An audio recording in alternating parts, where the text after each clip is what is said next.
You all should have received the Zoom link about 5 minutes ago. So if you want to attach your device to the Zoom room session, you've got it now.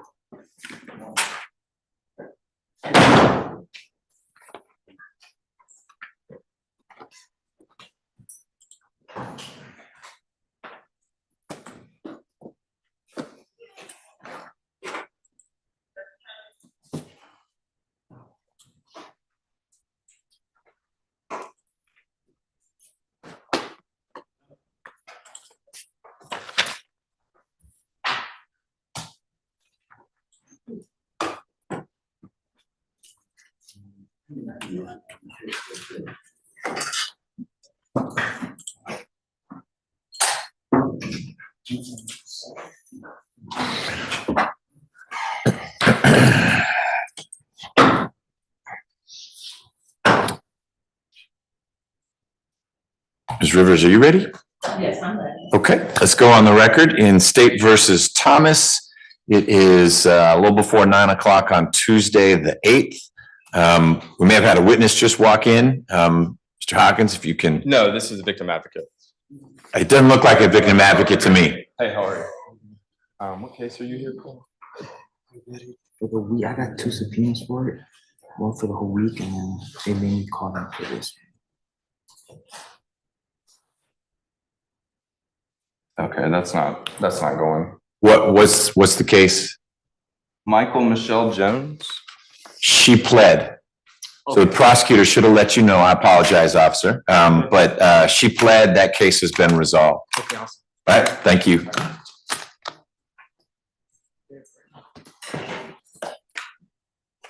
All right, so we're on the record now. I want, while the jurors are trickling in, for us to talk about some of the pretrial motions that were filed. Let's start with the 2 defense motions that I'm aware of. One is a motion to allow the defense investigator, Mr. Couts, to stay in court during the proceedings. Mr. Hawkins, do you have any objection to that request? No, Your Honor. Okay, it's granted. We will deal with Mr. Couts on a daily basis.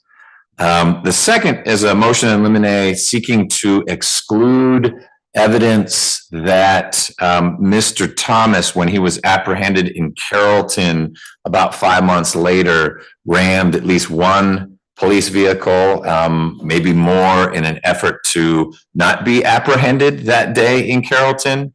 And the argument is, and I'll let the defense say it more eloquently and forcefully, but basically, how is that evidence of flight? It was 5 months later. There's no evidence that Mr. Thomas at that time thought that he was being arrested for the shooting that occurred almost half a year earlier. What he was probably nervous about was the 9 ounces or whatever it was of cocaine sitting in his car. And so the motion is not to keep out the drugs or to keep out the arrest. It's to not turn that into evidence of flight. I think that's a fair summary, but I don't ever mean to put words in the mouth of the lawyers here. Ms. Brandenburg, Mr. Weintraub, anything you want to add for your motion? No, Your Honor, we stand on our motion. And okay. Well cited. Got it. I read Jenkins versus State at 313 Georgia 81, and it certainly supports the notion that there needs to be some temporal connection or evidence that there was a manhunt going on and the defendant would have known that. What are your thoughts about not arguing that the effort to elude the police in Carrollton is proof of flight? Judge, we do think it is relevant for evidence of flight. There will be evidence that Tyler and Ricardo were close with one another. They were cousins. That Tyler had repeatedly told Ricardo not to talk to police, not to say what had happened. This is after the shooting. After the shooting that night. There will be evidence that on November 4th of 2013, that is when Ricardo did speak with Detective Thorpe and did positively identify Tyler as the shooter in this case. Later that night is when Detective Thorpe obtained arrest warrants. So the arrest warrants in this case were not obtained until November. And it was about 2 weeks later, give or take a day, when the fugitive unit was able to locate Tyler and begin the arrest procedure. So what's the evidence that the jury will hear that Tyler Thomas knew that arrest warrants had been taken out?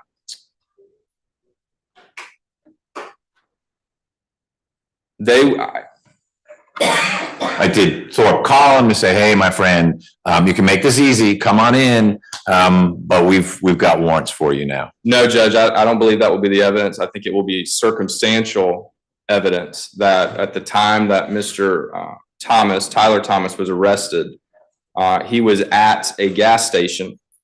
He had not been driving or was not being pulled over while driving. He was at a gas station when a number of unmarked vehicles swarmed on Mr. Thomas. So I think circumstantially, based on this is not connected to a prior traffic violation.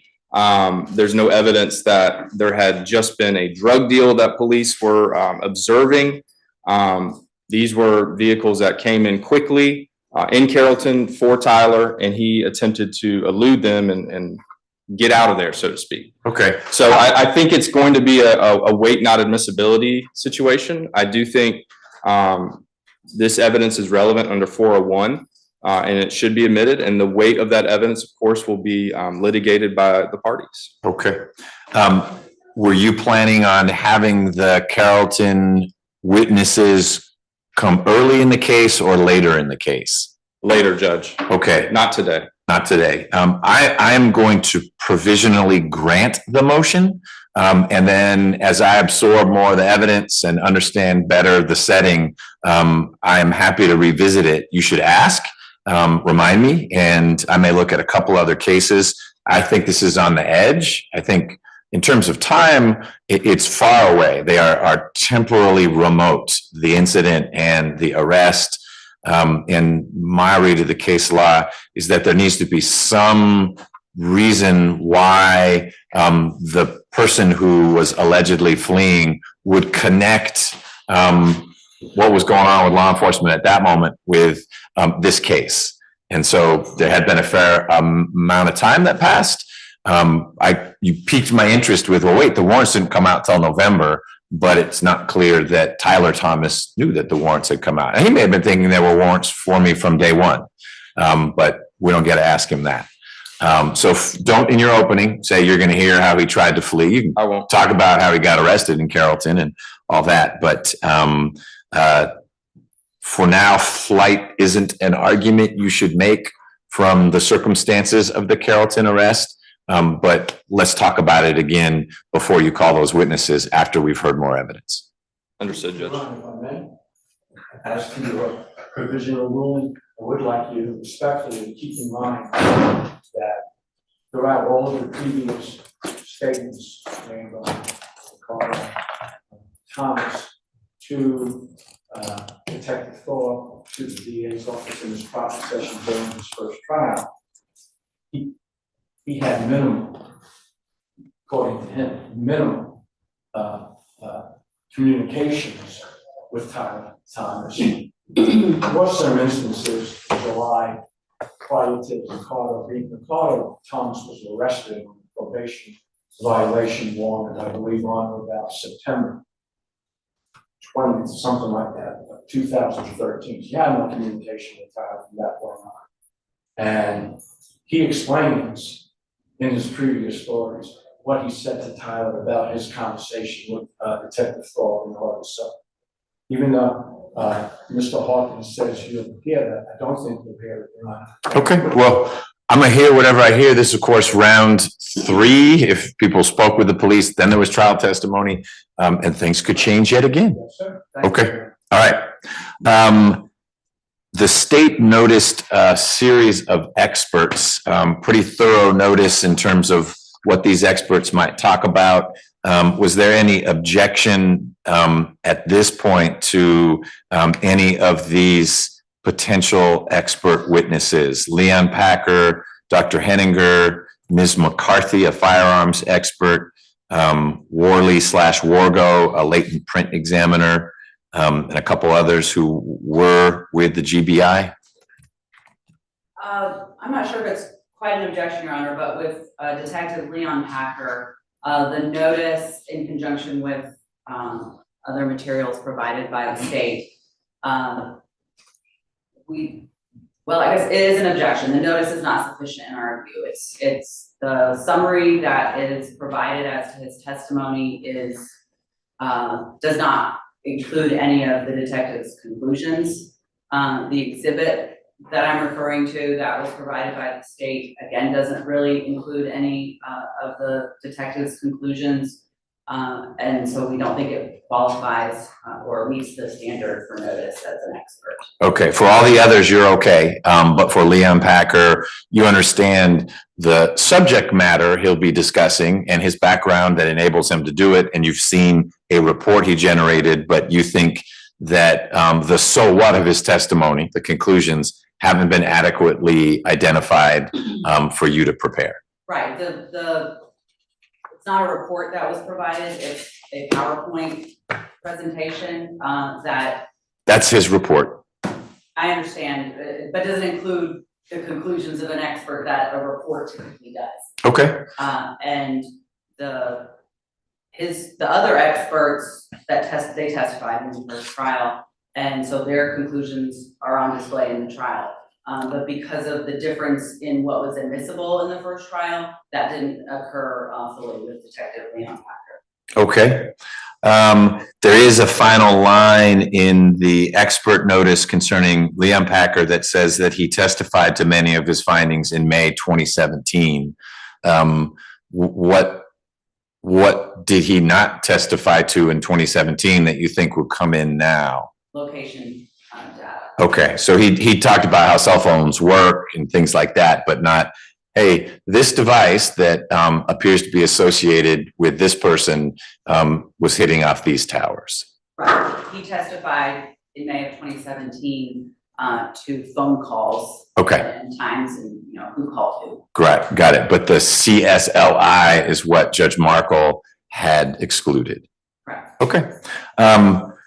So I've not seen what I'm going to call Leon Packer's report. I know Ms. Brandenburg resists that label, but that's what he generates as a result of the work he does. It's what he's done in every trial I've seen him testify in. So he's got that report. What is your response to, well, where are his conclusions? Which of course is what the defense really wants to see. Leon Packer's credentials are a little hard to challenge, but if they don't know what his conclusions are, how do they prepare?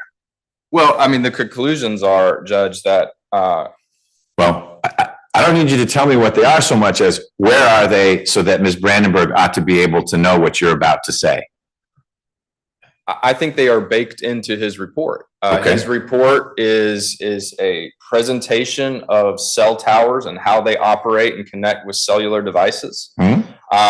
And he plots these cell towers that are utilized by both Ricardo and Tyler before, during, and after this homicide. And that's in his report? That's in his report. The maps are in the report. Okay. The location of the cell towers that were utilized at specific times are in the report. The sector of that tower that was used are in the report. Those are his conclusions. So he won't be sharing, at least on direct examination, anything with the jury that's not, as you put it, baked into, and not meaning you have to understand what azimuth means and this latitude and longitude, but the green dots are going to be Ricardo's phone, and the blue, and I'm making this up, and the blue dots are going to be the location of the phone associated with Tyler Thomas. And that those dots are in the report. He won't be adding them as he testifies. That's correct, Judge. And there's no GPS data within this case. There's no timing advance within this case.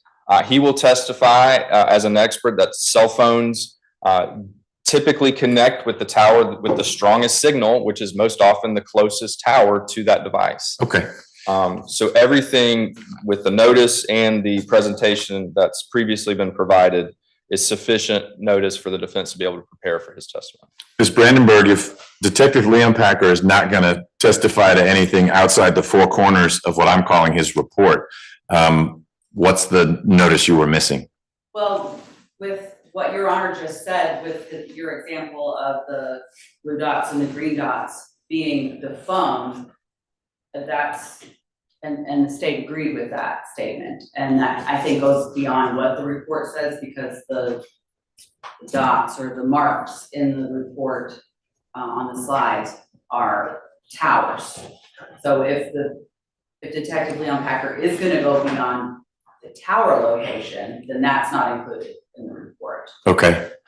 So I guess this is, I don't always know the technical jargon. So it sounds like his testimony, Mr. Hawkins, will be, this is the tower that a phone associated with Tyler Thomas was hitting off of. So it's the location of a tower as opposed to the location of the device.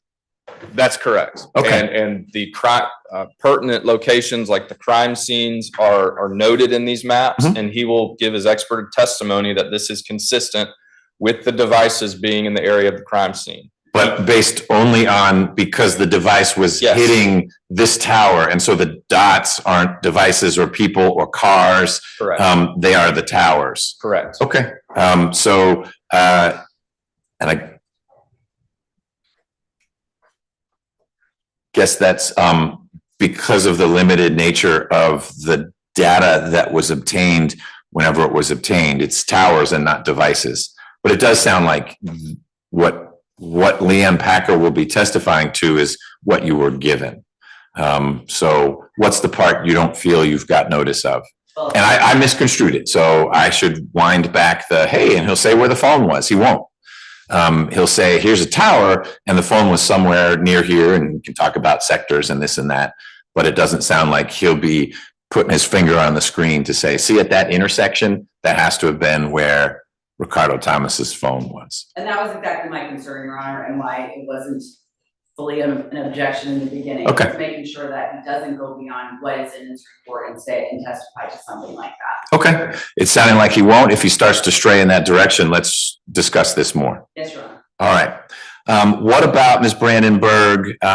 Ms. McCarthy is in Virginia, and the state is asking that she be allowed to appear. I should have sorted this out before we picked a jury, because the way the uniform rules work, if you object, I have to grant your objection or sustain it, but that's a continuance. And so this would be a mistrial at your request. But maybe you have discussed with Mr. Hawkins about Ms. McCarthy appearing. I don't know the significance of the firearms and tool mark comparison evidence in this case. That's correct, Your Honor. We have told the state we don't have an objection to that. Okay. And we also have conferred about the possibility of another investigator who has worked in our case being able to testify via Zoom as well. Great. She's out of town this week. Okay. The more you all can collaborate in that way, the better. I was focused on McCarthy. There's not an objection from the defense to having her. This is Kara McCarthy appearing via Zoom to deliver her testimony concerning the expert work she did. How are we doing with head count? Everyone's here? Fantastic. Two motions left. One is the state's intrinsic evidence 404B motion notice about the cocaine that was found in Tyler Thomas's car when he was arrested in Carrollton and tried to flee. And the other is the other that I'm aware of was the one filed midnight 2 nights ago about excluding any reference to a ruling that Judge Downs, the trial judge for the last trial, made concerning any Brady or Giglio violation. Our jurors are here, and so I kind of like to get going with them, but if your opening is going to, yours wouldn't involve Brady or Giglio, but you might want to talk about what happened in Carrollton in your opening, in which case we need to work through this. Yes, Judge, I think we do. Okay. Starting with my notice, it's really dealing with two separate pieces of evidence. The first is going to be the state's request that Ricardo be allowed to testify that he had contacted Tyler on previous occasions to supply drugs, and that some of those prior calls did not necessarily involve Ashley Brown, the victim in this case. I do think that's intrinsic to the crimes here. I think it explains why Ricardo would have even thought to call Tyler Thomas to supply drugs. I'm not going to belabor the point. I'm not going to be like, okay, well, let's talk about this specific date and this specific house where you did this deal for this amount. It's just going to be limited to have you done this with Tyler before for cocaine? Maybe 3 or 4 questions, and then I'll move on. But I think it provides some context to the jurors as to why Ricardo would have contacted Tyler. You're right, and I forgot that, because that was an easier one, and so my notes focused on the one that's a little more complicated, which is the cocaine in Tyler Thomas's car when he was arrested in Carrollton. Yes, Judge, and concerning that would be the state would be seeking to admit that under 404B. There would be evidence, if the court allows, that at the time of Tyler's arrest, there was, I think, about 9 grams of cocaine in the vehicle. That cocaine was tested. We did notice that expert, in the event Your Honor lets her testify, that she did find the presence of cocaine. There were 2 people in that vehicle, so I think they both kind of pointed the finger at each other as to whose cocaine it was. But nevertheless, the burden is far less to admit evidence under 404B. And Mr. Thomas was driving the car. That's correct. Okay. And were the drugs found in the pocket of the passenger, or where were they found? The report is a little bit vague, Judge. I think it says in plain view in a seat. Okay. So, and I understand that if Your Honor wants to withhold ruling and develop this potential testimony a little further. But they were found in the vehicle, a vehicle that Tyler Thomas was driving. And I think it goes to show that, yes, this is, it's not being offered for his character, but it does support Ricardo's testimony that this is a guy I know who can get cocaine. And it corroborates Ricardo's testimony in that respect. So we are asking for both pieces of evidence to be admitted under the different rules the state has cited. Understood. Okay. Defense. Your Honor, thank you.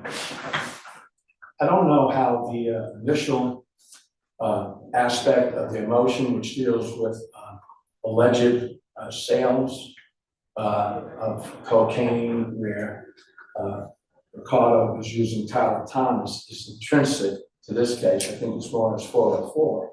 If it is 404, I haven't received any notice as to what that evidence is. In all of the discovery, all of his statements, there is no discussion about that. So I would like just some notice at some point, maybe before the lunchtime, what it is that they're intending to use. I've never had 404 notice where I haven't been noticed. I've been given a conviction or a police report or something, which there is no papers in this. It's simply maybe when he was conversing with Ricardo Thomas, this is what he said.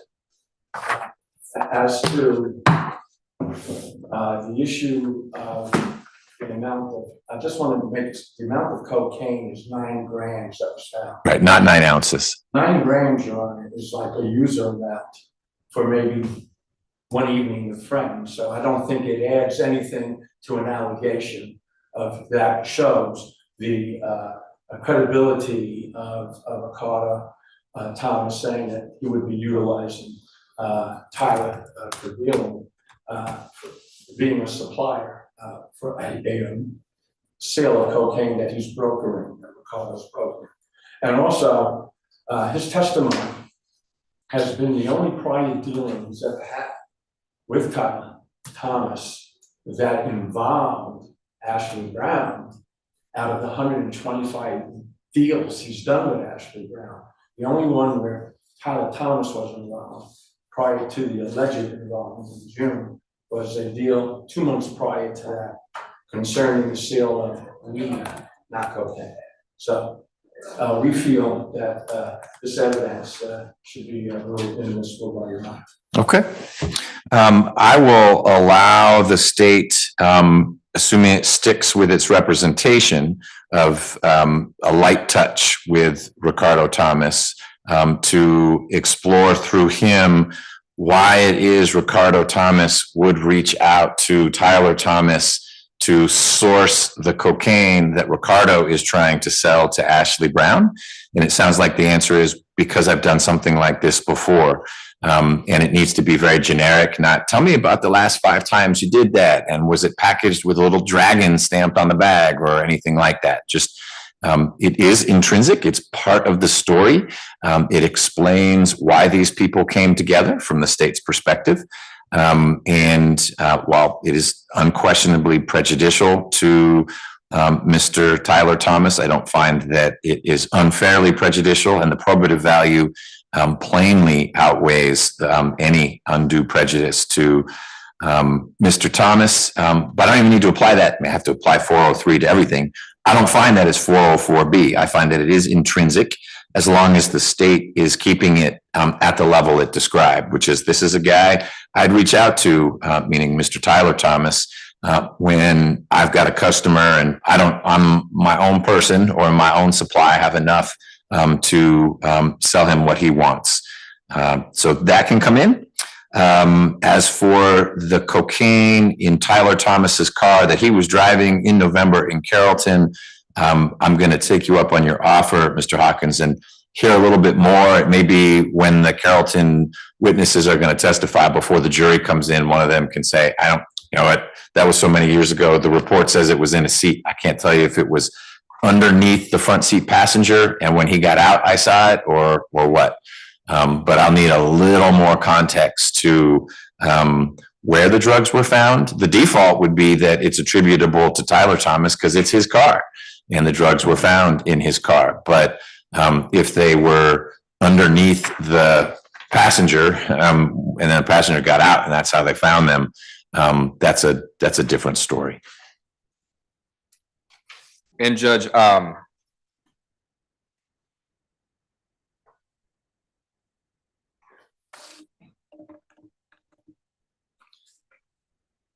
is it okay if I proffer that information to save that particular officer a trip here? And I only say this, Sergeant Matt Howard has had a family emergency. He is still available.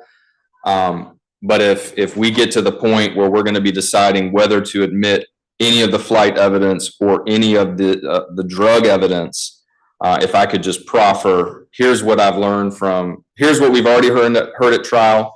Here's the most that now Lieutenant Howard would be able to say, and then just have Your Honor make a ruling before he travels all the way here.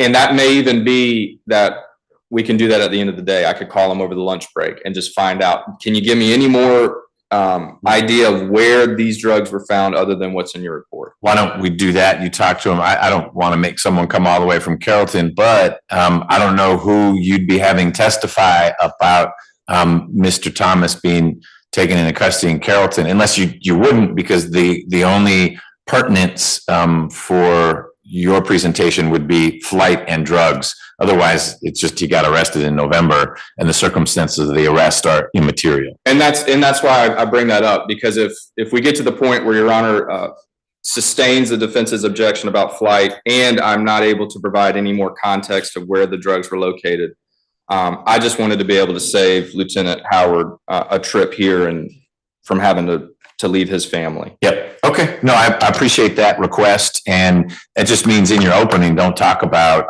anything with Carrollton. And we'll revisit that. And I may ask you, depending on what he shares with you, to have Lieutenant be made available so sure. Investigator Couts can talk to him as well. Just want to be sensitive to the family emergency. Yes, sir. Okay. Finally, I do want to get the jury in here, but I don't want to keep something out of either side's opening. Defense, there's a motion from the state seeking to, this came up when I asked, how are we going to refer to everyone's testimony from the previous trial? And the default is we say a prior proceeding. The case law about that is usually the defense has objected. They don't want the jury to know that their client had been tried before. And when it leaks out, it's a defense objection, a motion for mistrial. and the judge overrules the objection or denies the mistrial, and that makes it up to an appellate court that says it was harmless error or the court exercises discretion. But in general, it shouldn't be referred to as a trial. So I don't think the state's in a position to say we want to refer to it as a trial. I mean, they can have that perspective, but that would need to be a defense decision, and it would need to be very clearly waived on the record. Any objection to the state talking about the fact that it was a trial, witnesses saying, "Oh yeah, I testified at the last trial in this case." The protective default needs to be, we talk about people having testified at a prior proceeding. And Mr. Weintraub pointed out yesterday, jurors can probably figure out what that is, but that's not the point here. We don't validate their speculation unless the defense is all in with, we're going to call it a trial. Have you all thought about that more? Yeah, I think at this point, we're going to go with prior proceeding. Okay. If they open up the door, then we'll have to kind of get into what the trial was and what resulted and where we are today. But Okay. we may not be opening that door at this point. On this motion to exclude, first of all, the state on their own says the previous trial court erroneously found. Well, the Georgia Supreme Court found that it was not clearly erroneous and upheld that decision. And we never had intended to bring out the fact that Judge Downs, a year or two after the trial was over, made a ruling that a deal had been given to a key witness to release the plan, and the deal was not revealed by the state.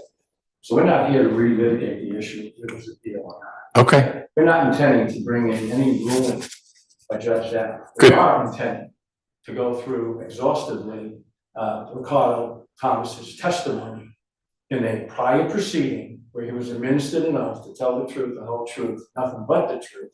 Sure. And also to go over extensively prior consistent with the story, inconsistent with his own story that he made in November when he was debriefed by Detective Thorpe for some 50 minutes, when he was sitting in the DA's office with ADA Fulton Mack and Investigator Jackson, and spoke for 1 hour and 30 minutes or so in a proffer session trying to buy himself out of a murder charge. Okay. So that's what we're intending to do. Got it. All that is legitimate and not inconsistent with the law as I understand it. And so I will grant the motion. And if something changes and you feel that it's appropriate because of something, if Mr. Abate testifies, something he said, or there's some twist and turn in the trial and you think that it becomes appropriate and relevant to talk about a prior judge's legal ruling, because I agree with you, like that we won't talk about the fact that Judge Markle kept out the CSLI, that rulings are rulings. The jurors get the facts that are now coming in. So I apologize for sitting down. it's not a problem. It doesn't bother me. Okay, so I think we've got the clarity we need. It's a proceeding. You need to make sure, Ms. Hodge and Mr. Hawkins, that your witnesses do their best to say, sure, I did testify at a prior proceeding. And it's okay to lead your witnesses when we're dealing with just setting, hey, have you ever testified about this situation before?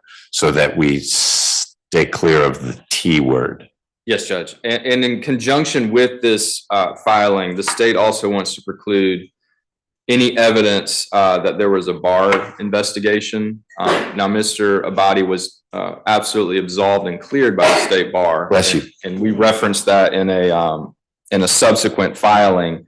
Mr. Hawkins, no intention. Okay, I just want to, because they put him on their witness list. I understand, and it may be that when Ms. Glenn testifies, assuming she testifies, his testimony becomes relevant. I expect that before the defense would call Mr. Abate, we will have a discussion outside the presence of the jury, what that's going to be about, so that we have some pretty clear parameters. But they may not call him, but they want the ability to do that. So he was subpoenaed and he needs to be available. Yes, Judge.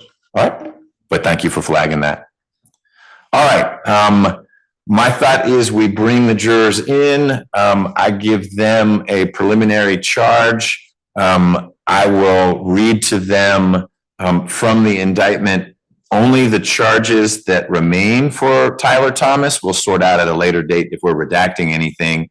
I will mention that the indictment lists a co-defendant and that each of the counts I'm mentioning has a co-defendant, but that his case is not before this jury. Does that work for you, Mr. Hawkins? Will Your Honor be referencing the attempted armed robbery and felony murder that Ricardo was charged with?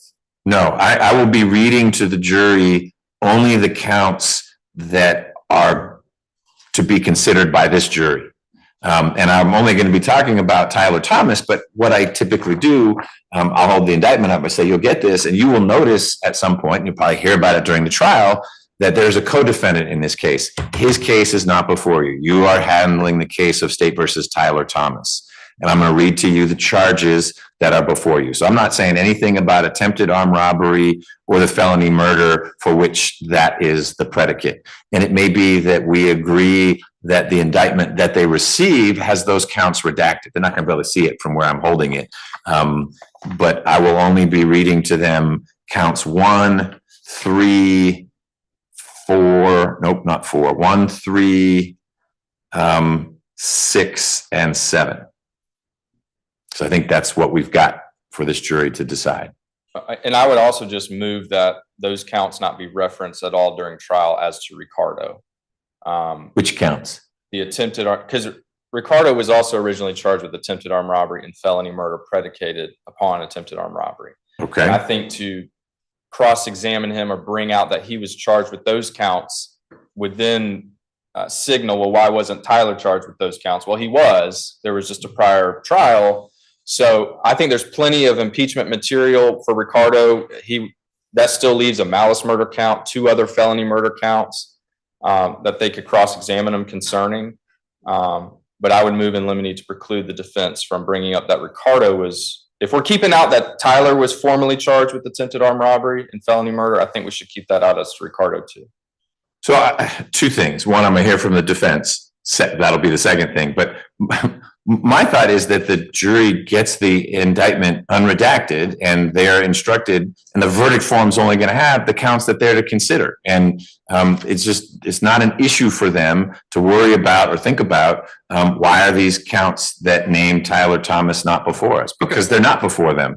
In which case they're going to read that there was a criminal attempt to commit armed robbery and that Ricardo and Tyler were both charged with that. Okay. But they're not deciding that. And if that's how Your Honor plans to tackle that issue, I'm fine with that. Well, that's my plan, but we have deferred for a little while talking about what's the indictment going to look like when it goes back to the jury. Redacted indictments make jurors, I believe, worry more and question more, what are we not seeing? Then here's the whole thing, but you only concern yourself with the 4 counts, whatever the number is, that are properly before you. So that's how I think we ought to do it.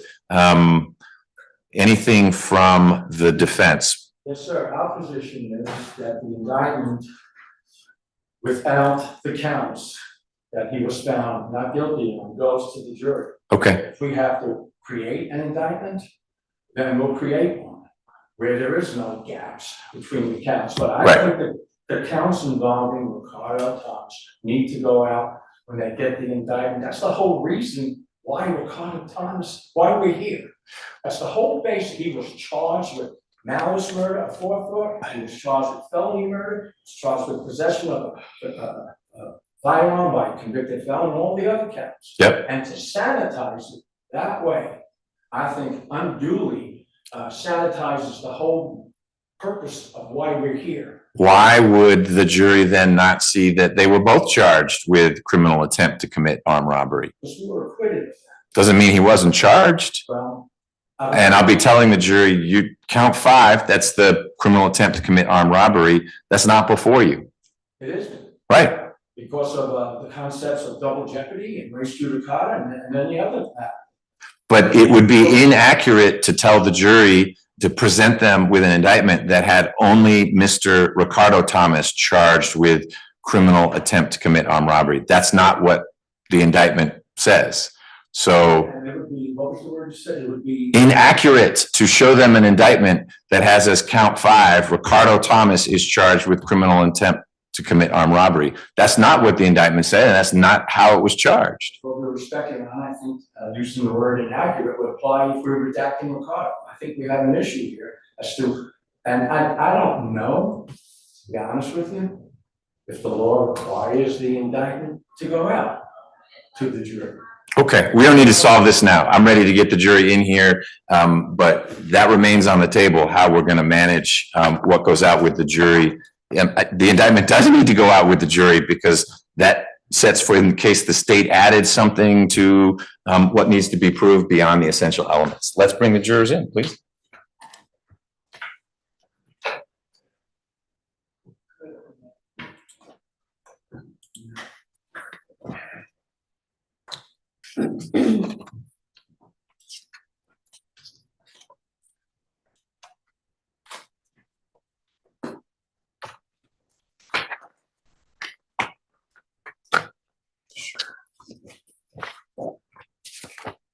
This is probably McCoy. Just make sure it's out there.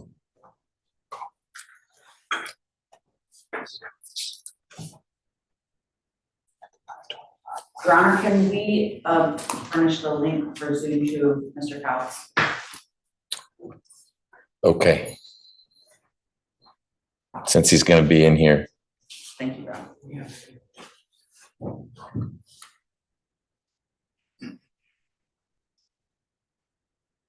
Your Honor, I couldn't bring up a matter before you bring it in. Nope. Before. I mean, you could sign it. Before we call the first witness, can I bring up a matter? Without, at a bench? Sure. Okay. What's the topic?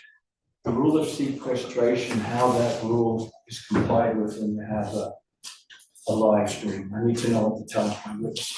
Don't watch the live stream. And everybody, and then how do we prevent other people from filling in? We hope they don't. I'll instruct both sides, correct? Correct. It's not playing in the hallway, is it? No, but it's the YouTube feed is Yes. out there. And so if someone's not going to testify, they're free to view it. But if they are, they need to be in that bubble.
All right, adjourn.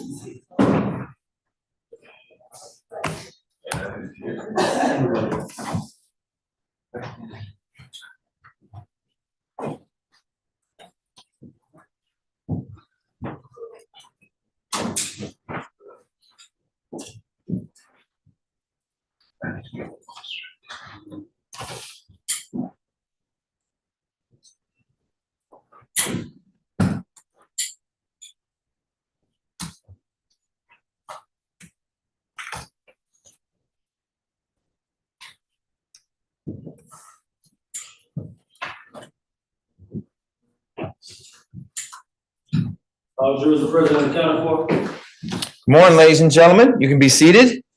Thank you, Deputy Gordon.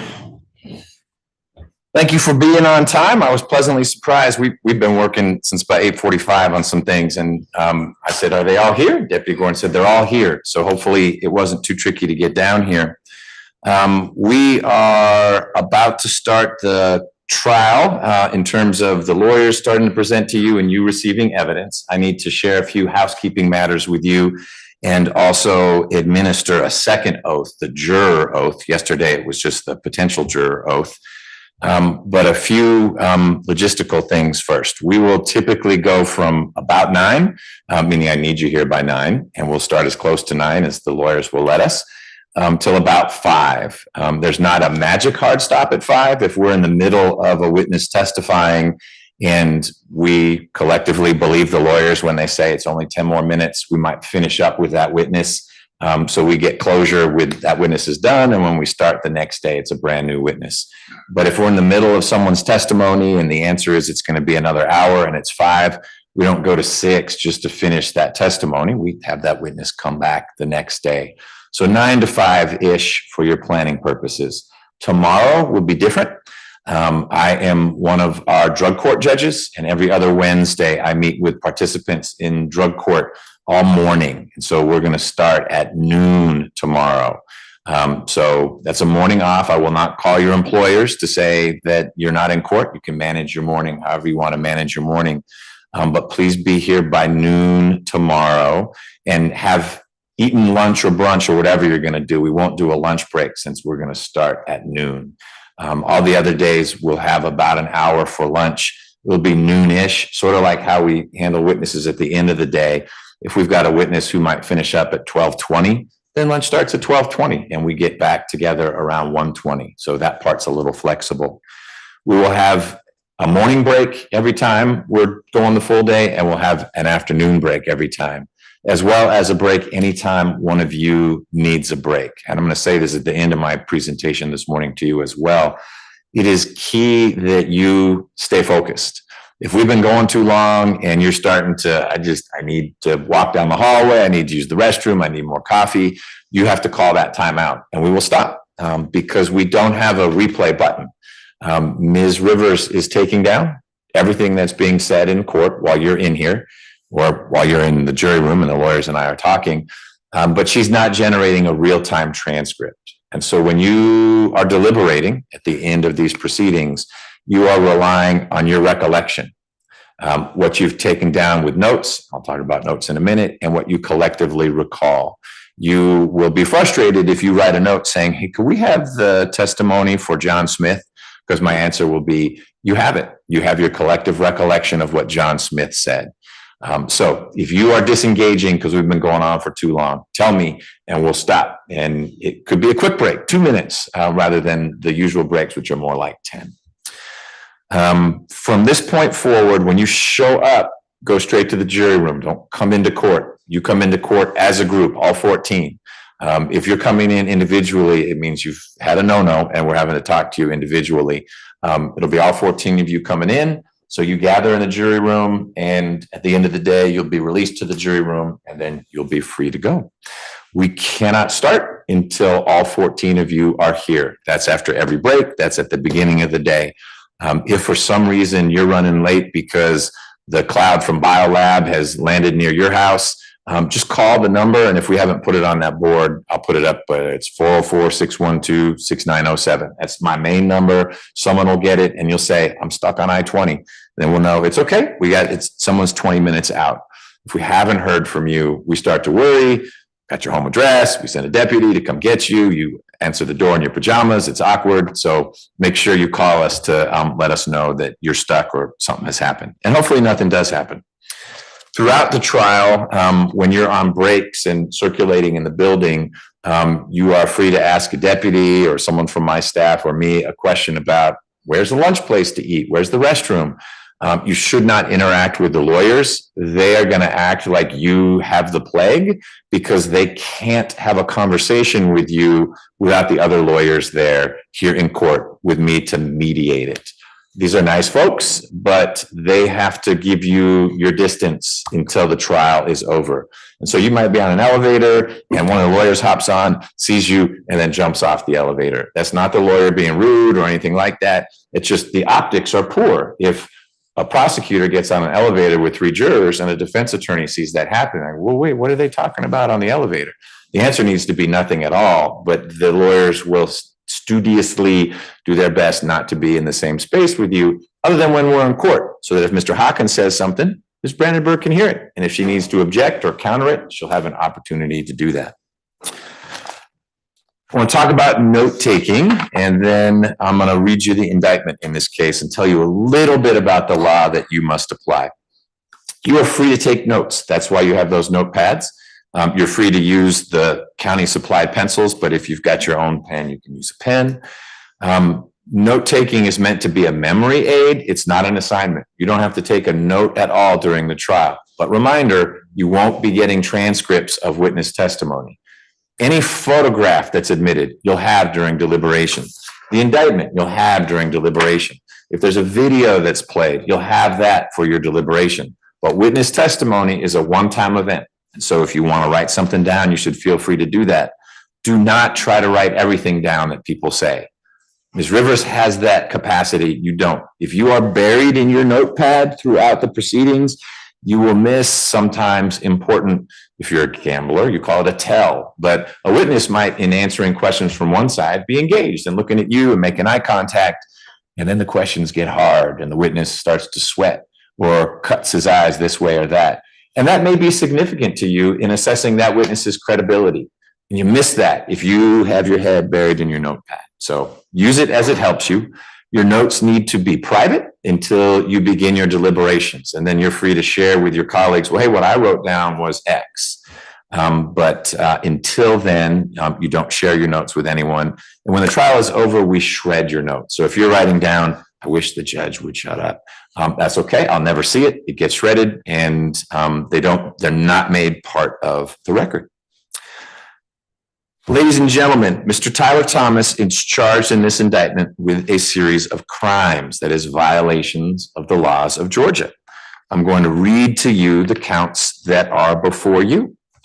Count 1 charges, and I should add this. When you get this indictment, you're going to see there is a co-defendant, a Ricardo Thomas. His case is not before you. You are considering only the case of Tyler Thomas. I'm sitting over there. Count 1 charges both defendants, but I'm telling you about Tyler Thomas, with the offense of murder. And the allegation is that Tyler Thomas here in Fulton County on the 22nd day of June, 2013, did unlawfully and with malice aforethought cause the death of Ashley J. Brown, a human being, by shooting him with a handgun. The next count charges Mr. Thomas with Tyler Thomas with felony murder. And the allegation is that here in Fulton County on June 22nd, 2013, Tyler Thomas did unlawfully during the commission of a felony, that felony being aggravated assault, cause the death of Ashley J. Brown, a human being, by shooting him with a handgun. The next count that charges Tyler Thomas with something is the charge of aggravated assault. And the allegation is that on June 22nd, 2013, here in Fulton County, Tyler Thomas did unlawfully commit an assault upon the person of Ashley J. Brown by shooting him with a handgun, the same being a deadly weapon. And finally, Tyler Thomas is charged with the crime of possession of a firearm during commission of a felony.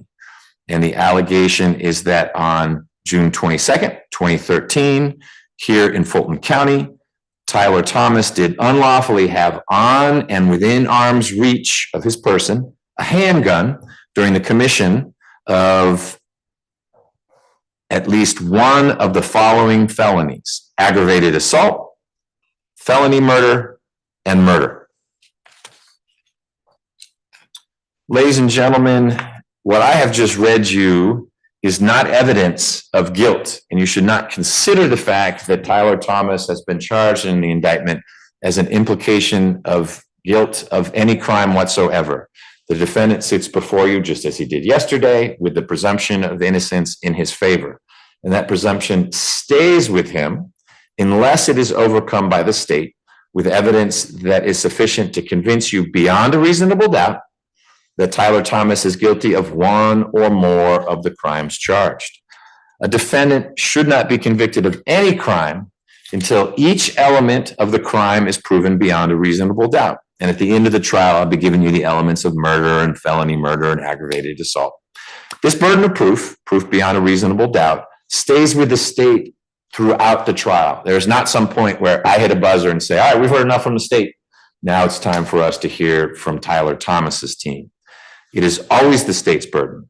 The state is not, however, to prove the defendant's guilt beyond all doubt or to some mathematical certainty. The state's burden is to prove guilt beyond a reasonable doubt. And this phrase means just what it says. It's a doubt based upon common sense and reason. It's not a vague, arbitrary, or speculative doubt. It's a doubt for which you can give a reason, and that reason arises from your consideration of the evidence, lack of evidence, or conflicts in the evidence. The defendant, who is presumed innocent, bears no burden of proof whatsoever. In theory, his lawyers could not stand up throughout the trial. They don't need to say anything at all. I expect they will. And to be clear, Mr. Thomas has an absolute right to have lawyers, to have them present a case, to call witnesses, to subpoena people, etc. And I expect you'll see a robust exchange of ideas in this case. But there is no burden on the defense. And so if they choose not to ask questions of a witness, that is not remarkable in any sense at all, because the burden is always the state's to prove its case. If, after giving careful consideration to all the evidence, after you received it, you find that your mind is wavering, unsettled, or unsatisfied, that is a doubt of the law, and you must acquit the defendant. But if no reasonable doubt exists in your minds about the defendant's guilt, you would be authorized to convict. The basic structure of a criminal trial is as follows. In a few moments, the state will get up, meaning Mr. Hawkins or Ms. Hodge, if she comes back, to give what we call an opening statement. This is a preview or a forecast of what the state thinks the evidence will be. So you'll hear statements like, I expect the evidence will be, I expect this witness will say X. The state will be laying out their case. You're going to hear from these witnesses, you'll see these exhibits, all in an effort to help you understand the roadmap of where the state is going. Nothing a lawyer says during an opening statement is evidence. It's a preview. Evidence comes in two forms. One, what a witness says. Two, an exhibit that is admitted, a photograph, a glove, whatever the physical evidence may be in this case. When the state's done, I'll ask Ms. Brandenburg and Mr. Weintraub if they're going to give an opening. They have a right to do so. They may not. That's their decision. When openings are done, the state begins its presentation by calling its first witness. Judge, we call John Smith. He'll come up. Once he's sworn in and answers his first question, you've begun to receive evidence. When the state rests, and at some point I'll say, Mr. Hawkins, call your next witness, and he'll say, Judge, at this time the state rests. They've presented their case in chief. I'll turn to Mr. Weintraub or Ms. Brandenburg. Actually, what we'll do is have a break. When the state rests, there are a bunch of legal things we need to work through, but you'll come back in and I'll turn to the defense, because while there is no burden on the defense, they have a right to present evidence. And I'll ask the defense to present their first witness. And if they choose to, they'll call a witness or witnesses. And at some point I'll say, well, then call the next witness, and they'll rest as well. And that will likely mean evidence is closed. You will have received all the evidence that you're going to get in this case. When the evidence is closed, the attorneys get a second chance to advocate in front of you. And this is really where they're advocating. It's called closing arguments or summations. A prosecutor will get in front of you and say, here is why you should convict Tyler Thomas. Here are all the reasons. Here's the proof that he committed these crimes. The defense will be given the same opportunity to share with you why there's reasonable doubt and you must acquit. You should feel free to be persuaded by these closing arguments, but know that they are not evidence. A lawyer talking until she is blue in the face that the witness said X doesn't mean the witness ever said that. You decide what the witness said and the significance of that testimony, and if there's any conflict in that testimony. When the lawyers are done with their closing arguments, I will give you a formal charge, the law that you have to apply to the case, the elements of each of the crimes. You'll get a verdict form. That charge that I give you will go out with you as well. It's actually a text I read from. It's pretty boring, but you have to get it. And then you'll begin your deliberations. During trial, attorneys have a right to object to what they think are improper questions or evidence that shouldn't come in. Attorney will say, objection, hearsay. I have to rule on those objections. If I sustain an objection, that means that question needs to be rephrased or just abandoned. If I overrule an objection, we keep going in the direction we were heading. Nothing I say in making my ruling should be taken by you as some opinion I have on the strength of someone's case, the defendant's guilt or innocence. It's simply my ruling on an evidentiary question. There are times during trials when attorneys, instead of having an objection, they have a motion. And motion basically means for you another break. A motion is something more substantive than an objection, where they want to talk about something without you listening. It could be, Judge, there's something that just happened that you need to fix, but the way I need to tell you why you need to fix it, the jury shouldn't hear about that because I don't want to draw their attention to X or Y or Z. If I have a good sense of what the motion is about, and I think we could delay ruling on the motion until the break, a natural break, we'll do just that. And we actually deal with motions before you get here in the morning, after you leave at the end of the day. But sometimes they have to be dealt with then and there. And so please indulge us. We try to keep them brief, but there may be times when I ask you to step back into the jury room because I need to work through those motions. Every once in a while, it comes to pass that a witness says something and a lawyer says, I object to that, and I move to strike that testimony, and I sustain that objection. I will tell you, you need to disregard what that witness just said.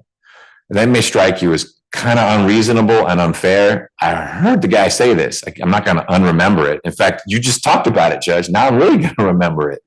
But I need you to police it in this way. If during your deliberations, you notice that the group is beginning to talk about the thing I told you to disregard, you need to say, that's not before us. We were not meant to consider that. And before you despair and say, that is a completely impractical process, if it is sufficiently central to one side or the other, it won't be a request to strike. It will be what we call a motion for mistrial. If something gets out of the bag where there's no realistic way you could disregard it during the course of your deliberations, we handle it in a different way. And we hope that never happens, because a mistrial means you go home, we have to pick another jury and do this all over again. So if I'm telling you to disregard something, it's probably something fairly collateral, but it just wasn't something you were supposed to hear. A classic example is hearsay, and a witness says, oh yeah, the guy told me it was cold out. Objection, move to strike. Well, you need to disregard what he just said about what someone told him the climate was like. Okay, I promise you, whether it was cold or warm on the day at issue here isn't central. And so if you have to disregard it, it's not going to come up during your deliberations. You all have a role in this as well. I talked about the lawyer's role, my role in ruling on things. You are the fact finders. You decide what happened on that day in 2013, and you apply the law that I give you to the facts that you find. You must, in deciding what the facts are, also determine what we call the credibility or believability of witnesses. And in determining credibility, you are free to consider everything you've already heard in the case, as well as the manner in which the witness testifies. This is my advice to not get buried in your notes. Watch the witnesses as the witnesses are engaging with the lawyers and if they're engaging with you. You also are free to consider the witness's interest or lack of interest in the outcome of the case. We sometimes call that bias. Now, in fulfilling your role as fact finder, you may from time to time have a question, and that's okay. The way that you address questions you have for a witness is you write them down, and we don't have them out there right now, but we will have, before the first witness testifies, a bunch of note cards arrayed on the little shelf or counter in front of some of the jurors. And you're free to write your questions down. Please write on only one side of the card. Don't put your name on the questions. They're anonymous. But when each witness has completed her testimony, I'll ask you all if you have any questions. We play the Jeopardy music, you write your questions down, and I collect those cards.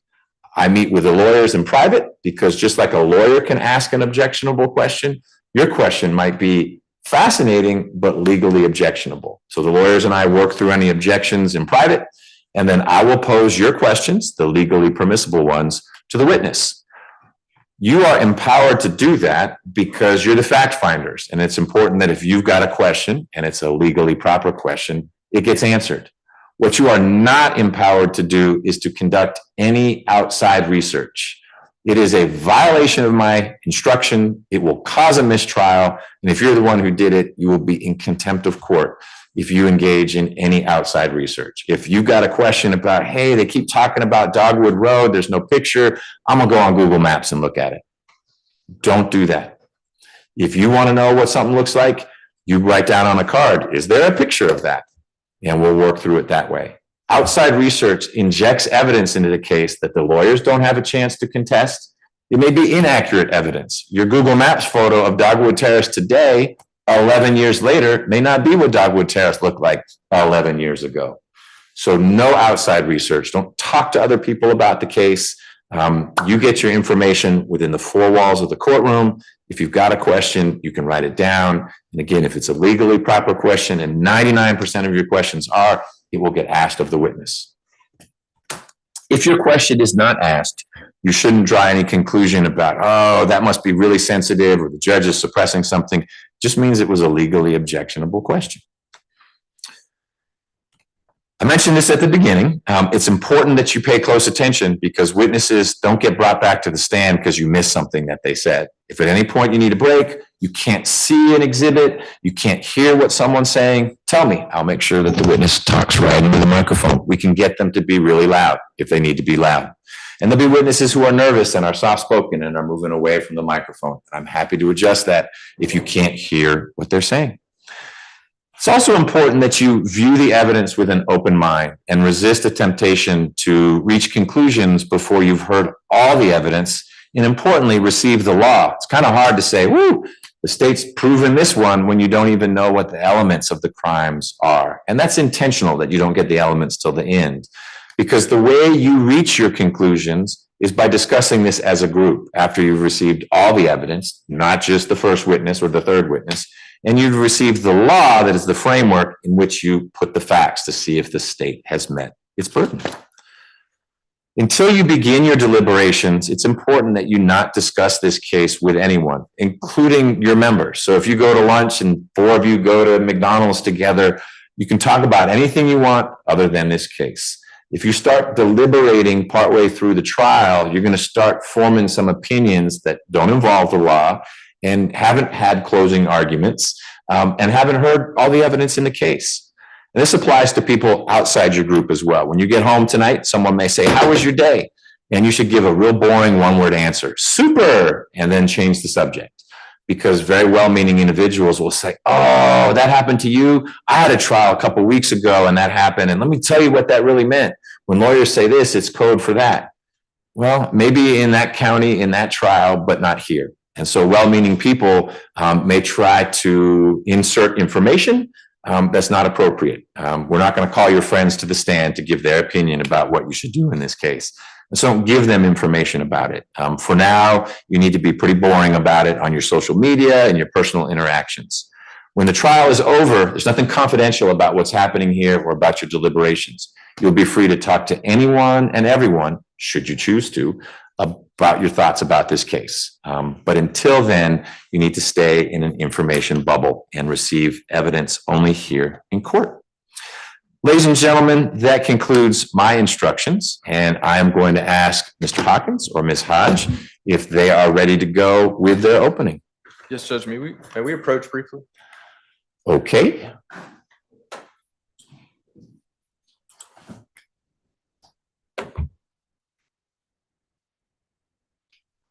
If she says no, is it not an issue? No, I think it is.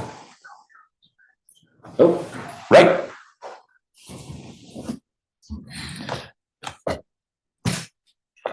Thank you, Mr. Hawkins. I got so swept up in giving you the preliminary instructions, I forgot to swear you in, but we're good. because the trial doesn't start until the first witness testifies. If you would all please stand and raise your right hand.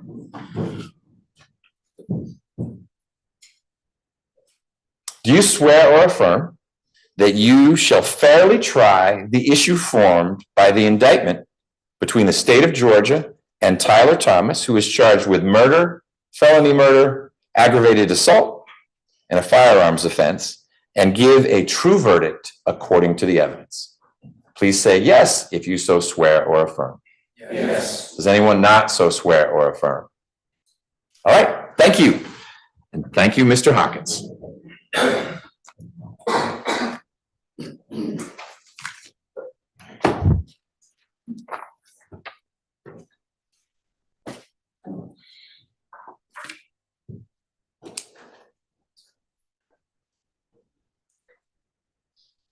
On June 22nd, 2013, about 11:25 a.m., Alicia McCoy was seated inside her living room. She lived on a quiet street, Kingston Road, Northwest Atlanta. She will tell you that she had just gotten home from a church function not long before. And she was talking with her husband about that function when out of nowhere, a car slammed into her house. Obviously, Miss McCoy was completely taken aback. What is going on? What is this? She not only heard this car slam into her house, she looked out that window and she saw that the wheels were spinning on this car. The engine was still revving and there was somebody in that car. She only saw one person, a person in the driver's seat of that car. So she naturally called 911 at 11:25 p.m. Hey, y'all got to get here. There's a car in my house. There is a car in my yard. So police responded, and this is what they saw. This is what they found. They found Ashley Brown dead inside this Escalade in the driver's seat. Ashley Brown was a man in his mid-30s, and he was alone in that car. There were no weapons found in that car. But what police immediately saw was that it looked like he had sustained gunshot wounds. This didn't look like somebody that had had a heart attack and just wrecked, or somebody that was drunk and just wrecked. He had some gunshot wounds. And so police took a peek inside this car, and they saw some evidence of that. They found a .32 caliber shell casing in the back seat. They noted that the rear driver's side window was busted in. Now you'll hear that the front passenger window, or see that it was also busted in, but that was done by law enforcement when they arrived to try to assist Mr. Brown. Piece this together. What happened? What transpired to lead this man to crash into Miss McCoy's quiet home on this quiet street? Well, Miss McCoy didn't hear any gunfire just prior to this crash. And police did not find any spent cartridge casings outside the car or on Kingston Road. So they began to reason, maybe this didn't happen. Maybe the shooting didn't happen here on Kingston Road. But nevertheless, they continued their investigation. They took Mr. Brown's vehicle to the crime scene bay to do further analysis. And here is that car showing the damage to it at the crime scene bay. And you will hear from the lead detective, Jim Thorpe, who responded out to the scene that night and then assisted with processing the car. And lo and behold, they found even more .32 caliber spent cartridge cases in the back floorboard area.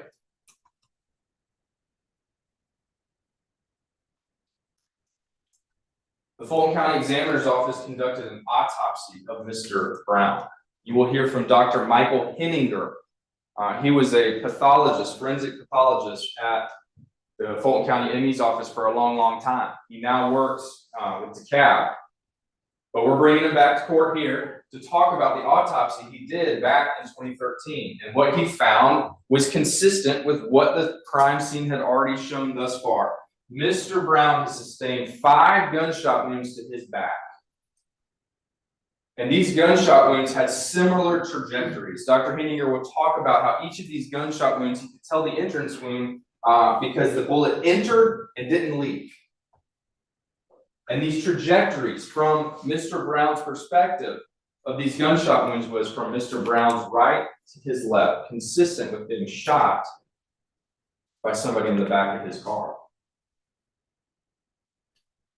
And of course, the gunshot wounds were devastating.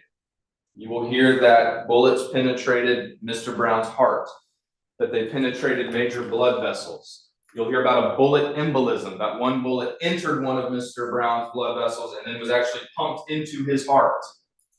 Absolutely devastating injuries. Not immediately fatal, but devastating injuries. Dr. Heninger recovered many of these projectiles, and some of them were suitable to take a further look at by Kira McCarthy. She is a firearms scientist. She currently works in Virginia, and she will be joining us this week via Zoom from Virginia.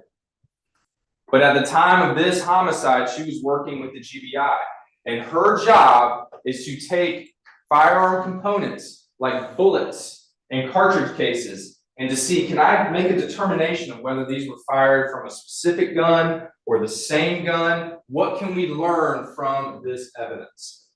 And what she will tell you is that these bullets, 3 of these bullets were in fact 32 caliber bullets, the same caliber as what was found in the back seat, the same caliber as those shell casings in the back seat. And she will explain, and many of you, probably most of you know this, that when a pistol fires around, the bullet goes down the barrel, catches the rifling, starts spinning, goes into its target, and the cartridge case, the shell casing, ejects to the right of that handgun. And it doesn't go very far, a few feet. She will tell you that each or 3 of these 32 caliber bullets were fired from the same gun. She'll tell you the others, there wasn't enough to make any further conclusions about. And sometimes that happens when you just get lead cores without much to look at. But when she has these pristine bullets and can look at the markings on the bullets, she can make that determination. Yeah, the 3 bullets on the top left, those were all fired from the same gun, and it was a 32 caliber pistol. And oh, and by the way, the shell casings recovered from the back seat floorboard area of that Escalade were 32 caliber fired from the same pistol. So things are starting to come into focus for the police as they investigate this crime. They know this man, Ashley Brown, he was shot by somebody in the back seat. This man, Ashley Brown, was shot by a 32 caliber pistol. But they still don't know where. They still have to figure out where. Where did this shooting happen? Because there was no gunfire heard by Miss McCoy just prior to the crash. But they actually answered this question pretty quickly. Because while they were on scene at Kingston Road, they got another call about gunfire at an apartment complex nearby Dogwood Drive. Now you will see, this is an aerial map of the area. And here is 3255 Kingston Road, a single family home on this street. The Dogwood Drive is an apartment complex just at the top of the screen here. Basically, you come out to Harwell Road, take a right, go a little ways, take a left, and you're into that complex. This shows how close these 2 scenes are from one another. This is where Ashley Brown crashed. and police also responded out to this parking lot area at Dogwood Drive because there was evidence that there was a shooting at that site. And so the same night, police responded out and they found evidence of a shooting. And they also found evidence that tied this shooting to Ashley Brown. Notably, they found 2 spent cartridge cases, but these 2 were .380 caliber, a different caliber than the cartridge cases from inside Ashley's car. They found that these shell casings were just off the curb in the mulch area. But they also found broken glass. Now, I told you when police got to Ashley's car, you'll hear from Adrian Pitts. He was one of the responding officers. He had to break out the front passenger window of that car to try to get to Ashley. But there was another window that was broken, the rear driver's side window.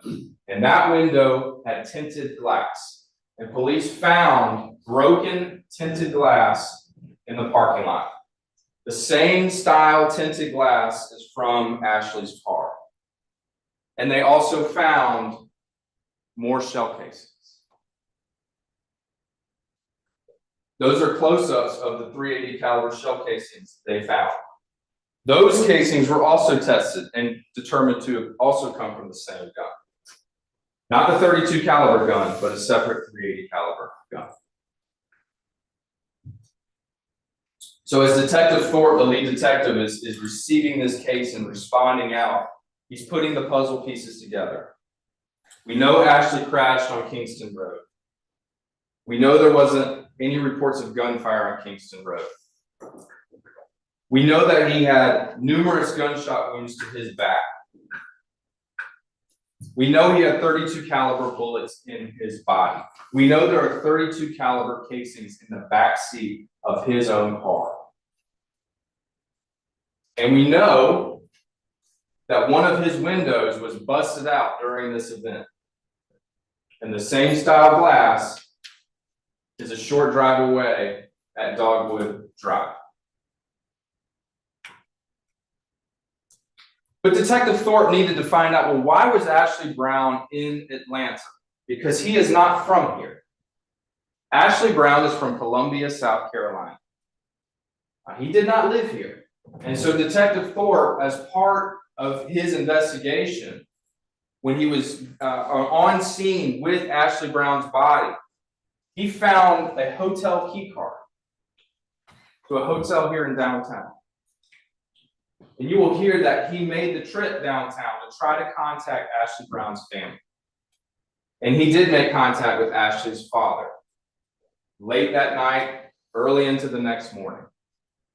You will hear from James Brown, Ashley's father.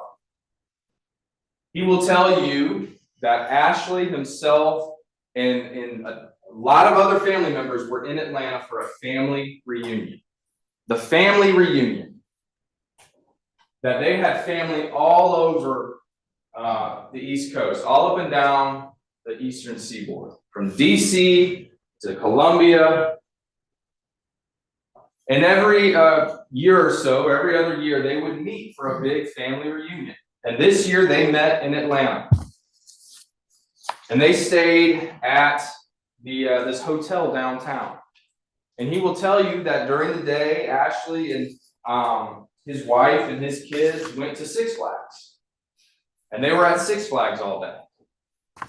But later that night, Ashley told his dad, hey, I got to go meet some friends. I'll be back. I can pick up some liquor, but I got to go meet some folks. Mr. Brown thought this was normal. James, his father, thought this was normal. Okay, we'll order a pizza. We'll wait on you. And he told the police that Ashley left late that night and he never saw him again. But you will find out who Ashley met with. And that was the next question Detective Thorpe had to answer. Okay, Well, we figured out, we know where Ashley crashed the car. We know where this shooting probably started. We know at least one reason why Ashley is in town. And we know that he left his family to go meet with some friends or a friend, but wasn't expected to be gone long. So who did Ashley meet up with? That is the question the police have to answer. And Detective Thorpe began to answer that question by looking in Ashley's cell phone. That is the obvious place to go. Ashley had his cell phone on him. And Detective Thorpe was able to look in that phone and see text messages and calls. And what he found is that the last person Ashley was communicating with was somebody that was saved in Ashley's phone as Rat, with this phone number. And you will see some of those text messages. And what began to come to light was that the reason Ashley may have been in Atlanta was not just this family reunion, but to buy drugs. That Ashley and this Rat guy have text messages going back several days, several weeks about drugs, about Ashley buying drugs using Rat to do so. But these text messages also showed that the guys knew each other. You'll see that Ashley wished Rat a happy Father's Day, and that Rat returned the well wishes. The messages revealed that these guys were friends, but they had a side business, an illicit side business going on. So Detective Thorpe is like, well, I need to talk to Rat. I need to talk to this guy. And so we did a little investigation into this phone number and found out that it belonged and was subscribed to a Ricardo Antonio Thomas. Ricardo Antonio Thomas. And you will hear from Ricardo this trial. But what Detective Thorpe did first is he just called Ricardo. He called him in August. This is after he's gotten the cell phone record information back as part of his investigation. And the first thing Ricardo says over this phone call is, yeah, I know Ashley. He goes by Big A. And when Detective Thorpe begins to ask him, well, you were the last one in communication with him, what happened? You will hear that Ricardo told a lie. He told a lie. Now, he did admit that he was with Ashley. He says, I met up with Ashley. I helped him buy some cocaine. We had done this before. We drove to an apartment complex where Ashley wanted to smoke. We got outside the truck to do that, and two unknown masked men came up, tried to rob us, and I took off running.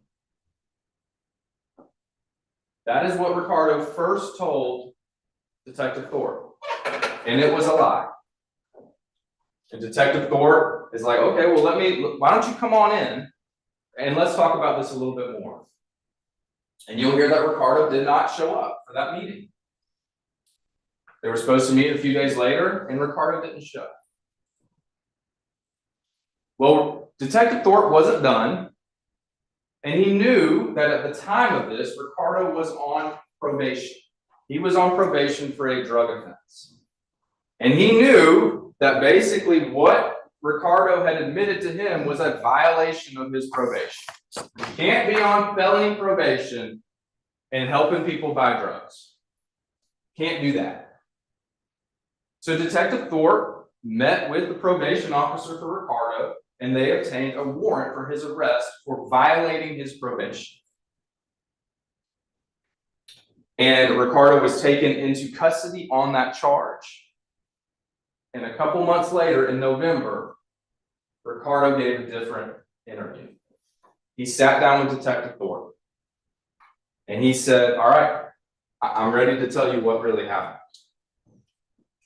Detective Thorpe said, well, before we do that, I've got to advise you of your Miranda rights.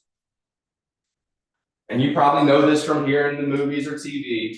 Detective Thorpe told him, anything you tell me, can be used against you in court. You have the right to remain silent. You don't have to talk. You have the right to a lawyer. And if you can't afford one, one will be appointed for you. Now, at the time of this interview, Ricardo did have his lawyer there. And Ricardo said, well, here's what really happened. I came into town. I had been in communication with Ashley. Ashley wanted to buy several ounces of cocaine for several $1,000s. And I work as a middleman. I've worked with Ashley before. And what I would do is when Ashley would call me, I would try to find a source for this amount of drugs.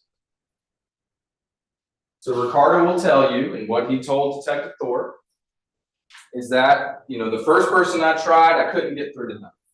So I contacted my cousin, Tyler. Tyler Thomas and Ricardo Thomas are first cousins. Their dads are brothers. And what Ricardo told Detective Thorpe is I called Tyler. And Tyler said he could get the cocaine. So Ricardo says he comes into town that day. He lives in Carrollton, Georgia. He comes into town from Carrollton. And he hangs out with one of his other cousins named Melvin Thomas, Jr. They hang out for a bit. And all throughout the day, Ricardo is continually talking to Ashley via phone, continually talking to Tyler via phone to keep this drug transaction on track. Because every time Ricardo does a deal with Ashley, he gets something in exchange, of course. He doesn't do it for free, it's a few $100. So all throughout the day, they stay in constant communication. Ricardo and Tyler, Ricardo and Ashley. But I told you at the beginning that Ashley was also in town for this family reunion. So he's got some family obligations that day. He's at Six Flags during the day. And he even sends a text message to Ricardo, like, right now I'm at Six Flags. But later that night, they finally agree to meet up. And Melvin Thomas, who is with Ricardo at the time, drops Ricardo off at a McDonald's. And Ricardo gets in the car with Ashley in that Escalade, gets in the front passenger seat. Ricardo says that he's now with Ashley and they're ready to do the deal. But again, his source is Tyler. Tyler's bringing the drugs. Tyler's bringing the cocaine. So as they get closer and closer to this deal, Ricardo and Tyler are still in communication with each other. Where are we going to meet? We got to meet up. We got to get this done. Ashley's trying to get back to the hotel. And what Ricardo says is that Tyler said, well, come to Dogwood Drive, come to this apartment complex and drive to the back. Pull in next to this white car. So Ricardo directs Ashley, okay, the deal's going down at Dogwood Drive. Let's go. The same Dogwood Drive where police found the extra shell casings, where they found the broken glass. Ricardo says, we pulled in, or we backed in next to this white car. Ricardo says, I looked over and I saw Tyler was there driving his girlfriend's Nissan Altima, like a maroon colored Nissan sedan. Ricardo says that Tyler gets out of the car and he comes and gets in the back seat of the Escalade of Ashley's car. Now, Ashley and Tyler had met one time before. So they weren't complete strangers, but they were by no means friends. Ricardo says that he asked Ashley, you got the work? I'm sorry, asked Tyler, you got the work? You got the product? Is it clean? Meaning, is it pure? And as they're discussing this deal, Ricardo says, Tyler, who got into that back seat with the bag, pulls a small pistol out of the bag, points it at Ashley and says, "Give it up, N-word." At this point, Ricardo takes off. He bolts from that car, takes off running. But as he's getting out of that car, as he's seeing Ashley throw his hands up and try to get away from the gun, he hears a loud gunshot. And as Ricardo continues to run away from that car, more gunfire. And then he looks back at the Escalade and he sees another guy getting out of Tyler's car, Tyler's girlfriend's car, Jaleesa Glenn. And he only knew this guy by the nickname Turtle, but he sees Turtle get out of that car and begin to raise his arm, and hears more gunshots. Ricardo says at this point, he's on foot. He has no idea this was going to happen. Didn't plan for this to happen. Just trying to facilitate a felony drug deal, a cocaine deal, when Tyler took it to the next level. So while Ashley's on foot, leaving the apartment complex, he sees the two cars speeding out. He sees Tyler's car speeding out of the apartment complex. He sees Ashley's car also speeding out of the apartment complex. They go one way, Ricardo's on foot going the other way. And at this point, Ricardo doesn't really know what has happened. He knows that he just bolted from a car after his cousin, his blood cousin, pulled a gun, but he doesn't know that Ashley's been shot. He doesn't know that Ashley is soon to be dead. So Ricardo's on foot. He begins walking up the road. And you will see evidence that he has another phone conversation with Tyler. And he'll tell you that he told Tyler, "What were you thinking? What the hell?" Tyler told him, "Hey, just keep your mouth shut. Keep your mouth shut." So then Ricardo is able to hitch a ride from another cousin of his named Larry Reese. And Ricardo makes his way back to his Carrollton home. He had started the day in the Carrollton, Villa Rica area. He had come into Atlanta with his cousin Melvin. They were supposed to go to a car show, but that didn't work out. But again, all in the back of his mind, he knows he's going to help Ashley with this drug deal later that day. And all in the back of Ashley's mind is, I know I'm at Six Flags, but I'm going to get these drugs later that day. Ricardo makes his way back to his home. And he talks to Tyler a time or two again. And Tyler continues to tell him and lean on him. Keep your mouth shut. Don't say anything. Keep your mouth shut.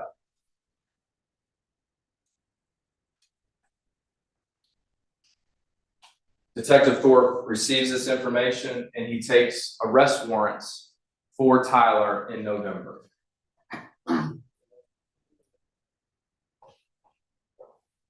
Now, Detective Thorpe also did some investigation into some of the numbers that Ricardo was talking with that day.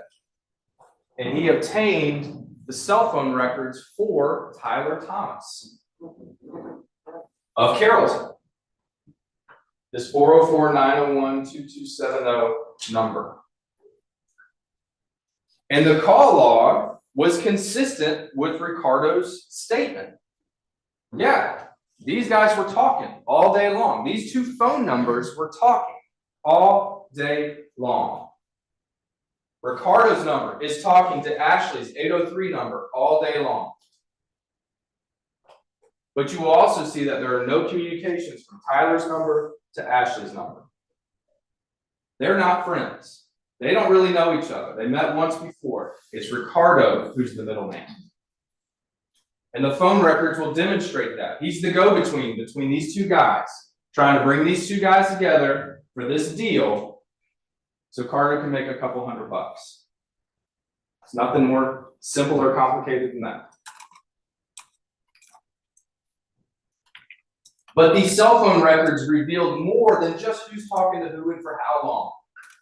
You will hear from Detective Kevin Leon Pack, and he is an expert in cell site location information. He is an expert in cell phone records and analyzing cell phone tower data. He is part of the FBI CAS team, a cellular analysis team. Their function is to receive cell phone records and milk them for what they're worth. What did these records tell us? What do they support? What do they contradict? Does this witness's statement line up with the cell phone records? Is it contradicted by the cell phone records? And what he found was revealing, because he was able to look at the cell tower usage for both Ricardo and Tyler. Now, he will tell you that generally speaking, a cell phone connects to a tower with the strongest signal. And generally speaking, that is going to be the cell tower that is closest to the cell phone. You're not going to be in Northwest Atlanta placing a phone call and connecting with the cell tower in Henry County. Your cell phone is going to be looking, where is the strongest signal? And it, generally speaking, is going to be the cell tower closest to the cell phone. But it's not just what cell tower is being used. These cell phone companies provide an additional layer of information called the sector. You will hear that most cell phone towers have 3 sectors. It is a 360 degrees divided into 3 sectors, a 120-degree sector. And that when a phone places a call, cell phone companies are often able to provide not only the cell tower that was used for that call, but the sector that was used for that call. And here is an illustration of how these sectors are mapped and how you will see Detective Leon Packer discuss them. So at the point in which these 2 sector lines intersect, that is going to be the location of the cell phone tower. And the pie shape demonstrates what sector is being utilized by a particular call. So a call that is using this sector is going to be consistent with the cell phone being in this radius.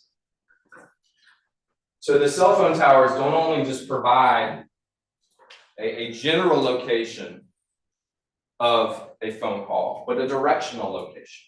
What side of the tower are you connecting with? Now, he will not be able to tell you where specifically the cell phone is. There's no GPS information from the device itself. There's no triangulation to show where exactly the cell phone is, but it gives it that approximation. And the cell phone mapping tells a story in this case. Remember, thus far, we've only heard from Ricardo. And his first statement is a lie. The fact that 2 random guys came up, that's not true. He'll admit that to you.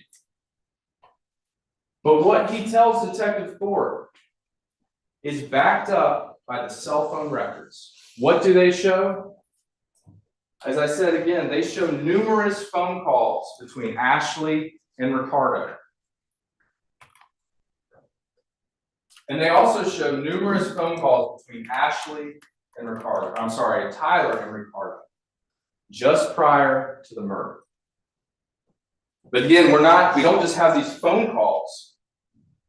We have the tower information. And the cell phone towers show that Tyler's cell phone, the number subscribed to Tyler,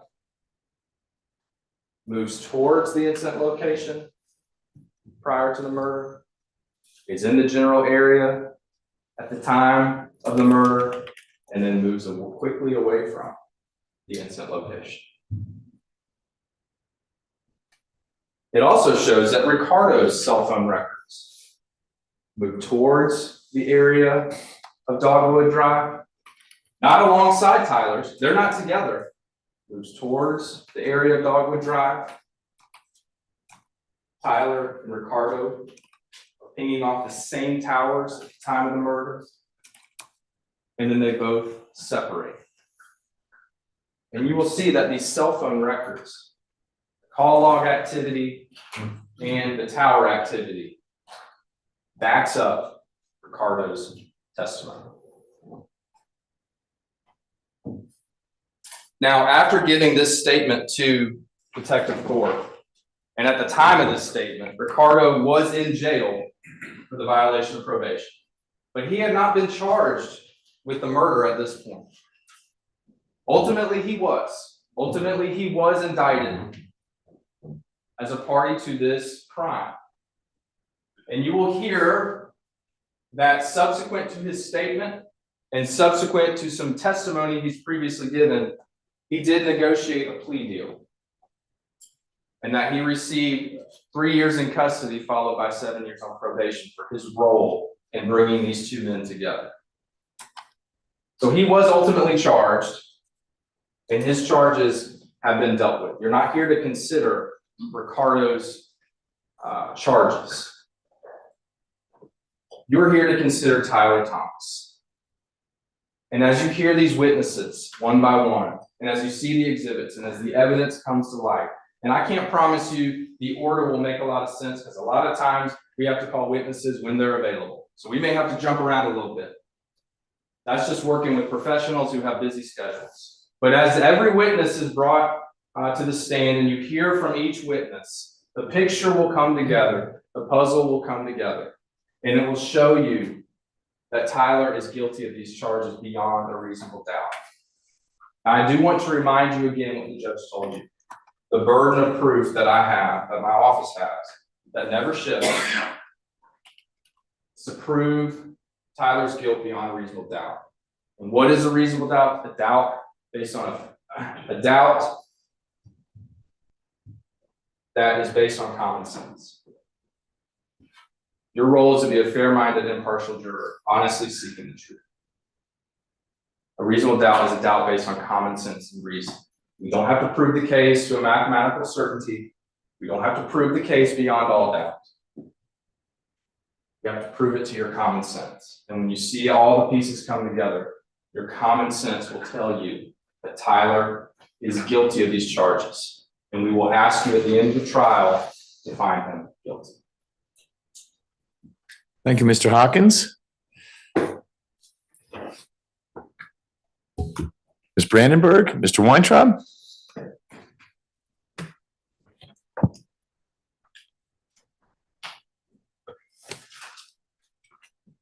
Good morning, ladies and gentlemen. Again, I'm Elizabeth Brandenburg, and I have the privilege of representing Tyler Thomas along with my co-counsel, Howard Weintraub. This case is about credibility, and Ricardo Thomas simply has none. We ask you to listen carefully to what he has to say and also consider what he said before you hear him today. Because as the state told you, he's given several statements. You've heard a lot about the evidence that was collected at the scene that day, but you won't hear anything about that evidence connecting to Tyler Thomas. They collected those projectiles. They don't connect to Tyler Thomas. They collected fingerprints. Nothing connects to Tyler Thomas. They collected DNA out of items in the car. Nothing connects to Tyler Thomas. You will hear about the phone records. Tyler Thomas and Ricardo Thomas are cousins, and they had contact with each other. That wasn't uncommon at all from all the records collected. You'll hear about the cell towers, as the state talked about. Again, you may have heard the state use the word generally a lot in talking about the cell towers. The general area, cell towers generally use, or cell phones generally use the tower closest to them. That generally is all we get out of the cell towers. And again, it's not uncommon for either of these individuals, Tyler or Ricardo, to be in the area of Dogwood Drive and the cell tower. Let's go back to the statements that Ricardo made. You heard about the August phone call between Detective Thorpe and Ricardo. After Detective Thorpe found Rat in Ashley's phone, he called him up. Do you know Ashley Brown? Yeah, I know him. He's my cousin's cousin. And were you with him that day? And he was. He admitted he was with Ashley that day and that he was involved in a drug transaction with him. And he tells Detective Thorpe that they stopped at an apartment complex after completing a drug transaction in order to smoke some marijuana. He said at that point he didn't know this apartment complex, but he maybe could get back there if he drove around. He describes this story about two masked men jumping out once they stopped at this apartment complex, brandishing guns, and he takes off. He doesn't call the police, he doesn't call 911. He's left his friend in the car and he hears gunshots behind it. You heard the state say Ricardo said he would meet Detective Thorpe and he didn't show up for that meeting. And he was then arrested for having violated his felony probation based on admitting to being involved in a drug transaction. Now that phone call was in August, about 2 months after the June 22nd shooting, and he gets arrested a month or so later, and he's sitting in jail. He actually talks to Detective Thorpe and the state a number of times. The November interview that you heard about was not the next time he talked to Detective Thorpe. There was one in late October that there is no recording for. You won't hear what he told Detective Thorpe that day. Detective Thorpe will also tell you that he met with Ricardo's attorney before the November interview at Waffle House, and that was not recorded. In the meantime, Detective Thorpe has received and reviewed Ricardo's cell phone records, and he's going through the records, and they are lengthy. You saw a couple of phone calls and some connections, Tyler and Ricardo. Ricardo's talking to many people that day, before and after the shooting. This is not all day, only talking to Ashley, only talking to Tyler. And into the early hours of the morning, he's on the phone with people that are not identified. He meets with Detective Thorpe in November, and he tells him that Tyler did this. That Tyler got into the car and shot in the way that was described. Detective Thorpe asked him in that interview, was there anybody else with Tyler? And he said no. It's not until later, in 2015, January of 2015, he has another attorney, and he talks to a district attorney, an ADA from the district attorney's office, and an investigator from the district attorney's office. And this is after he's had his attorney, the case has been indicted, evidence has been turned over, and that's when he said there was a second person with Tyler named Turtle. Even in this November interview with Detective Thorpe, he's either still lying or he's leaving out details. Because Detective Thorpe asked him point blank, was there anybody else there? And he said no. January 15 comes around, 2015, and that's when he says he saw this person on a turtle. All the ballistic evidence that you see and you'll hear about, that's part of the case file. And then Ricardo tells there's another statement, another story in 2017, shortly before his guilty plea. And his guilty plea was to a lesser charge for 10 years to serve 3, commuted to time he had already served. So he served no more time. He had served less than 2 years. And he walks out. And that's why we're here. We're here because Ricardo avoided a lengthy prison sentence in exchange for testifying against Tyler Thomas. We ask that you look carefully at all of the evidence because it just doesn't add up. The only person that puts Tyler Thomas in the same place as Ashley Brown is Ricardo. And there's no other meaningful evidence that connects Tyler to this event. We ask that you listen to all the evidence, review the evidence carefully, and when we come back at the end of the case to sum up what the evidence did or didn't show, we will ask you to find Tyler Thomas not guilty of all of the counts in the indictment. Thank you. Thank you, Ms. Brandenburg.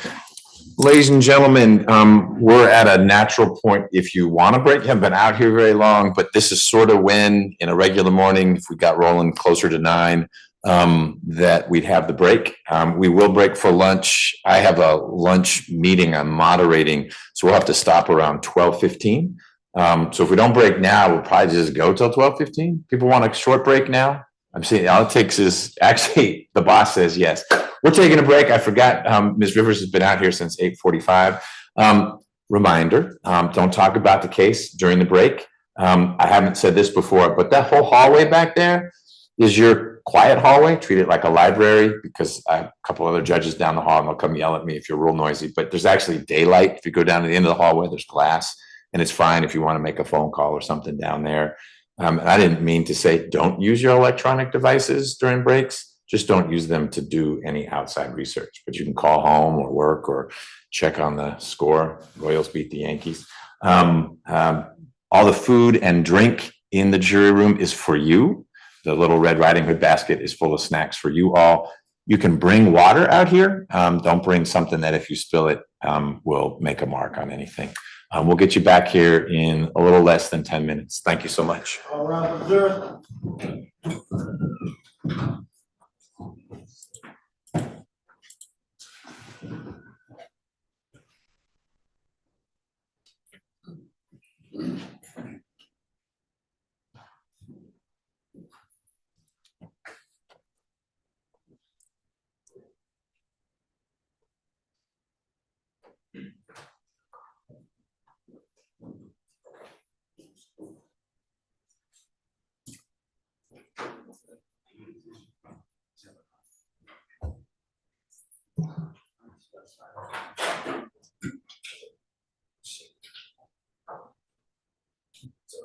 Mr. Hawkins, anything we need to discuss before we take the break?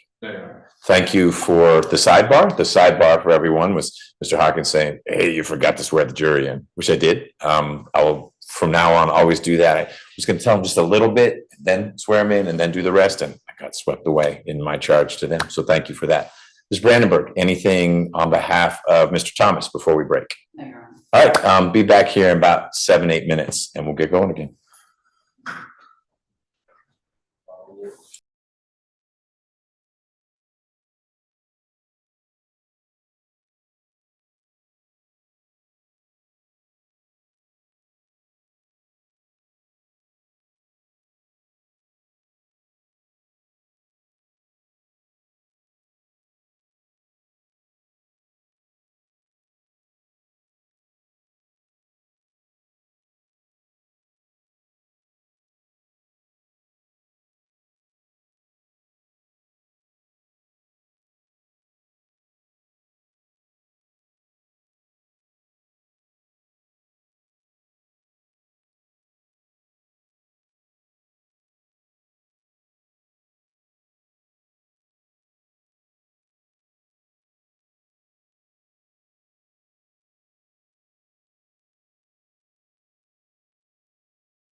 Who is your first witness going to be? Mr. Brown's father, James Brown. Got it. Thank you.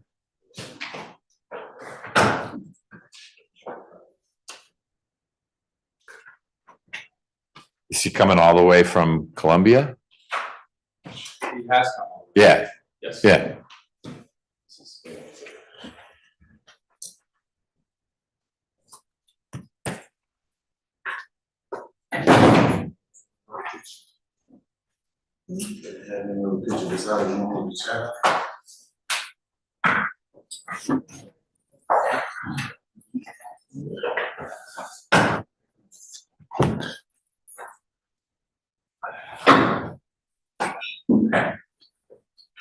Full service operation. Dang, I thought it was just the lawyers.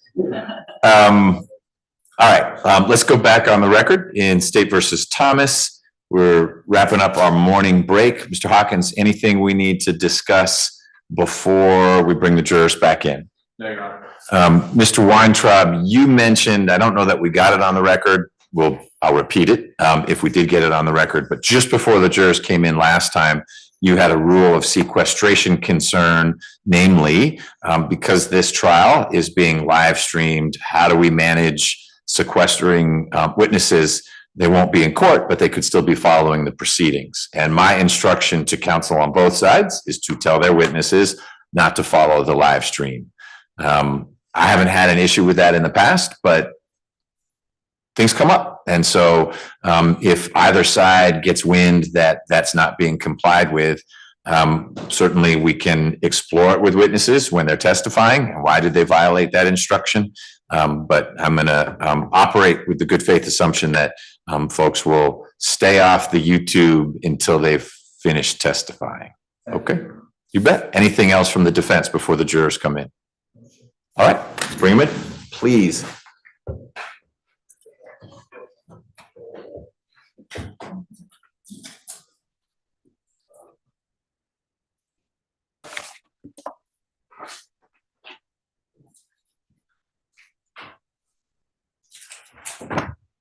Well, why is that on there? It holds the cord in? It bent it too much or something? Uh-oh. Do we have an equipment malfunction? Well, it's not connected. It's not Oh. connected. Oh, so it's taking stuff down, but you can't see it on the big screen. Here, but it's not coming up. Got it.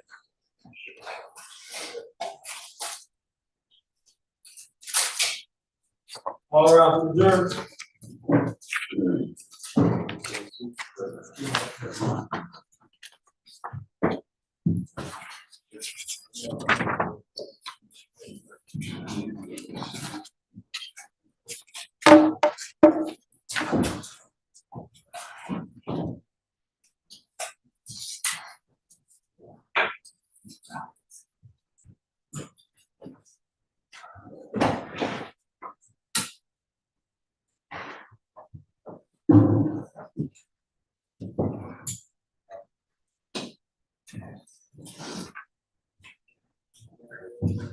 Joseph, President accounted for. Thank you, Deputy Gordon. You all can be seated. Two logistical points before I ask the state to call their first witness. One, there are no assigned seats. In fact, I encourage you to mix it up a little bit unless you need a particular spot. Mr. Few, you should always take that seat. But you literally get a different perspective on the trial if you're seated right here, with witnesses versus in that far corner. So sit where you're comfortable, but don't feel bad about after lunch switching rows, switching, not being far in the corner, wherever you want to be. I had a second one and it just escaped me, but it was certainly sit where you're most comfortable sitting. And with that, Mr. Hawkins, if you would call the state's first witness. State call is James Brown.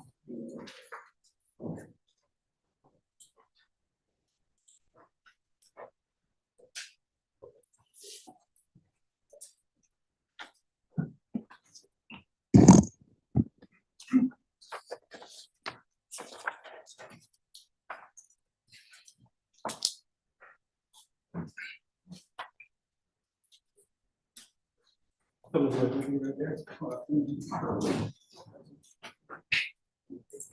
Yes.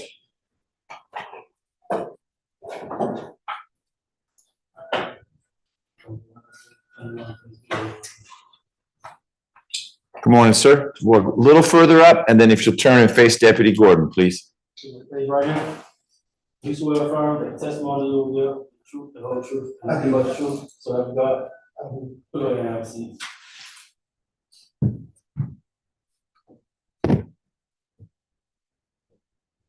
Please spell your name for the record. My name is James D. Brown, James, middle initial D.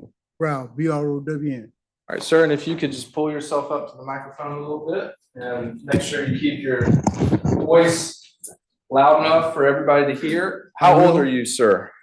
I'm 77. Where are you from? I'm from Columbia, South Carolina. And how long have you lived in Columbia? I've lived there all my years, all my life, except for 4 years that I served in the military. All right. Do you have any children? Yes, I have one daughter that's living, and I had a son actually who's deceased, and I had one other child that when I got out of the military, I had an affair with a young lady. So I have a son. Okay. Now, Ashley, when was he born? Do you remember? September the 7th, 1977, which 7 is my lucky number. Okay. I was lucky the day that he was born. Yes, sir. And is he older than your daughter? Yeah, he's the oldest between my wife and I. All right. Does Ashley have any children? Yeah, Ashley has 4 lovely children, and he had a stepson. Okay. Boys, girls? 3 boys and 1 girl. The girl was the apple of his eye. After 3 boys, I guess it would be. Yes, sir. Now, where did Ashley live in 2013 full time? He lived in a house that my wife and I own, 3721 Trotter Road in Columbia, South Carolina. Okay. And up until his murder, did he always live in Columbia? Yes, he has. How old was he when he was murdered? 36. Now, I want to draw your attention to June 22nd, 2013. Mr. Brown, where were you that particular day and that weekend? I was here in Atlanta down for a family reunion. In fact, the whole family came down. All right. When you say the whole family, give the jurors an idea of what kind of numbers we're talking about. For a family reunion? Yes, sir. Probably a couple hundred people. All right. One of the reasons why I came down is my mother had just had her leg amputated. And she was at the time about 100 years old. So we knew that probably was going to be the last time that we had a chance to spend some time with her. So I came down with the family so that we could enjoy that weekend. Mm-hmm. And we had a lot of relatives coming in from different places like Washington, D.C., Maryland, where a lot of my relatives reside in South Carolina. So we usually have those reunions every 2 years, and that was a real special one for me because my mom came through amputation of her leg, and we were so thrilled about it. So we really were looking forward to, enjoying the weekend.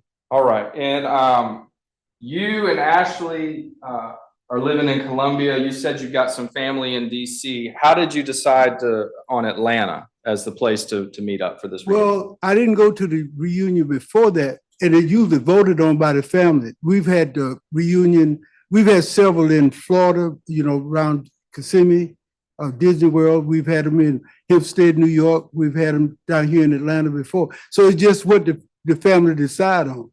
All right. For me, they pick Atlanta. They have it in Atlanta that year. Okay. And when you came to Atlanta, where did you stay? I stayed at the Embassy Suite in Midtown. Did Ashley come to this particular family reunion? Yeah, he came to the family reunion, but he did not come with me. He came down there probably the last time. Well, before we came, he called me about 3 o'clock that morning because he was working on my mom's house and he was trying to get it rebuilt before she came back home, but for the amputation of the leg.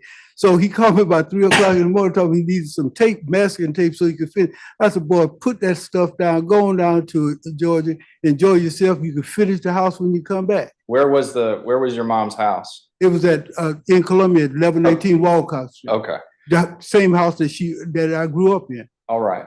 So Ashley came to Atlanta for the reunion? Yeah, he came down with his significant other, his companion, the children, and he also met my daughter, and she came down with her children. They all they spent the whole day at Six Flags. And what's your daughter's name, if I didn't already? Lori D. Brown. Lori Danielle Brown. So that day, the day of June 22nd, you said that Ashley was at Six Flags? Yeah, they spent the whole day at Six Flags. Who went to Six Flags? Ashley went to Six Flags, to Tawana, all the children, and my sister and her children. Who is Tawana? Tawana is, I call her my daughter-in-law, but they never was married, significant other, you know. She's the mother of his children, you know. Can you spell that? Tawana, Twanda. All right. At the time, her name was Tawana Anderson. She is since Tawana Barber. She has since remarried. Her name is Barber now. And is this the same woman that Ashley had many of his children with? Yes.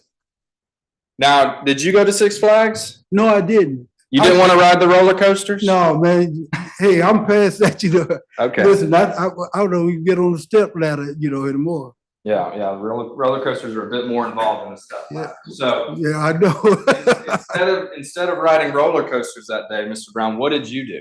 I stayed around at the hotel with my mom, cherishing the moments and, you know, reminiscing. And, you know, I found my mom was real close to me. I was a devil growing up, you know, so she stuck with me.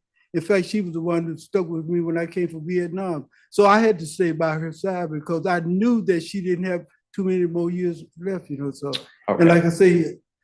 So you stayed at the hotel visiting with your mom and other the parks family? and stuff, they don't turn me on anymore, you know. Your Honor, excuse me, I'm gonna have to check. I think we made the point why we came down here. I'd like to move on. I think this is relevant. Okay, let's move on. All right, Mr. Brown, let's try to stay a little bit more on track. Okay. And I want to ask you, after Six Flags, after Ashley went to Six Flags, did you see Ashley again after Six Flags? Yes, I did. Okay. Tell me where you saw Ashley after he left Six Flags. Well, they came from Six Flags, probably was about 9:30 that night. We met at the hotel, so we decided that we were going to a restaurant to eat. But when we got to the restaurant, it was about 10 o'clock, and they told us that you know, we couldn't come in. They were only going to serve the people that was already in. So we decided that we were going to come back to the hotel. Okay, and let me stop you so we can break it down. You meet Ashley at the hotel, is that what you're saying? We left the restaurant since we couldn't get in. Did you meet Ashley at the restaurant or at the hotel, or do you not remember? At the restaurant. All right. And how close was this restaurant to the hotel? Was it walking distance? Did you have to drive? Walking distance. And you said the restaurant was closed? Yeah, they closed at 10 o'clock. We had gotten there 5 minutes early. We probably got some food, you know. All right. And so after you and Ashley are at this this closed down restaurant, is anyone else there besides you and Ashley? All the children was there. Tawana was there. Everybody was there. We were going there. And my sister was there, you know, and her children. Okay, so a big crowd. A big crowd. After you realize the restaurant's closed and they're not going to reopen for you, do you discuss any other alternative plans for dinner that night? Yeah, we just decided that we was going to go back to the Your Honor, I object as to who we're speaking with, and if it's someone that's not him, I object to his being here, sir. Well, statements of intent are a hearsay exception. So if they're discussing what they intend to do, that is a hearsay exception. Okay, for now, I'm going to overrule it, but I know you're setting the scene. Just keep doing that. So I just want you Well, to we tell, decided that. hold on, let me finish, sir. I just need you to tell me, did you discuss what you were going to do next? Yes, we did. And what was that discussion with Ashley about what you were going to do We would next? go order pizza and return to the hotel. All right. Now, in making this plan for the pizza, did you and Ashley ever have a discussion about Ashley going out, leaving the hotel? I object, Your Honor, as anything that Ashley Brown has said being hearsay. Repeat your question? Did you and Ashley, after you decided on the pizza, Did you ever have a conversation about what Ashley's plans were at that moment after you decided on the pizza? Yes, we did. We had plans. Okay, and what did Ashley tell you his plan was after you've agreed on the pizza? Okay, before you answer that, do you object to that question? What Ashley said his present intention was as to what he was going to do? Yes, I do. And your basis for objecting? It's an out of court statement being offered for the truth, or if he's gonna offer it for another purpose, I'd like to hear that. Okay, Mr. Hawkins, It's a statement of intent. Okay. I'll allow it in. What did Ashley tell you his plan was to do? He said that it was about 10:15, and we had another cousin that walked up and said that she wanted some liquor. So Ashley said that y'all go ahead, order the pizza. I'm going to meet some friends and I will get the liquor over there because it's cheaper, and I will bring it back to the hotel. Okay, and let me stop you there. So after Ashley tells you that he plans to go meet with some friends, pick up some liquor and meet you back at the hotel, did Ashley leave the hotel? He was not at the hotel. We were going back to the hotel, so he went and, I guess, got in the car. Okay, this conversation took place at the restaurant? Yeah, right out Okay. in the lot. All right, and so after Ashley has told you this, of his plan, did he leave the restaurant? The restaurant area, yes, he left. How did he leave? He left walking. Okay, and do you know what he was driving at the time? Did he have a car with him that weekend? He had a red Suburban Cadillac Escalade. Okay, and was that Ashley's car? Yes, it was a car that actually was I really dear to my wife. So what he did, he gave my Well, I just need to know, was it Ashley's car? it was Ashley's car. Okay, and in addition to telling you he was going to meet with some friends and then on the way back, he would pick up some liquor, did he tell you what part of town he was No, going he to? did not. And you said this occurred about 10 p.m., is that right? No, we was at the hotel the restaurant at 10 p.m. We was outside, it was about 10:15 because we were deciding what we were gonna do. Okay, So we were supposed to get the pizza and be back at the hotel around 11 o'clock. all right. So, and you may have answered this, but about how long did you expect Ashley to be gone? 45 minutes at the most, because he said it around 11 o'clock.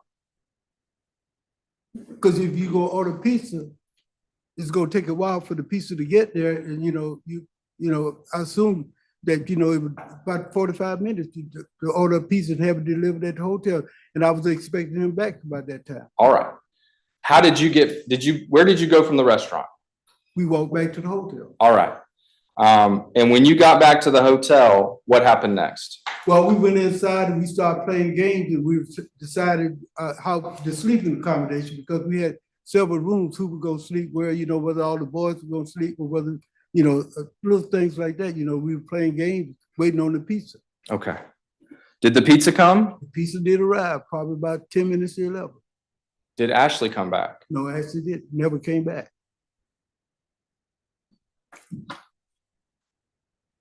Did you go to bed that night?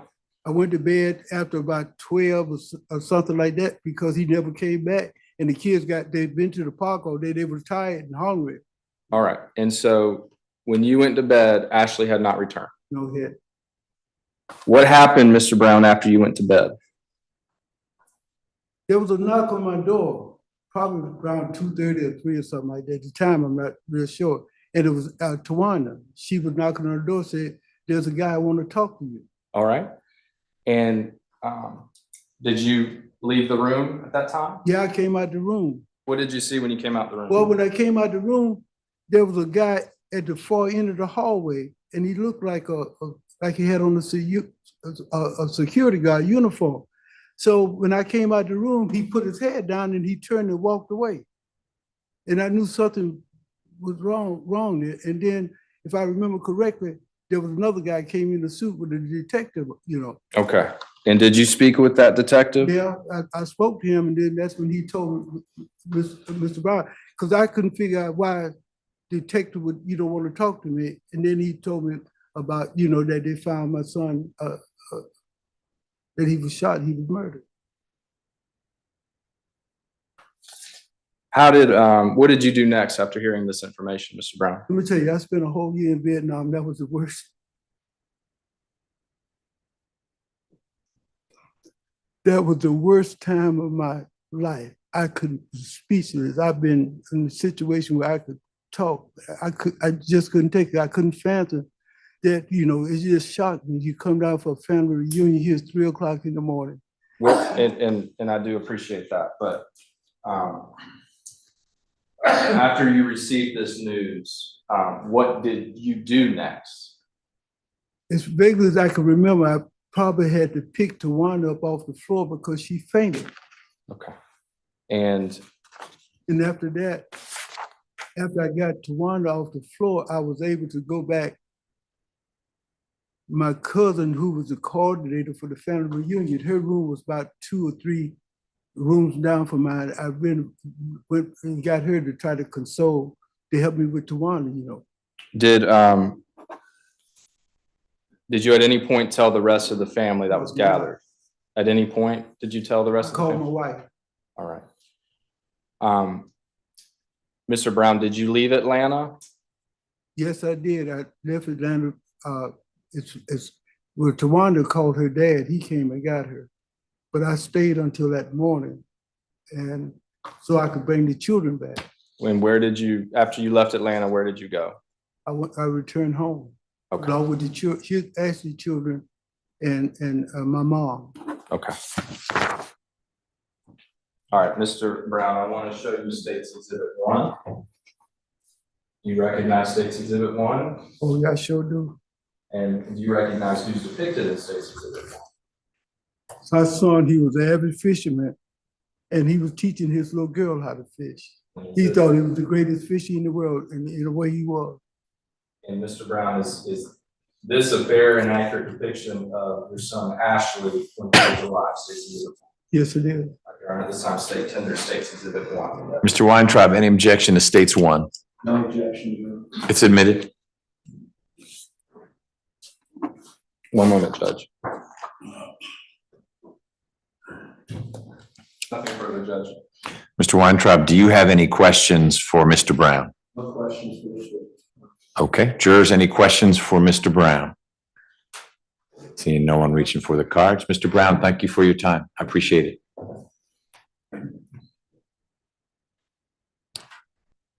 Your Honor, may Mr. Brown be excused from his subpoena so that he can remain in the court? I don't have any intentions of recalling. Okay. Is it okay if Mr. Brown stays in the courtroom, Mr. Weintraub? Yep, he is free to stay in here. Next witness for the state, please. State calls Alicia McCoy.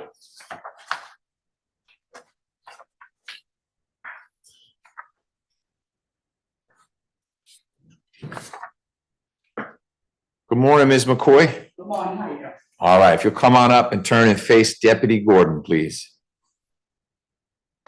You swear or affirm that the testimony you will give is the truth, the whole truth, and nothing but the truth, so help you God? Yes. Good Lord, have a seat. Can you state and spell your name for the record? Alicia D. McCoy, Alicia McCoy. Ms. McCoy, how are you? All right, how you doing? Now, where did you live in June 2013? 3255 Kingston Road, Northwest, And how long have you lived there? 34 years. What county is that address in? Fourth, And what type of home is that? it's a brick, but half wood too. Okay, how many bedrooms does it have? 3, What about number of bathrooms? 1.5. All right. Now, in June 2013, did you live at that home with anyone else? Yes, me and my husband, What's your husband's name? Alfonso. Alfonso? Yes, Now, I want to draw your attention to the specific date of June 22nd, 2013. Okay, Ms. McCoy? okay. Were you at your home around 11:20 or so p.m. that night? Yes, And where were you inside your home? I was sitting on the sofa next to my bay window. And describe kind of where that is in relation to your front door. If you walk in your front door, how do you get to that sofa?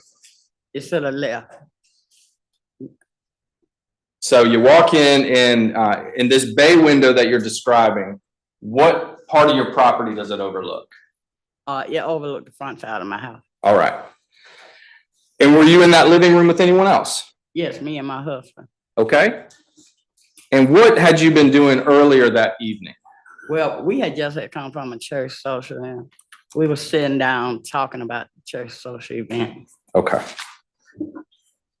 And at this time, did you have any TVs on? No, And where was your husband sitting inside the living room? he was sitting across in front of me. So you sitting on the sofa, would your back have been to that bay window? Yes, Now, was anyone else in the room, in the living room at this time? no, Was anyone else in your home at this time? no. How long had you been home for? That's about 15 minutes. Now, did anything unusual happen around that time? Yes, I was sitting there and I heard some noise and it was like something was revving up. And before I could get up, really, I looked over in the corner and I saw the truck outside the house.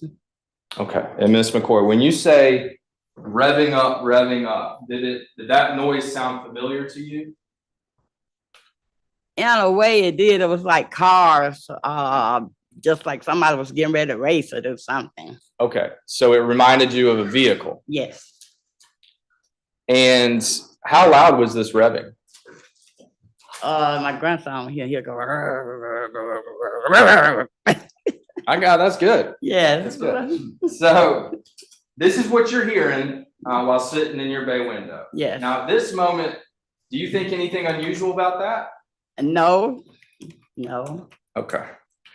When did it become unusual? When it hit the house. Okay. And did you hear that? Did you hear something hit your house? Yes, I heard it, but when I seen that car sitting there, I lost it. Okay. So your back is to the bay window, Yes. right? You're hearing this revving. Yes. And at what point do you turn around and look out? Because you said you saw something. So at what point do you turn around and look out? The light flashed in my eye.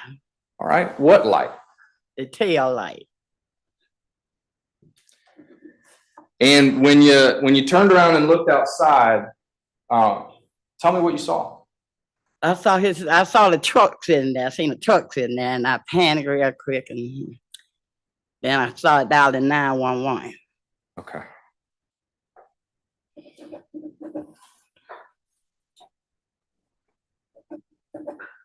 And where specifically was this truck on your property?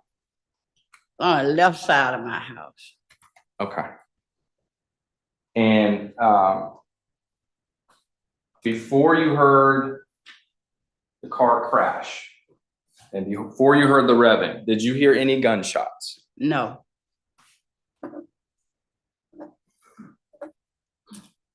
Did you see anyone inside the car? No. Did you see anyone running from the car? No. And as you're looking out on this car, can you see what the car is doing, if anything? Yes, the wheel was spinning. And when you say wheel, what cars have several different types of wheels? What wheels are you talking about? The back wheel was spinning. The back tires? Yes, the back tire. And as these tires are spinning, is the car going anywhere? No. Now, I want to show you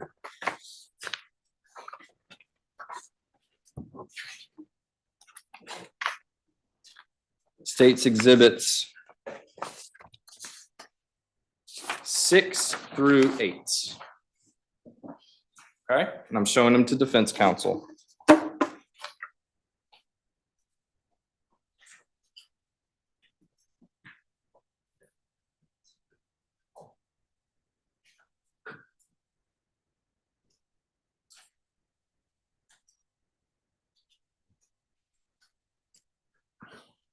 Okay, and showing you states exhibits 6 through 8. Ms. McCoy, just take a moment to look at those states exhibits and let me know when you're done.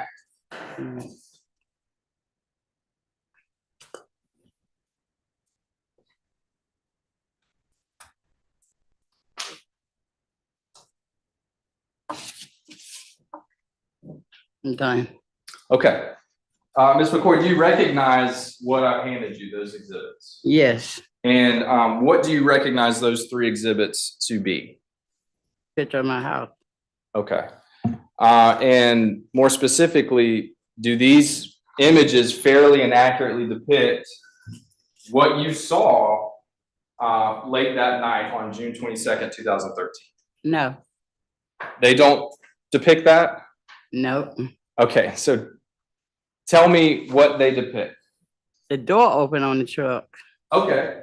I didn't see that. Okay, all right. So the vehicle is not in the exact condition that you saw it? It's not in the same exact condition? It's in the same condition, but the door was not open. Okay, other than the door being open, is there anything about what you see in the images that is different from what you saw?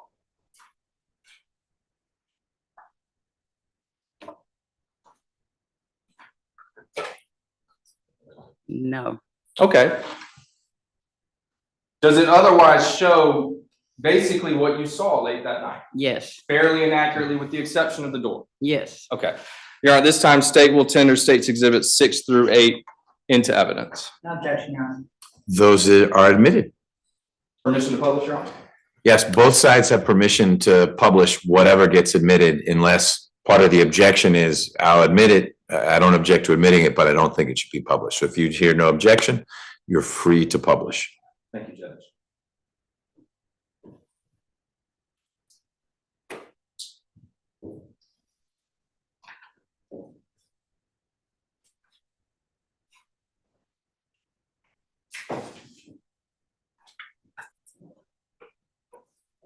Okay, Ms. McCoy, Yeah, you see, is your monitor on there?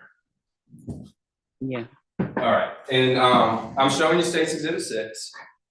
And tell us what we see in States Exhibit 6. My truck, my white truck, All right, and that truck, and my house. okay. and So the house that is in States Exhibit 6 is your home at 3255 Kingston Road Northwest? Yes, Okay. You said you see a couple vehicles. yes. Which vehicles were supposed to be on your property that night? Can you circle and describe those? And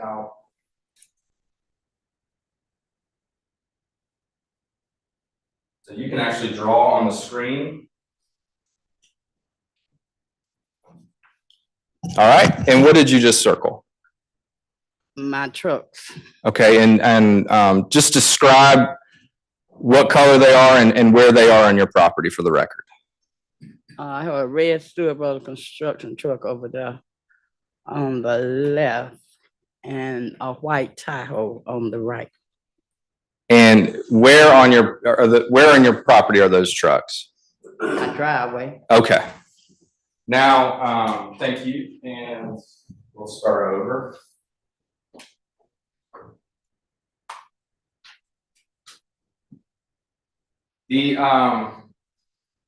You see the truck with the door open. Yes, Is that one of your trucks? no, Were you expecting that truck to show up that night? no, Did you give the truck permission to crash into your house? no. Okay.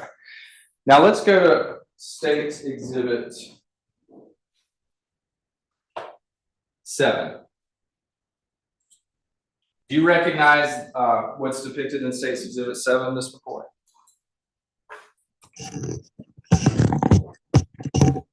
No, Well, let's start with the house. Do you recognize the house? yeah, Okay.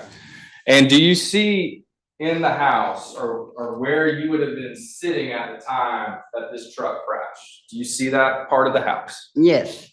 Would you circle where that part of the house is and where you would have been sitting at the time? Okay. So when you describe, ma'am, seeing the red light, that's through that window we see right there that you would have seen the tail light? Yes. Now, Ms. McCoy, did you ever go up to this truck? No. You said you called 911, is that right? Yes. And I'm showing you State's Exhibit 5, Ms. McCoy. Okay. And do you recognize State's Exhibit 5, this disc? I've just handed to you. Yes. And do you know what's on State's Exhibit 5? Yes. What is on State's Exhibit 5? Call them 911. All right. And have you had a chance to listen to the call that is on this disc? Yes. And is it a fair and accurate copy of the call you placed on June 22nd, 2013 at 11:25 p.m.? Yes. Permission to, or state moves State's Exhibit 5 and evidence. Ms. Brandenburg, any objection to States 5? No, Your Honor. Okay. Permission to publish from it? All right, sorry, I'm recalling now. Yep, you've got it. So this will be our first technical challenge to see if you all can hear it. Let me know if the audio isn't loud enough, and we'll do our best. It's kind of touch and go in this courtroom.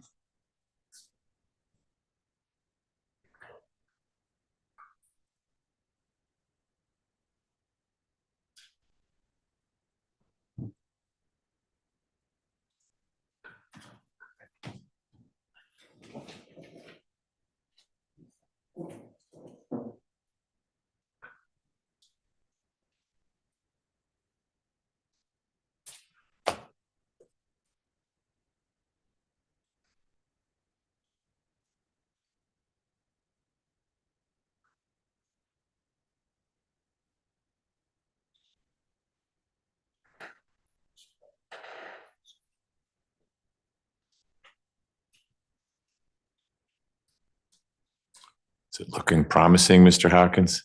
It is, Judge. I'm just trying to get it to the exact spot of Ms. McCoy's call. I think where it is.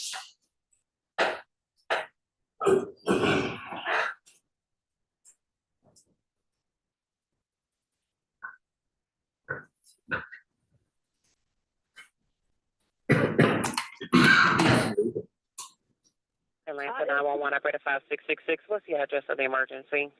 3255 Kingston Road. 3255 Kingston Road. Do you need fire, police, or paramedics? Yes, I need the fire department. I need the police. I got a red truck sitting up here in my yard, and it's burning tires or something.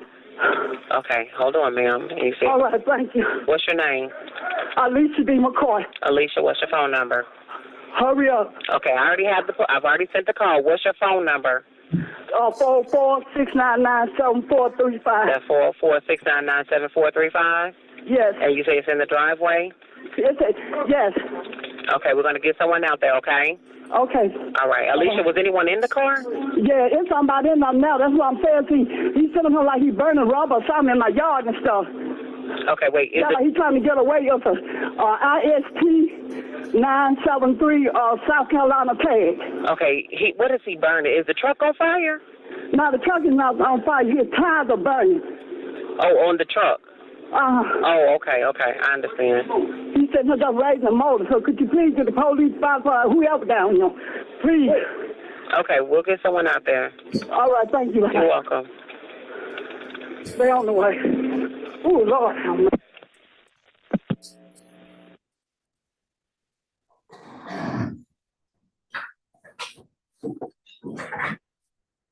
All right, Ms. McCoy.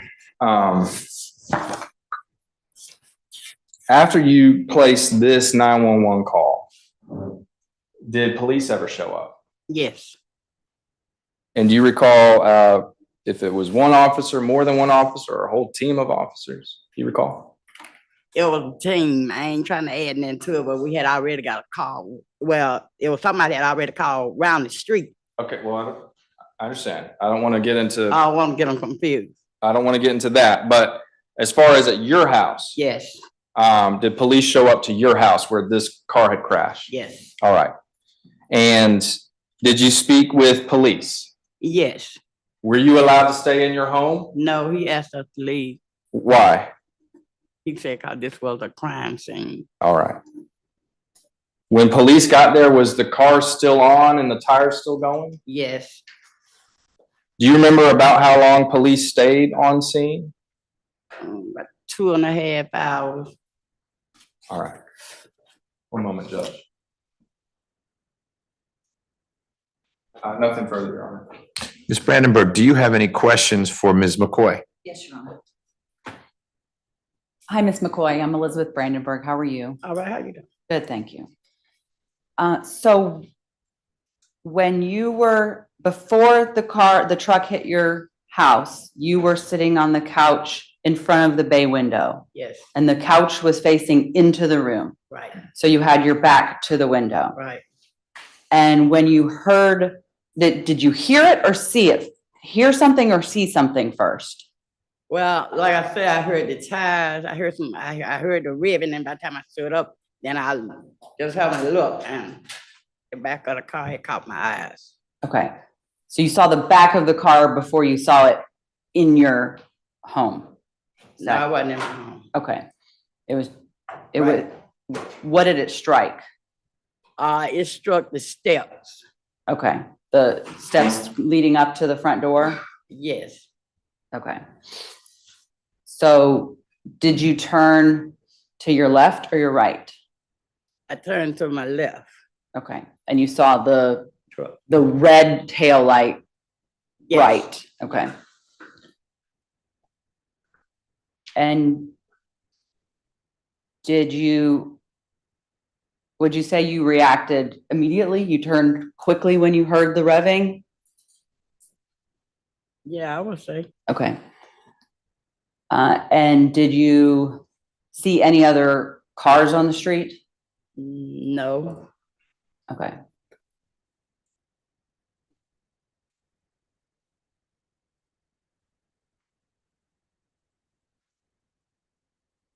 That's all I have.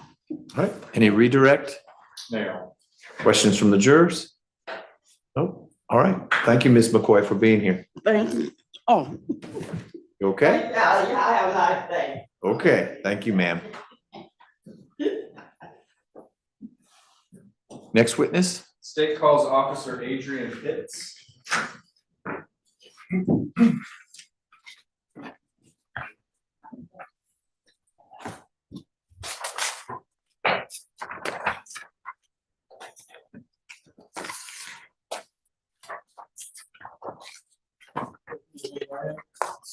You swear affirm that the testimony you will give will be the truth, the whole truth, and nothing but yourself, God. I do. Go ahead, Alicia.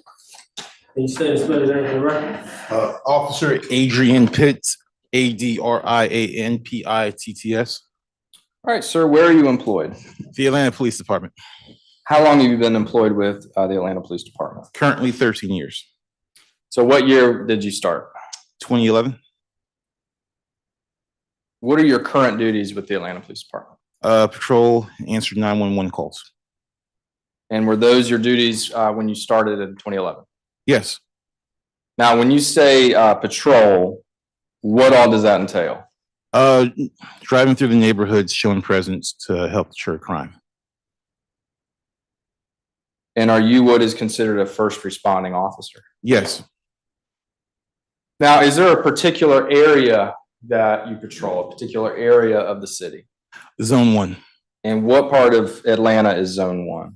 Northwest Atlanta, bordering Cobb County. Has this been your zone for the duration of your career? Yes. And when you patrol, are you in uniform? Yes. Are you in a marked patrol vehicle? Yes. I want to draw your attention to June 22nd, 2013.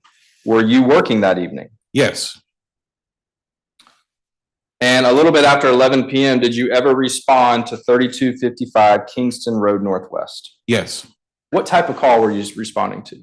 If I remember correctly, it was a vehicle that drove into a house or drove into the side of a house. And do you recall exactly when this 911 call was placed? I don't. I know it was earlier in my shift.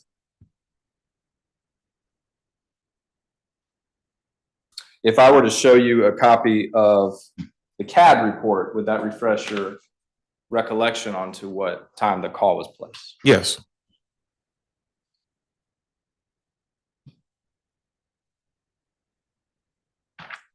And what is a CAD report? CAD report is basically when written or a typed out log of what's dispatched to officers. And are they made at the time that the calls are coming in? Yes. All right, I want to direct your attention to the first page on the far left side, E911. Just take a moment to look at that and let me know if that refreshes your memory as to when that 911 call. It does, yes. And what time did that 911 call? 23:25 hours, which would be 11:23 p.m. 23:25 hours. That would be what time? 11:23 p.m. 11:23 or 11? 23:25 hours. Yeah, about 11:25. 11:25. Yeah, 11:25. And so, where are you when you receive 911 calls, generally speaking? On the road inside the patrol car, driving. And when you received this call, how did you respond? I accepted it and went to the location dispatch gave. When you went to that location, describe what's at that address. It's a red brick house for grassy front lawn. On that particular evening, there was like a maroon SUV pushed up on the facade of the house. And what county is that Kingston Road address in? Fulton. When you arrived, were any other officers already on scene? No, I believe it was just myself at first. And when you get on the scene and you see what's happening, describe what you do next. I get on the scene. The SUV is up against the house. The tires are spinning. I go to the vehicle. I see the driver in the driver's seat slumped over. I start shaking the car and shout at him. And when you say the driver is slumped over, where is the driver in that driver's seat? The driver is in the driver's seat, yes. Was he saying any, or describe what the driver looked like? Large, heavyset black male, balding, white t-shirt. Was this gentleman saying anything? No. Was he moving at all when you got there? No. Did you see anyone else inside the car? No. Did you see anyone else running from the car? No. And what did you say the engine was doing at this time? The engine was still running. And was the car doing anything else? The tires were still spinning.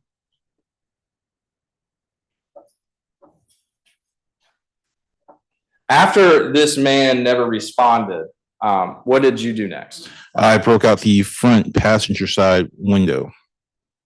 How did you do that? With my department issued ASP baton. All right. And what is an ASP baton? It's a metal rod that extends. All right. And why did you break out the window? The tires, the car was still running, the tires were still spinning.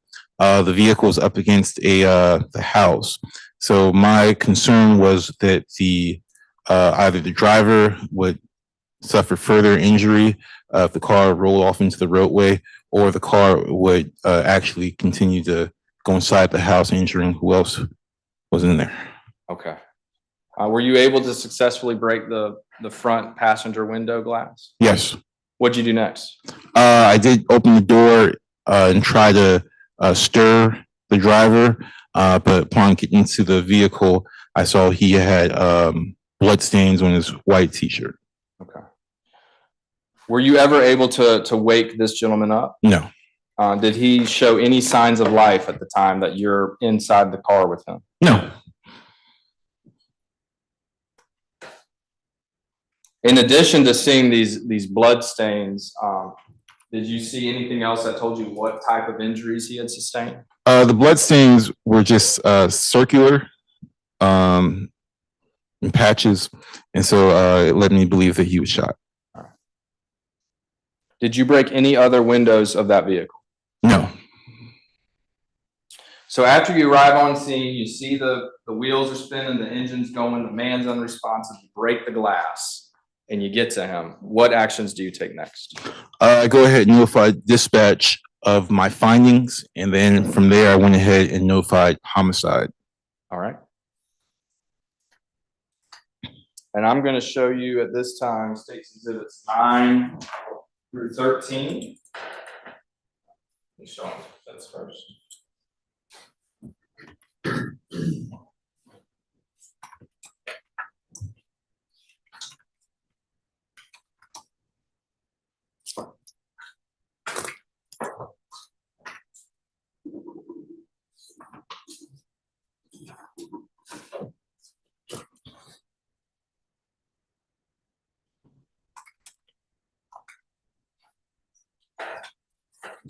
Tell me if you recognize those exhibits and let me know when you're finished looking at them.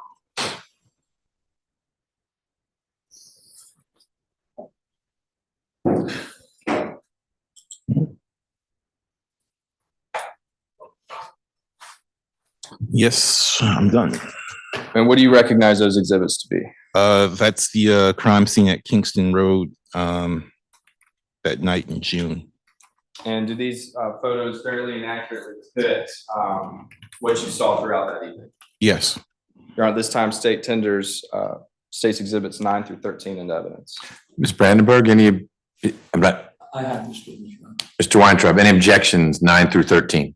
Just one question. So you're not the taker of the photographs, correct? No, sir. You just recognize the scene. Yes, sir. Okay, I have no objection. They're admitted.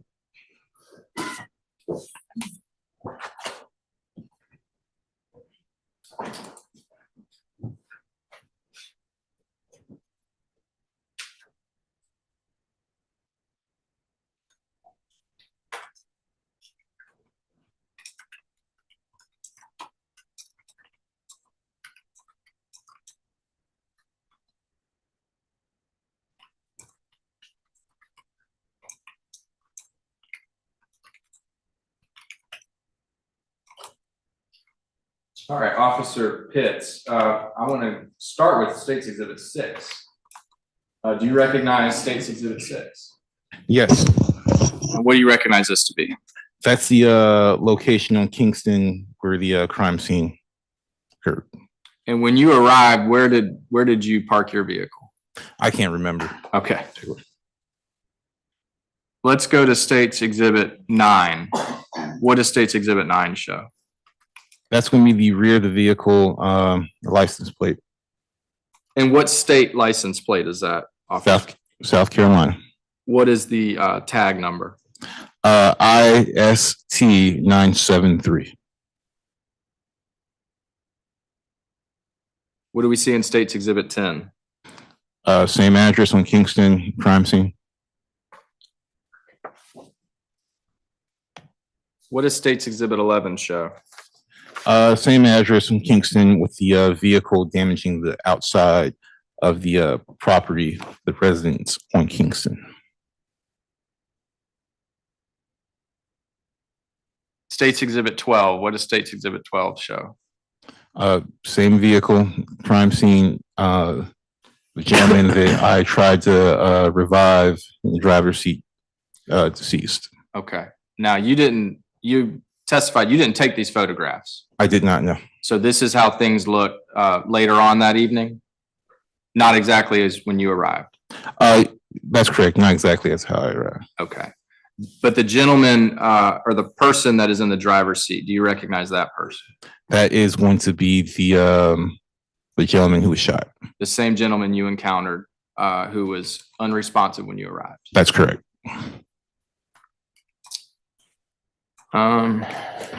Let's see.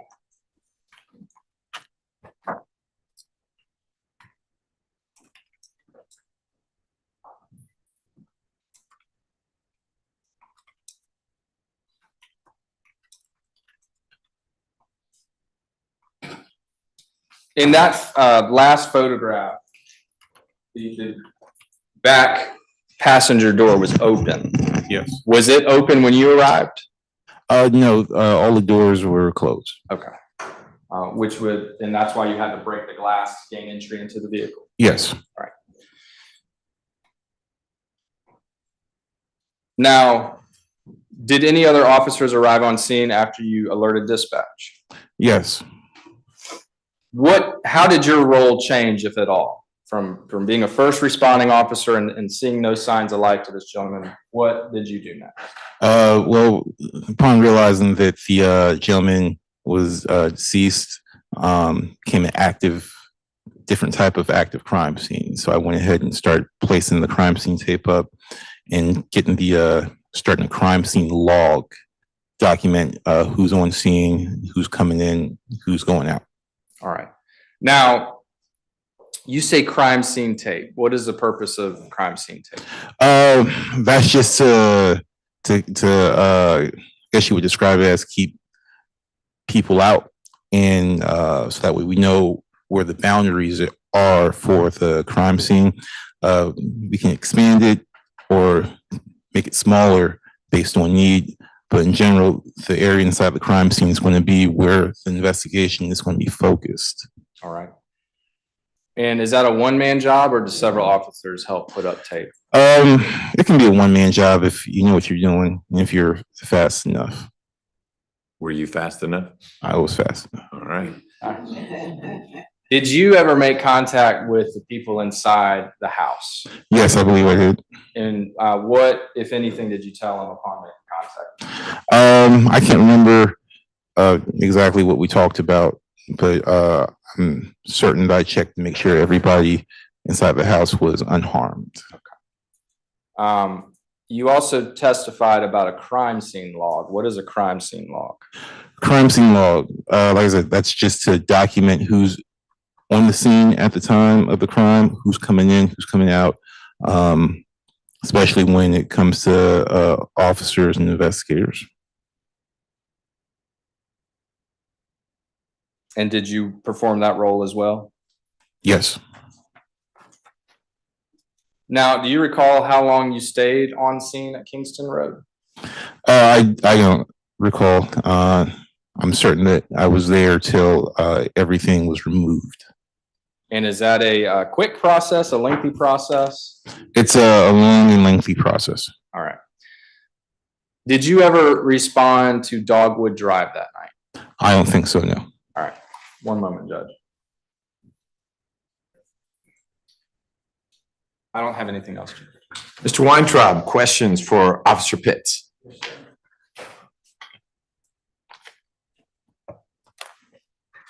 Good morning, Officer Pitts. How are you? I'm well, how are you?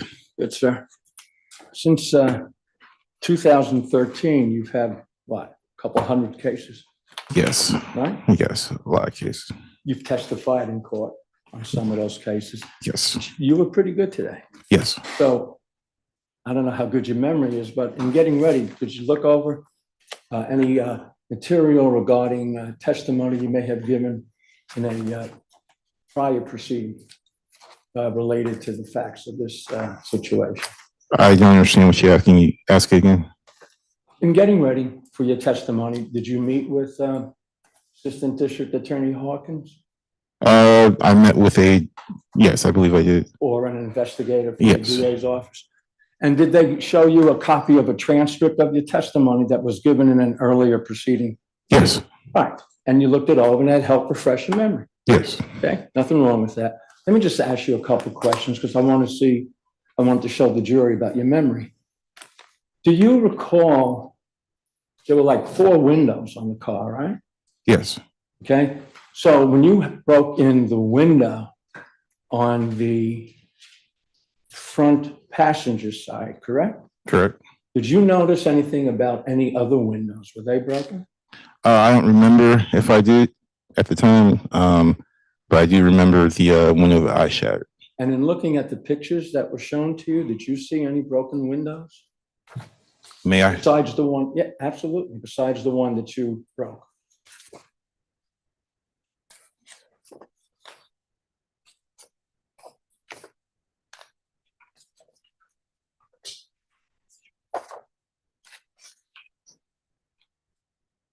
Okay, it looks like the rear driver's side, rear driver's side window was shattered. Was shattered as well? Yes. Okay, so you didn't have, okay. So did you, this crime scene log that you have prepared, do you have it with you? No. What did you do with it after you prepared it? Well, after we prepared the crime scene logs, we passed it off to the lead investigator. So it have went to somebody in homicide. Somebody from homicide? And Yes. the lead detective would be, investigator would be Detective Jim Thorpe, but would it be most logical that he would be in retention of that crime scene log based on your experience? Yes. Okay. Did you speak to any home residents, homeowners or residents of other homes to see if anybody saw, if there was a vehicle involved with this Escalade that hit the home? Outside of the initial home that was struck, I can't remember. So I'm not 100% sure. You're not aware of any information regarding any other vehicle that may have been observed that evening? No, no. In conjunction with the red Escalade? No. Okay.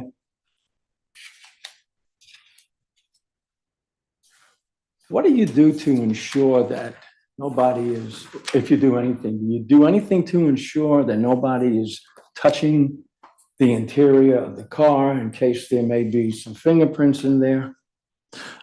We separate whoever might be in the area from the point of interest in the crime scene. So that way there's no contamination or no one adds or takes away from what we have in front of us. Okay, let me ask you a couple more questions, please. You certainly have no evidence or no information, excuse me, as to what occurred regarding this gentleman apparently appearing to you to be shot. That's correct. You did not know anything except what you physically observed. That's correct. Okay.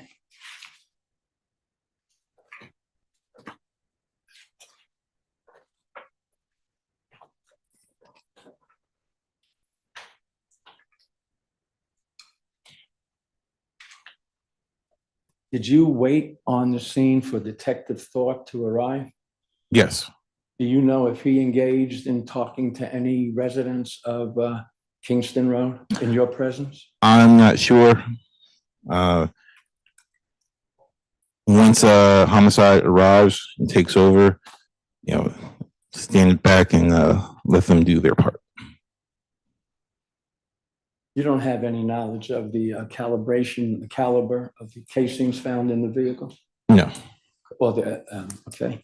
As to anything that occurred at Dogwood, you have absolutely no independent knowledge? No.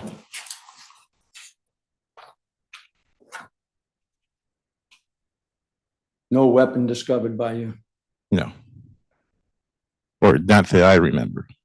Pardon me? Not that I would remember. Not that I remember. Yes, sir.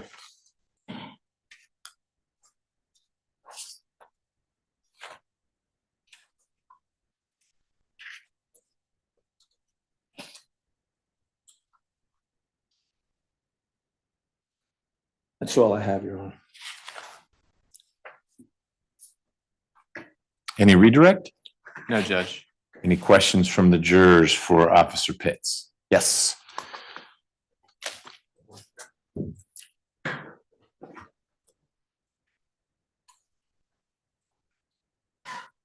Thank you.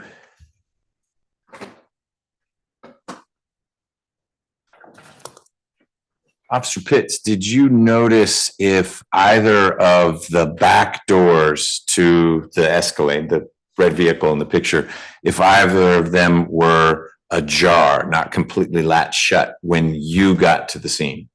I don't remember, but if I had to break the window out, then that means everything was locked up pretty tight. I just had to find a way in. Okay. Mr. Hawkins, any questions based on that question? No, Your Honor. Mr. Weintraub? Yes, sir. All right. Officer Pitts, thank you for your time. You are free to go. Judge, I think we have a. Oh. We'll take it, but in general, if you know you're writing the question, say, wait, Deputy Gordon's too fast, because we don't do the follow-on. This one time, we'll make an exception, but once Deputy Gordon's walking away, then we'll close it out. Are you able to explain to the jurors why there are no photos of the driver's side of the Escalade? I'm not crime scene. Once the crime scene comes out, they make the determination. But if I had to guess, Well, I would object to guessing. So I don't want you to guess. Were you responsible for taking the photos of the Escalade? Nope. Did you direct the person who took the photos of the Escalade? Nope. So there might be a different witness who could either show photos of the driver's side or explain why those photos weren't taken? That's correct. Okay, thank you.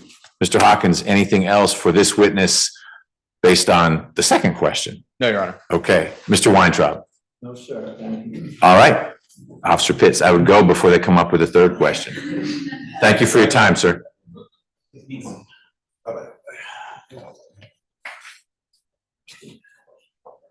Ladies and gentlemen, we're going to take our lunch break now.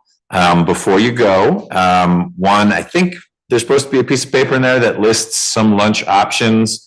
American Deli is close, fries, wings, that kind of stuff, survivable. Further down Mitchell, there's a Thai place, real good, a little more expensive. There's something called Fuda in the first floor of this building, and they are an intermediary. Each day they're bringing in food from a different place. So it might be Chick-fil-A one day or something else, and I have no idea what it is, but all that information should be on a piece of paper in there. We're going to try 1 hour for lunch this time to see how it goes. If that is not enough time, push back and say, hey, it should be 1:10 next time. If you're waiting for us to start back up, then we can shorten the lunch break. But I want to give you an hour to do something other than being on as jurors. Please don't talk about the case during lunch break. It's fine for you to eat as a large group or smaller groups. You may just want to be on your own, but don't talk about the case. No outside research. The way you get your questions answered is by timely writing your questions on the cards. And then if they're legally appropriate, I will pose them to the witnesses. Any logistical questions? Take your notepads with you. Don't leave them out here. Put them on the table there. Give me 1 second to do that. And we will see you in an hour. Thank you. So 1:15, I'll expect to try to get everyone back in here.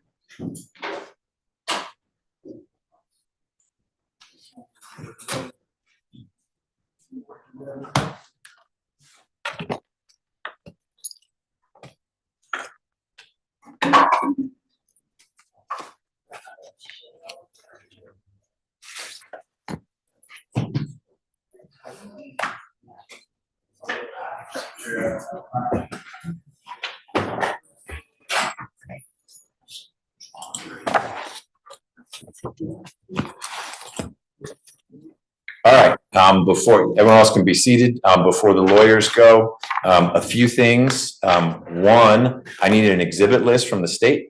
So if you can generate that over the lunch break. Yes. Also during your busy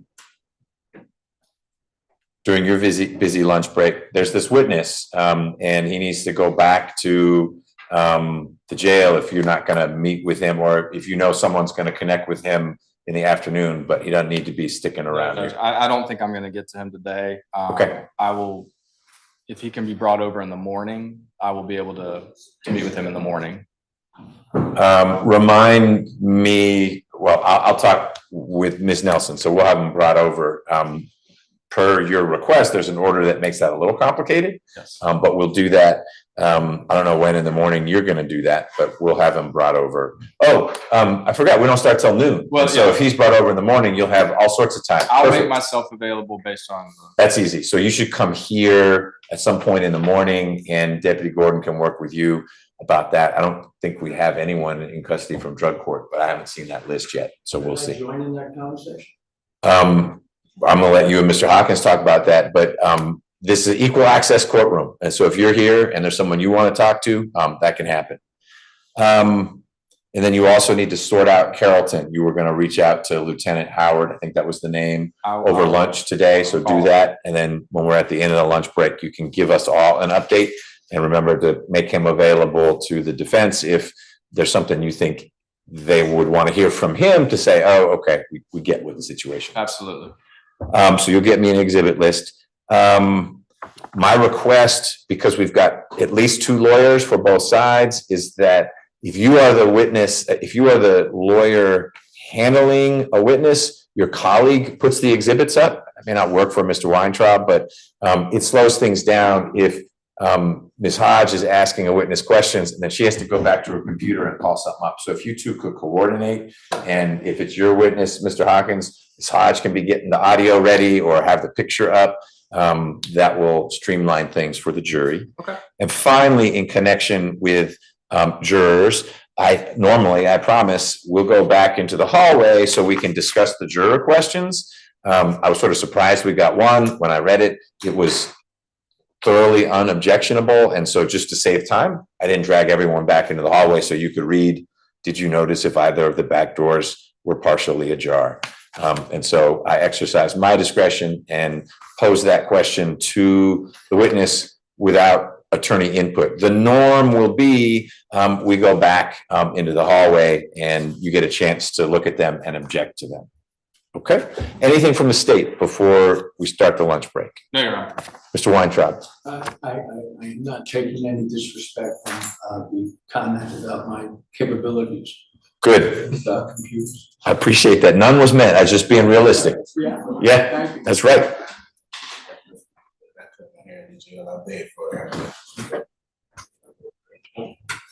That's not a problem. I did it last trial. And the guy had hair just as short as yours, but he was convinced he didn't look good. So I will get an order requesting that that get addressed. Now, you know where you are, so I can't promise that it's going to be an amazing salon, but if they've been taking care of you, whoever's been doing it can do it again. Years, I understand. Okay. I took the short end of the body, so.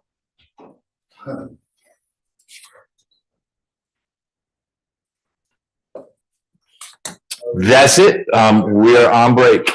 Thank you. You look good, man.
Was the last word. When you were down there, Wilma hit? This is not the time. Yeah, it's well, Irene. Irene. One of them went up to New York. That's when I was in. All right, let's bring Mr. Thomas out. We've got are they getting him? Yes. Okay. If you can get it. Yeah, We got a haircut. yeah. Well, Marcia's way in. Why, during the lunch break you did? Oh, I took care of it. why he went out with his box cutter and just, I got this. Just don't sneeze. I got this. It's the recurring phrase, I got this. Don't start in with that, I hate that expression. So it's, you said I got this, it's going to be concerned. So that's still, material release. Yes, I was supposed to tell you that at lunch, but then I got started. Yes, cool. And they're gonna meet with them in the morning, so they should just bring them over as they. Okay. Thank you. Oh, that's all. And then Really does matter. You enjoy your lunch.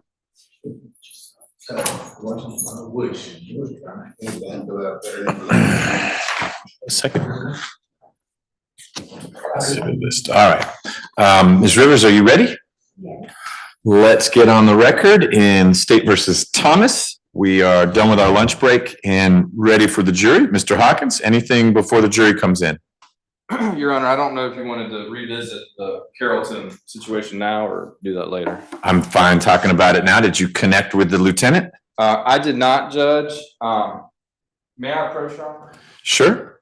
I have a copy of Lieutenant Howard's transcript from the prior trial. All right. Is this something that I know the defense has all this, Oh, but absolutely. you've told them what we're going to be talking about, just so they have it at their fingertips? Oh, here.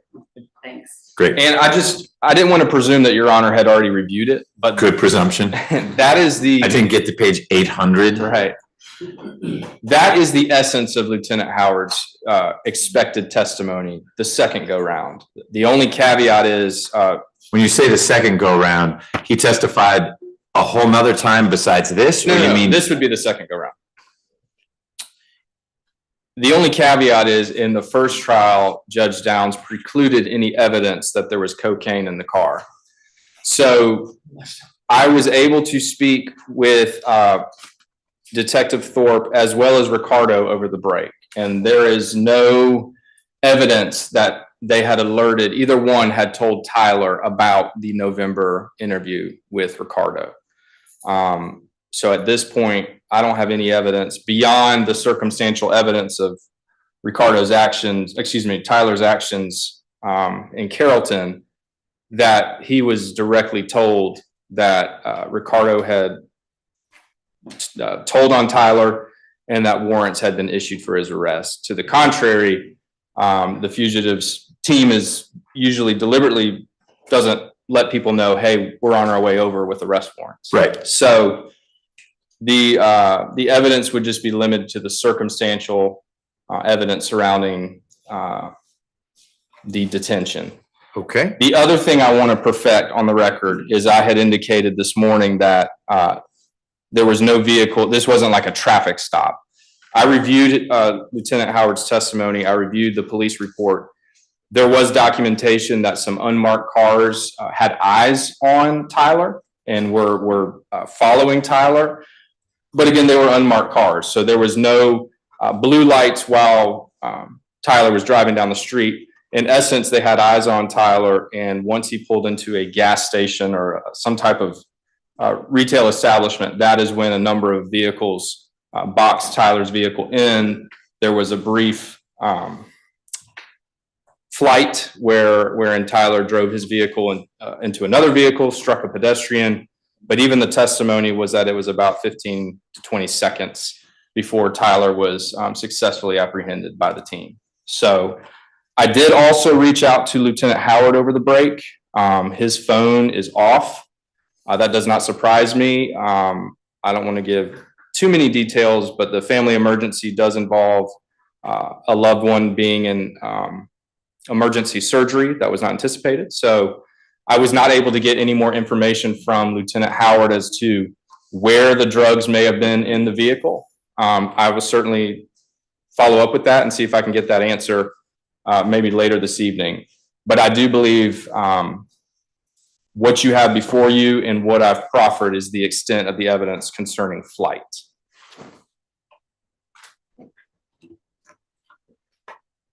And we still believe it would be admissible, permissible evidence for the jury to consider. Got it.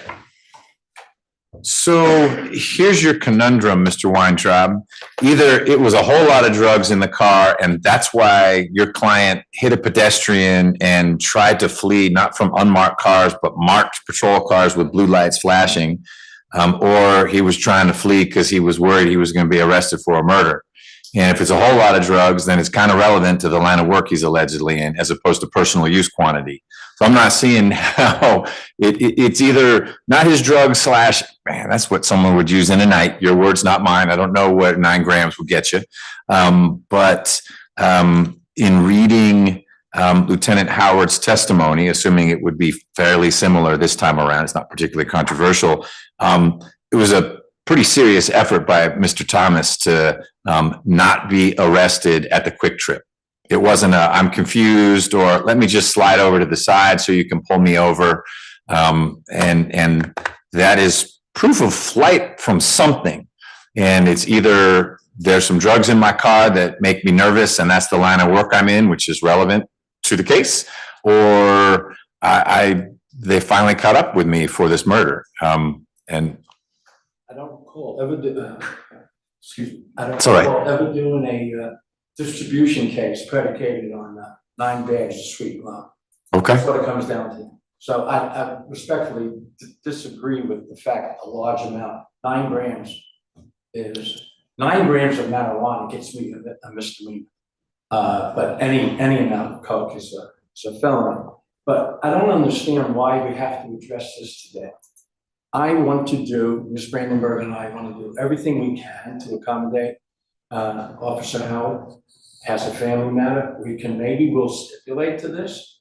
If it's going to come in, if Your Honor rules it principle-wise that this evidence is admissible in the concept of flight, which we disagree respectfully, Your Honor, because of the proximity of the situation, there is no knowledge that he was aware of. That's what they have said. So with that said, but if your ruling is that it's coming in, I would like at least an opportunity to read this over later with Ms. again for the 5th time. Yep. And then we can address it perhaps tomorrow when you resume court, and then we'll work with Mr. Hawkins. And if we have to, Your Honor, if he wants to testify by Zoom, or if he wants to get away for 10 minutes from his families, come pretty high up, Your Honor. Agreed. We will work together with the state. Okay. Mr. Hawkins, any information on how the drugs were packaged, the 9 grams? One moment, Judge. There was a passenger in the vehicle. Yeah, that doesn't come out in the testimony. In fact, at first, I thought your client was the passenger, not the drugs are out, but apparently the way he was boxed in, he had to be removed from the passenger side. But the testimony was very clear. It was Mr. Thomas who hit the pedestrian, who rammed the cars, who got boxed in. There just wasn't mention of a passenger, maybe because that wasn't relevant. It's relevant to this assessment about the drugs, to be clear. And so that would be a reason to exclude the drugs. I understand, but as to procedurally where we are today, with the next witness being Officer Leighton, and then other things, this is not even going to come out in the testimony of Ricardo. I just need my question answered, and then we'll circle back. It was just helpful to get the update. According to the report, it was 1 bag of suspected cocaine in plain sight in the seat of the vehicle. Okay, and it ended up weighing around 9 grams, the suspected cocaine. Yes, which has been tested, and there is a crime lab expert to testify that if it's coming in. 9.8 grams, yes, and that's Mary McClanahan. Okay. In the vehicle seat. Seat. Passenger seat, front seat? That part is unclear. That's what I was trying to see if Lieutenant Howard would even remember that. Okay. Got it. I will continue to take this under advisement. Let's not get into it with any witness. It sounds like should Ricardo Thomas testify today, he don't know what happened at the gas station in Carrollton anyway. No. So no need to explore that with him. No. Either at the close of business today or when we start up tomorrow, I'll give everyone closure on this. Thank you for the transcript. It was very helpful. All right. Anything else, Mr. Hawkins? No, Your Honor. All right. Ms. Brandenburg, anything for the defense? Let's bring the jury in, please.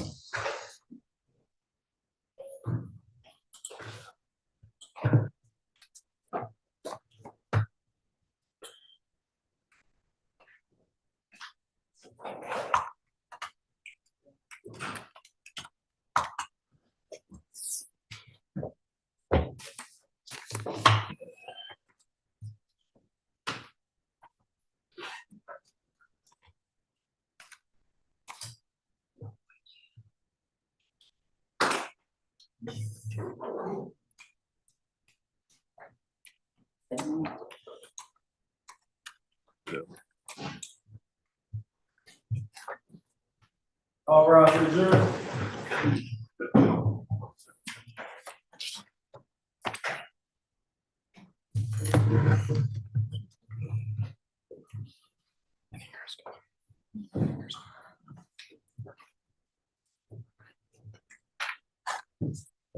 Jurors can sit as they come in. That may have been the second thing I was going to tell you earlier.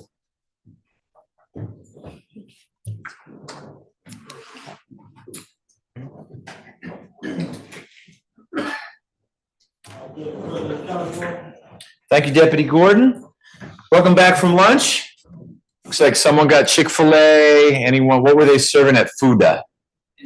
Indian. Well, that's adventurous. Anyone adventure into the Indian? Yeah, all right. Well, if we need a break, let me know. We'll see. Appreciate everyone being on time. We are in the midst of the state's case. I would ask Mr. Hawkins or Ms. Hodge to call the state's next witness, please. State calls Sergeant Leighton.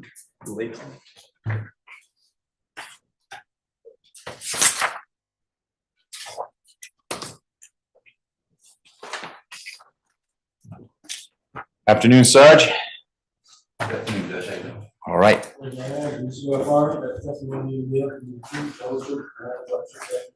do. Can you state, let's go to your name for the record. My name is Raymond, Raymond. Last name is Leighton, Layton. All right. Sir, where are you employed? The City of Atlanta Police Department. How long have you been with the Atlanta Police Department? This January will be 27 years. And were you in law enforcement before joining the Atlanta Police Department? No, it was not. What were your duties when you first started with the Atlanta Police Department? Like everybody else, once I graduated the police academy, I was assigned to FOD or Field Operations Division as a uniformed patrol officer. And what zone were you assigned to? When I came out of the academy, I was assigned to Zone 1. How long were you in uniform patrol? Approximately 5 years. How did your assignment shift after 5 years or change? Once I was in the zone for 5 years, I was then sent over to the Zone 1 FIT team or field investigation team in a plainclothes capacity. What does that team do? We targeted crimes that drove crime in our zones, drugs, guns, burglaries, things like that. And from that plainclothes team, did you progress from there or move to any other units? I did. After that, I was promoted to detective. And then after several years as a detective working in Zone 2, the Special Victims Unit, which investigates sex crimes, I was a homicide detective. And then I got promoted to sergeant. When were you promoted to sergeant? In 2009. And once you were promoted to sergeant, how does your job duties shift at that point? Instead of being an officer that responds to 911 calls, you supervise those officers, make sure that they have the resources that they need. You respond to the scene, various crimes, and just assist them in any way you possibly can. How were you assigned in June of 2013? I was assigned to the major crime response team or general investigation squad on morning watch in CID. Now, I want to draw your attention, Sergeant, are you still a sergeant? I am. Okay, Sergeant Leighton, to June 22nd, 2013. Were you working on that date? I was. And what type of vehicle were you assigned that day? I was in a Ford Taurus. Would this have been a marked or an unmarked car? It's an unmarked car that has blue lights inside. It was typically what a CID detective would drive. And when you say CID, what does CID stand for? Criminal Investigation Division. Did you ever respond to 3255 Kingston Road? I did. Why did you respond to that location? I received a call from uniformed officers that responded to a 911 call at that location of a male that had been shot and was deceased. Now, when you arrived, were there any other officers on scene? There were several other officers on that crime scene, and this scene had been secured with crime scene tape.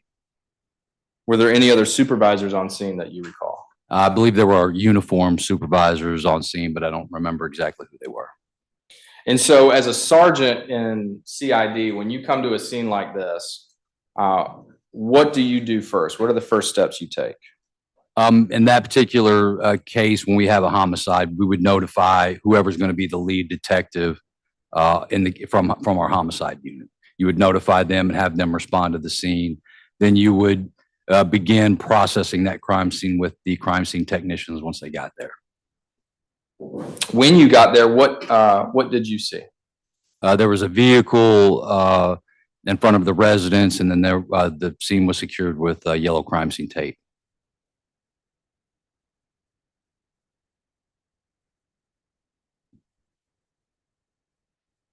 And after seeing the decedent, where was he? Where did you see him? Inside the vehicle. And after seeing him inside the vehicle, what actions did you take next?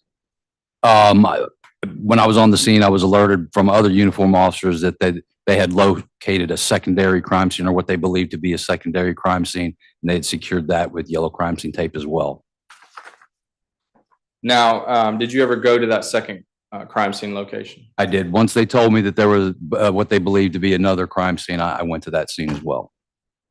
Before we get to that second scene, did you ever meet with the homicide detective at Kingston Road?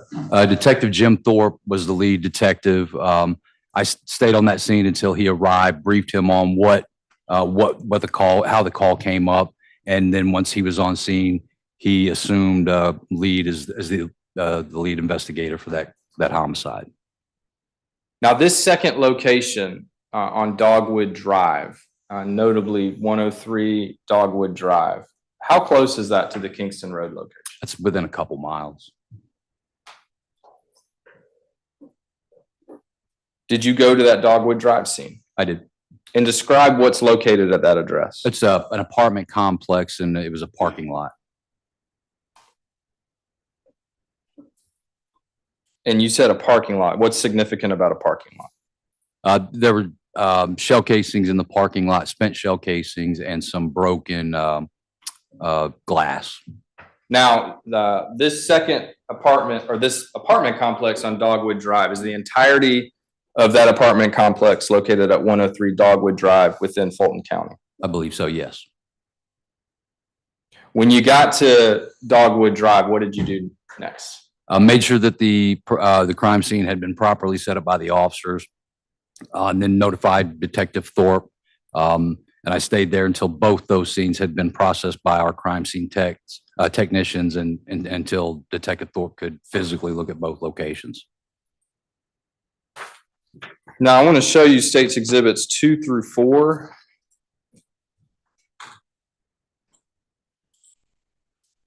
And would you let me know once you've had a chance to look at State's Exhibits 2 through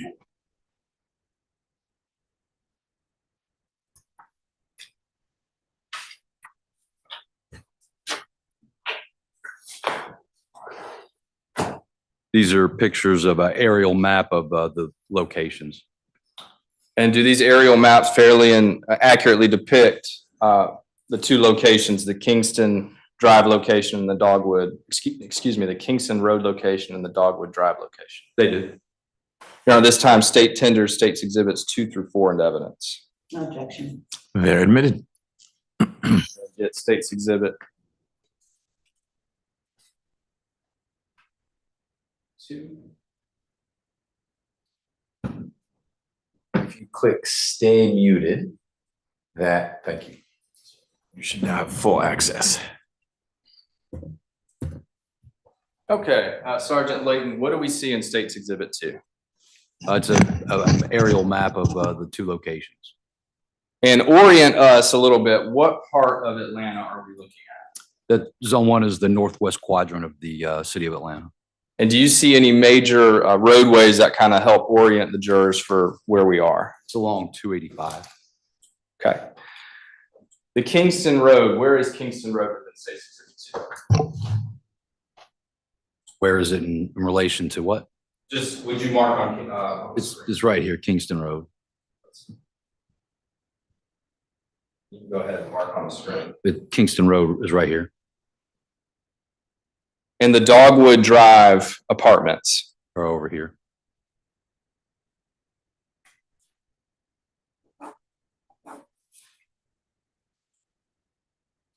Was the scene photographed at Dogwood Drive? Yes, our crime scene technicians responded to the scene and photographed and collected whatever evidence that the Detective Thorpe told them to collect. And did you also went to the scene and observed the evidence on that? I did. Dogwood Drive. State wants to show you State's Exhibits 27 through 38.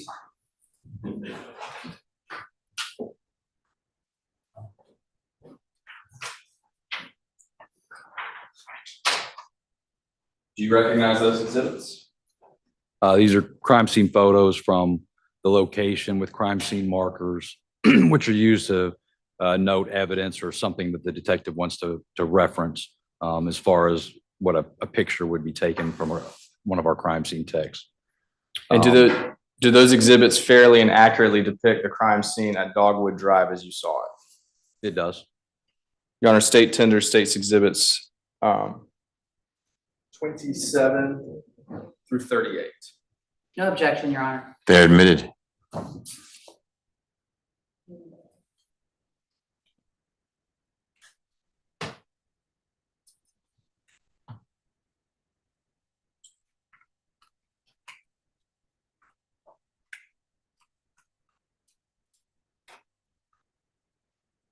All right, Sergeant Leighton, as that's coming into full focus, what does State's Exhibit 27 show us? It's a picture of the parking lot, and you can see yellow crime scene tape that secures the perimeter. And then there's crime scene markers numbered, and they're colored yellow in the picture. And what is the purpose of using those markers or placards? To mark evidence so it can be put on a crime scene drawing of what was where when we arrived. Let's go to State's Exhibit 28. Or actually, let's go back to State's Exhibit 27. Did you note any damage to the white vehicle in that parking lot, and specifically any damage to the glass of that vehicle? No, there was no damage to that vehicle or broken windows that I could see. Okay, let's go to State's Exhibit 28. What does State's Exhibit 28 show? It's a spent shell casing. Let's go to State's Exhibit 29. It's just a close-up of that same spent shell casing. And what do you note about the spent shell casing that makes it relevant for this investigation? Based on its appearance, it looked like it had recently been fired. It's not mashed down in the ground. It's not covered in debris. It doesn't have any patina or weathering on it. It looks like it has been recently fired. All right. Let's go to State's 30. That's just an overall of the parking lot with the broken glass and the shell casings from a different angle. Where do you see that broken glass, Sergeant? Parked beside that white vehicle. And let's go to State's Exhibit 31. That's just a better shot of that broken glass by the vehicle. Let's go to State's 32. Again, that's just a close-up of the broken glass. Did you know anything about the coloration of that glass? It was similar to that of the vehicle the victim was driving. And would this have been clear glass or tinted glass? It was dark tinted glass. Let's go to States 33. What does Again, States Exhibit 33 show It's us? just another angle of that broken glass on the ground. And would you just orient us, where is that broken glass? It would be on the passenger side beside that white vehicle. Does it show up on your, did you circle that for us?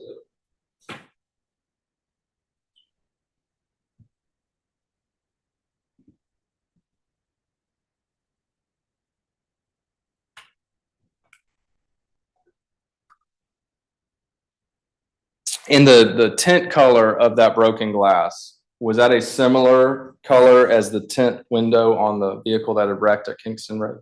Yes. Let's go to States 34. Do you see the little trash can icon on the left side of your screen? Oh, yes. If you would press that, thank you. All right, States 34. What are we looking at in States 34? It's just the driver's side of that white vehicle, and there's a shell casing or a numerical crime scene marker behind the vehicle. And let's go to States 35. And it's just another spent shell casing. Let's go to States 36. It's just a close-up of that same shell casing.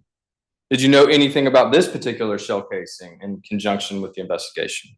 It also appeared like it had been recently fired. It wasn't mashed down into the ground. It didn't have any patina or weathering to it. So it appeared like it had recently been fired.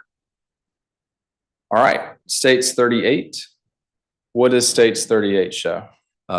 It's more broken glass. I'm sorry, let's go back to States 37. Where are we looking at in States 37? That's further out in front of that vehicle. Okay, are we still in the same parking lot where we saw the white vehicle and the broken glass on the passenger side of that? It is. And let's go to States 38. It's just a close-up of broken glass.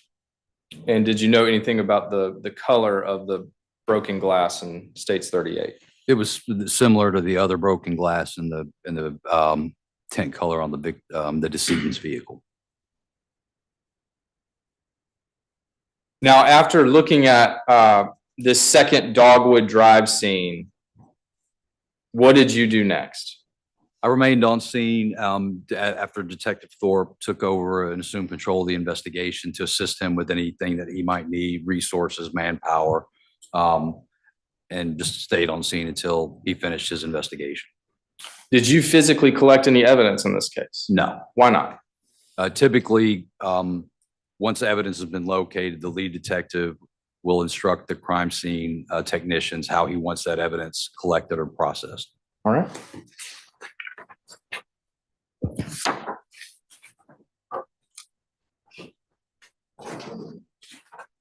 That's all I have. Thank you. Any questions from the defense? Yes, Your Honor. Thank you.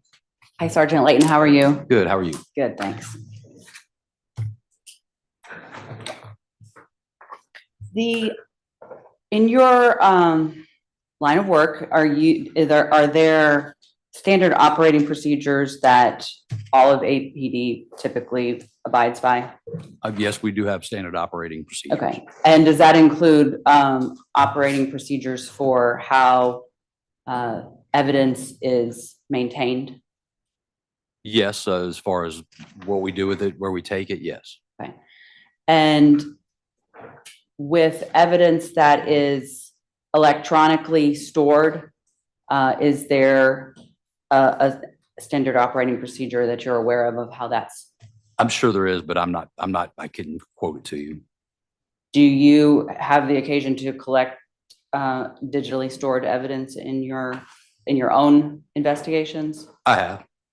Okay, so when was the last time you collected something that was electronically stored?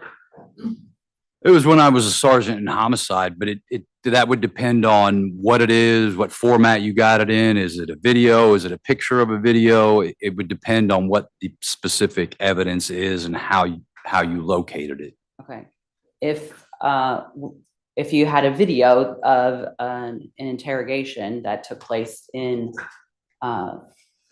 APD headquarters or somewhere that you're investigating, that you have the purview to, or the ability to record an interrogation, how is that stored?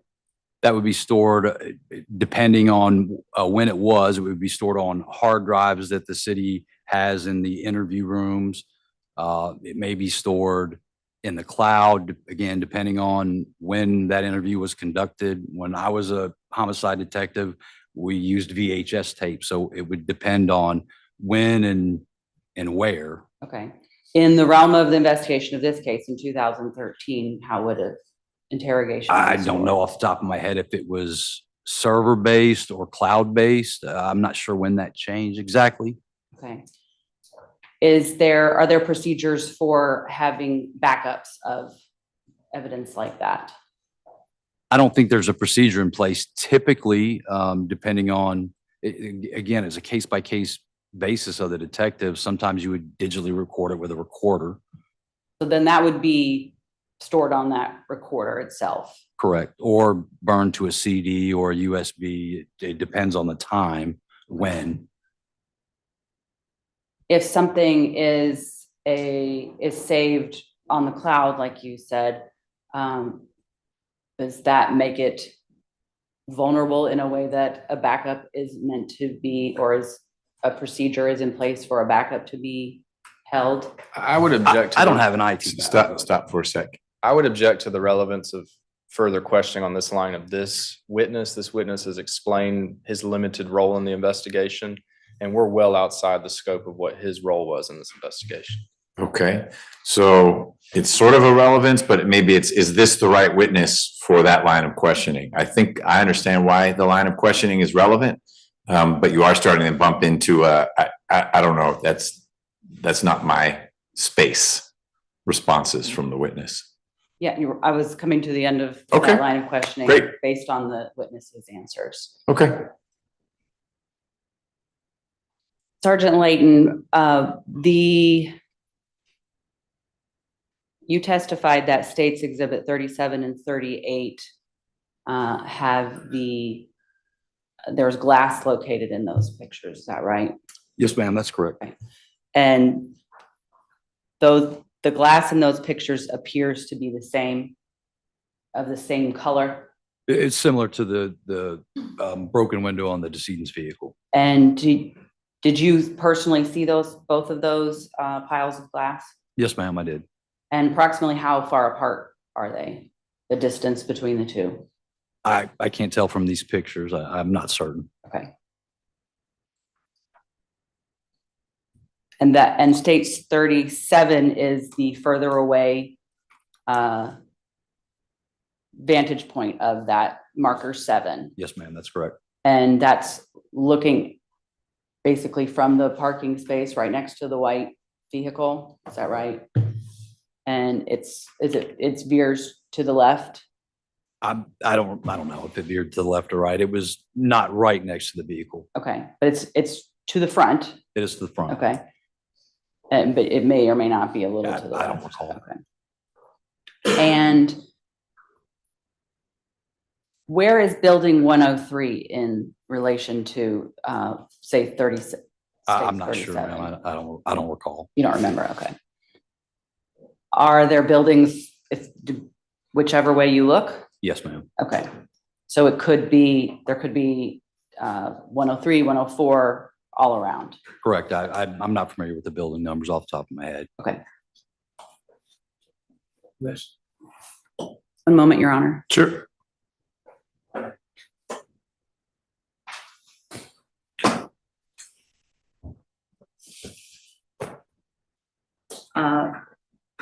Sergeant Leighton, how did you gain access to the apartments at Dogwood? I drove in the parking lot. Is the community gated? Not that I remember. Okay, so the gate was open when you drove in? If there was a gate? If there was a gate, yes, it was open. I don't remember having to do any special steps to get onto the property. Did you make contact with any employees of the complex at that time? No. Okay. And did you come in the gate nearest to the scene, or is there two gates going into the I don't complex? recall if there You were don't two know. or multiple gates there. And was the scene close to the gate that you did enter into? I don't recall what gate I came in. Okay. Thank you. Any redirect, Mr. Hawkins? Briefly, do you recall if there is a fence around the property? I don't recall if there was a fence or not. You just recall you didn't have trouble getting onto the property is what you recall? Yeah. Okay, nothing further.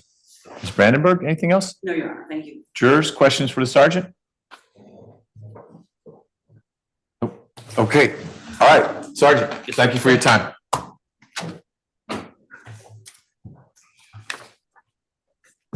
Next witness, please. State calls Dr. Michael Heninger.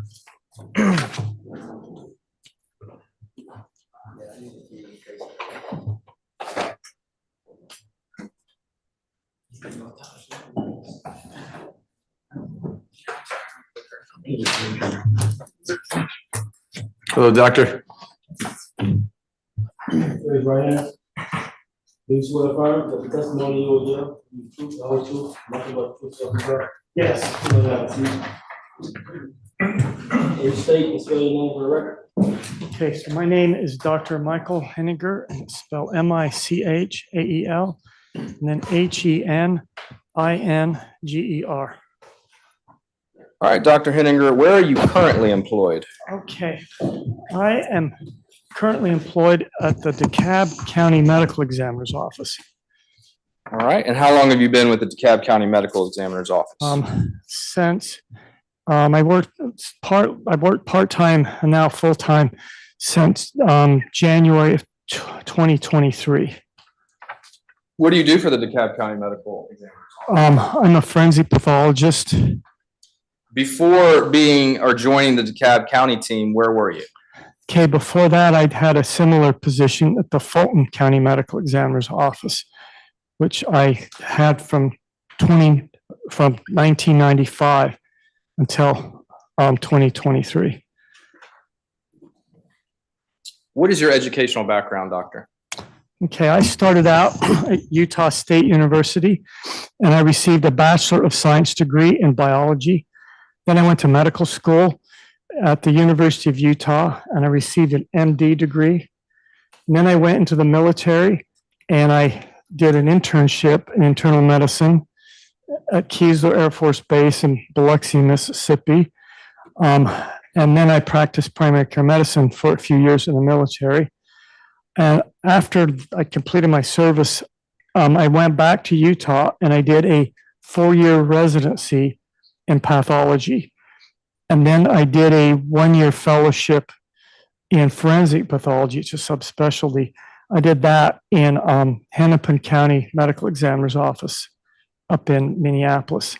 And when I finished that year, then I came to Atlanta and started working for Fulton County. And doctor, are you board certified? Yes, I am. What are you board certified in? I'm board certified in what's called anatomic and clinical pathology, which is from the 4 years in Salt Lake. And then I am board certified in forensic pathology, which was from the 1 year in Minneapolis. You testified that you started with the Fulton County Medical Examiner's Office in 1995. What role did you hold when you started? I was an associate medical examiner. And did you receive any additional training at the Fulton ME's office? Not formal full-time training. We participated. There's a lot of training. We were training we had fellows and residents at the office. So part of training is training other people. I was doing that all the time. And then we're required by law to go to meetings and every year to keep our medical license, and that's training. And then I also, this is a good way to learn things, is I wrote several papers. I wasn't primarily interested in research and I wasn't funded, but I would occasionally think of an idea and look through our data and write papers, and that's a good way to train. So I managed to, over the years, accumulate a handful of papers that way. And were those papers published? Yes, some of them, most of them. Where were they published? What type of periodicals? They were published Okay, so the ones that I was the primary author were published in our literature, which there's journals that our organizations have. Some of them I worked on projects with other people, like at Emory, they had some psychiatrists. We did a couple of papers on suicide, or the surgery department over at Grady Hospital, we had a paper. I mean, in those cases, they would be published in papers in other journals. All of the journals that I count were on PubMed. We're on what? There's a website. This started out like before computers. There was this thing in the library called the Index Medicus, and it had all the journals that you could look up. And then they put it online, and the Library of Congress has a website called PubMed, and it's got thousands of journals that you can search it. It's also got a really good sections that are for lay people to look up anything that, they're similar to pamphlets you might get at your doctor's office. So it's kind of it's a website that this is probably irrelevant, in my opinion, should be required to know about when you go to grade like high school today, because it's got all kinds of really good information.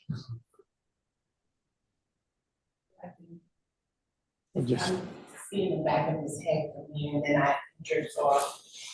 So if you could angle a little more toward, we can also adjust that screen. I know you want to address the jurors, that's your audience, but it's helpful for Ms. Rivers to be able to see you on the screen while you're talking, but this screen, there you go, move that around. And so maybe while you're talking, I don't know that necessarily helped, but while you're talking to the jury, if she can see, so I'll let you manage the technology there. Okay. All right, doctor. So you're board certified, you've been published. Well, tell us, what does an associate medical examiner do day to day? Okay. Just don't break anything. It is a bit of a puzzle. Okay, so the question was, what does a medical examiner do? Okay, so what we do, we are tasked by law to investigate certain deaths. There's like in Fulton County in a given year, there's like 7,000 or 8,000 deaths. Most of them are expected deaths. There are people have diseases, their doctors are taking care of them, and they may get old. There's a smaller number of deaths that we are tasked to investigate. They're unexpected or violent or kind of unknown, and they're likely to go to court, or at least have some likelihood. And so these deaths can be things like suicides or traffic accidents or drug overdoses, or in this case, it can be like homicides, or where people, they've been involved in shootings, stabbings, strangulations, all these kind of violent deaths. Okay. And so we have this office set up, and it's a team approach. There's several different members of the team. There's investigators that gather information. Many of them have training as police detectives. Many of them don't. There are technical people who help us with the mechanics of moving bodies around, storing them, keeping track of them, washing, undressing them. There are administrative people that help with, preparing paperwork. And of course, there are physicians, and we direct this thing. And so we are notified of a death. We collect information about it. I review that information. Then when we have a meeting where we discuss this, then we make determinations what we're going to do. Some cases we're going to do full autopsy. On most homicides, we're going to do that. Or we may do other things, different investigations. Then I conduct the autopsies. And then there are ancillary studies that might get ordered, and I have to chase those down and look at them, interpret them. And then at the end of this process, I need to come up with what's called a cause of death and a manner of death. And then I have to come up with a report, an autopsy report, if there's an autopsy, or a report for what I did. And so then the part of the job becomes to disseminating that information to interested people. Are going to be the court systems, attorneys, the public health people, look at our data, family members, and there's other interested parties. So because there's public records. So basically I'm in the middle of all of that, and I'm supposed to be pretty much in charge of the actual day-to-day workings of the office. And I did that my whole career. I did not move up to where kind of, I call it cat herding or administrative positions. I never did any of that. And while you were at the Fulton County Medical Examiner's office, about how many autopsies would you perform a year? Okay, so I because we had academic situation there when we were teaching, we didn't do that many. Some of my colleagues did a lot more, but we did 250 a year is what I averaged. And over the course of 27 years, it amounts, I kind of lost track, but it amounts over 6,000, maybe close to 7,000 autopsies that I did. Tell the jurors, and we know you've been published in this field. We know you've done some 6,000 autopsies, and you touched on this a little bit. Have you taught others in this field? Yes, for about 20 of those years, we had a chief medical examiner was of national reputation. He was actually the president of the National Association of Medical Examiners, and he attracted a lot of people, and a lot of them came from Emory. So we had two positions there. We didn't fill both positions every year, but I helped him participated in training about 30 different people that became forensic pathologists. We also had Emory pathology residents who most of them didn't go into this field, but they do, a month or two of autopsy pathology. We usually had one or two of those people around. They came for a month. And then we have a few medical students that were there. All right. And are you a member of any professional organizations? Yes. I'm a member of what's called the National Association of Medical Examiners. It's an organization of just the forensic pathologists. It's just a few hundred people. And then I'm a member of the American Academy of Forensic Science. It's a bigger organization. It was originally started right after World War II by forensic pathologists, but they invited all the other forensic scientists to join. And over the years, we're probably less than 10% now. But it's got all the other kinds of forensic scientists. There's experts in like bones, anthropology, there's experts in gunshot and guns and gunshots and bullets and things like that. There's criminalistics, which is kind of trace evidence and things that they do, kind of crime lab, police lab type stuff, and a variety of others. And so I'm a member of both of those organizations. And do you have any continuing education requirements for your medical license? Yes. What are those? You have to basically go to those meetings and to maintain your license, or you can do it online. But I like the meetings because I think there's more than just answering questions, test questions. I think there's a lot more to being a forensic pathologist. And I think of science and forensic pathologists as a community of scientists and what they do. So the meeting is where that happens, where you communicate with other people. You might get ideas for research. There's networking.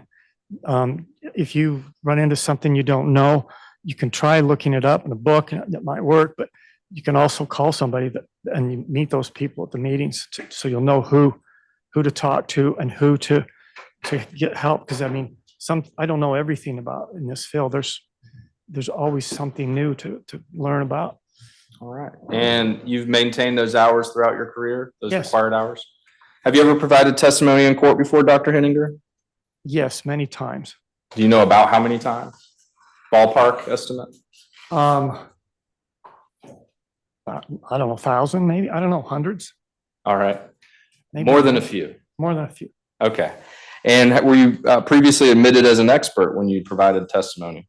Yes. And what were you admitted as an expert in? I've only been admitted as an expert in forensic pathology, not in any other field. All right. And Your Honor, at this time, the state will tender the witness as an expert in forensic pathology. No objection, Your Honor. Dr. Heninger, you are qualified for purposes of this trial as an expert in the field of forensic pathology. All right, Dr. Heninger, let's start with the basics here. What is pathology? Okay, pathology is a subspecialty of medicine. It's an image-based specialty where you're looking at things and identifying them, naming things. And it's basically looking at tissues and saying, well, what is this tissue? And what kind of diseases, or is it healthy? It's this subspecialty or specialty is older than the microscope, because that's at one time they were doing autopsies before they had microscopes. So its roots are very old, but it's based mainly on what do diseases and injuries look like. Today, the general pathologist, generally they work in a hospital or in a practice associated with a hospital. They're going to look at tissues that are and determine whether there are diseases in them, like whether there's cancer in them or inflammation, degenerative diseases, or different diseases. And so the general pathologist does a lot of time looking at stuff under the microscope. There's also a lot of other technology that's come along. It's in the hospital laboratory, which pathologists are partly involved in. There's some people specialize in those aspects. And then how is forensic pathology different or more specific? Tell the jurors about that. Okay, so forensic pathology is we're focused on things that are likely to come to court or that are likely to be just, there can be depositions, things like that.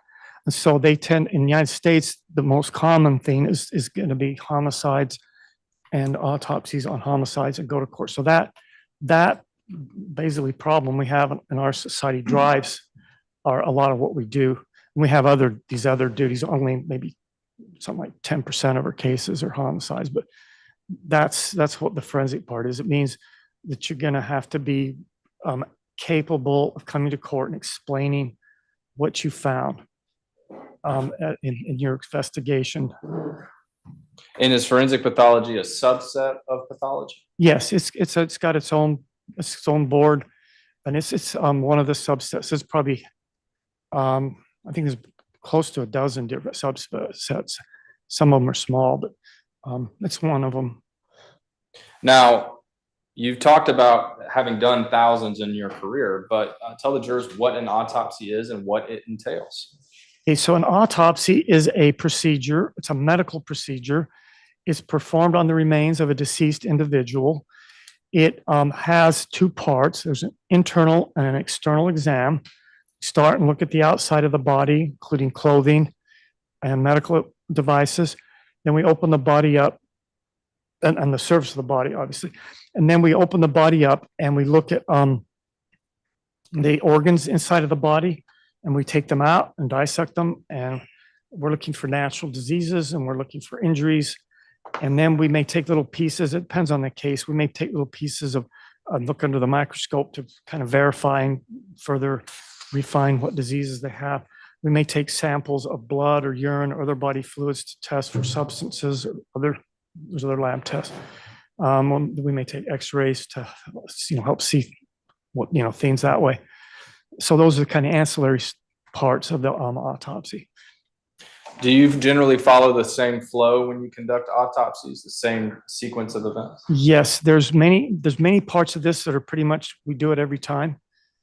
But what part of the skill of this is to know kind of when to go further and look at something and when to be more efficient.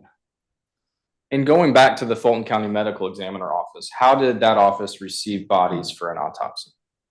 They came to the office from one of two places generally. If a person dies out in the community and the police are called, they call us. My investigators will go out in the community and evaluate that situation. They work hand in glove with the detectives. They focus on the body pretty much. And then they bring it back to our office. The other thing that happens is that somebody has something happens out in the community. They're taken to the hospital. If they die in the hospital, then the hospital basically we have them transported from the hospital to our office. And when you receive bodies at the medical examiner's office, do you receive any information along with that? Usually, sometimes in variable amounts, but our investigators try and collect information at the scene as much as they can. A lot of the important information may come out later from the investigation, or it may be in the medical records if it's a person with like lots of diseases. So I may not have all the information the first day, but we try and collect as much as we have because that kind of drives the direction of where we're going to go with the case. And how are they numbered? How are bodies numbered at the Fulton County Okay, Medical Examiner's Office. So everyone has their own numbering systems. This is not the numbering system of the police or the attorneys or the courts or whoever. What we do is on January 1st, the phone rings the first time that year, and that case, it becomes case number 0001, and it has the year put on it. So in this, like if it was, 2013, it would be 13-0001. And then the next time the phone rings or the next time we get called to a scene, that becomes 2 and 3, and we just number them. And by the end of the year, Fulton County will be up over 2,000.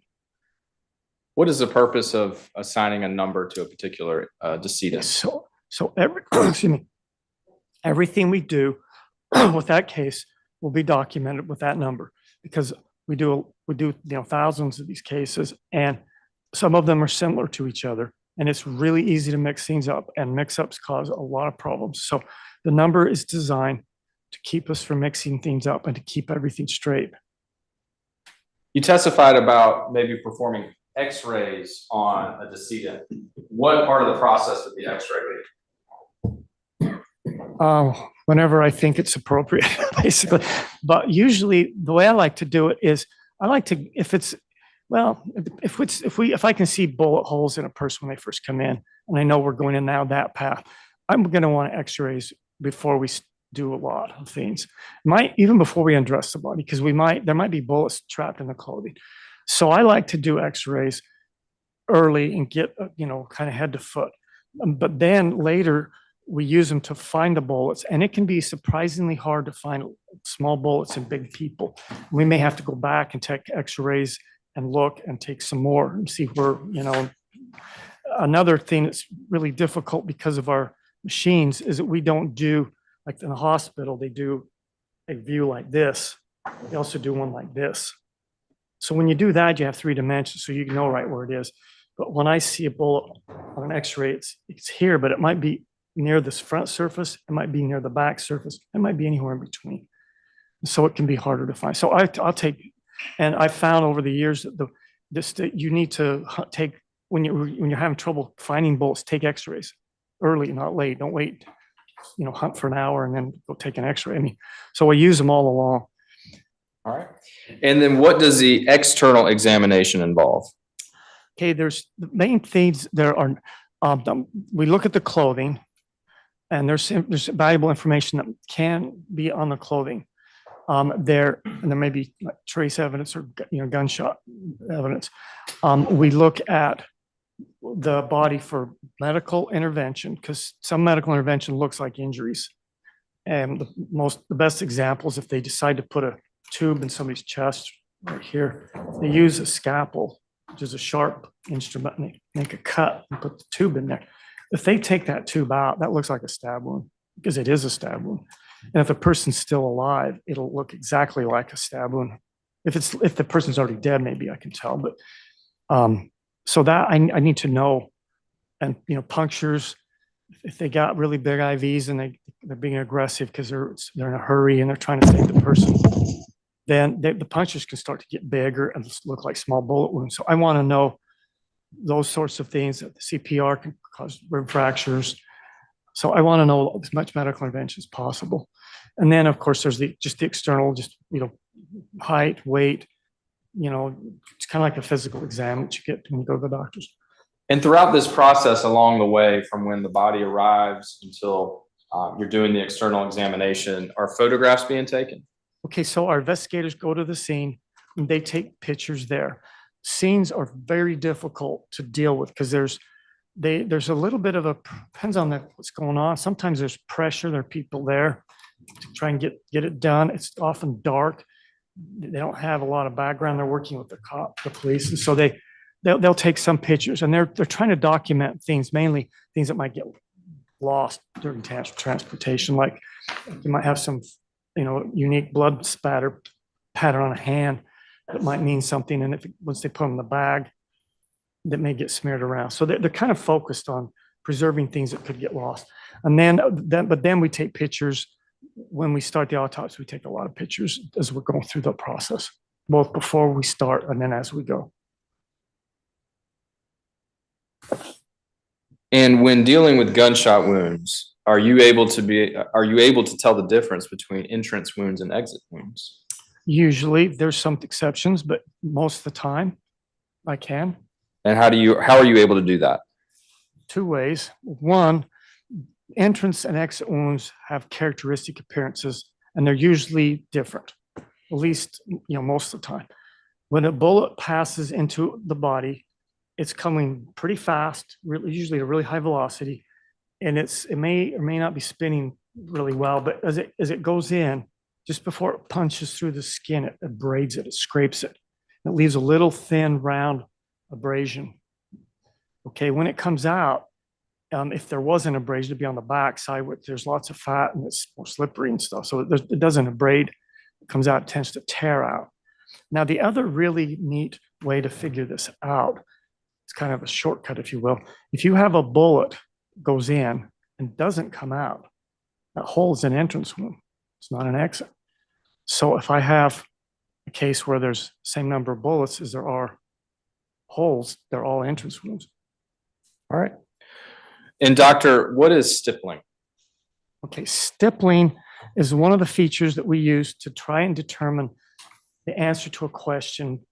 And the question is, how far away is the gun from the person or the target in the laboratory? Okay, is it close or farther away?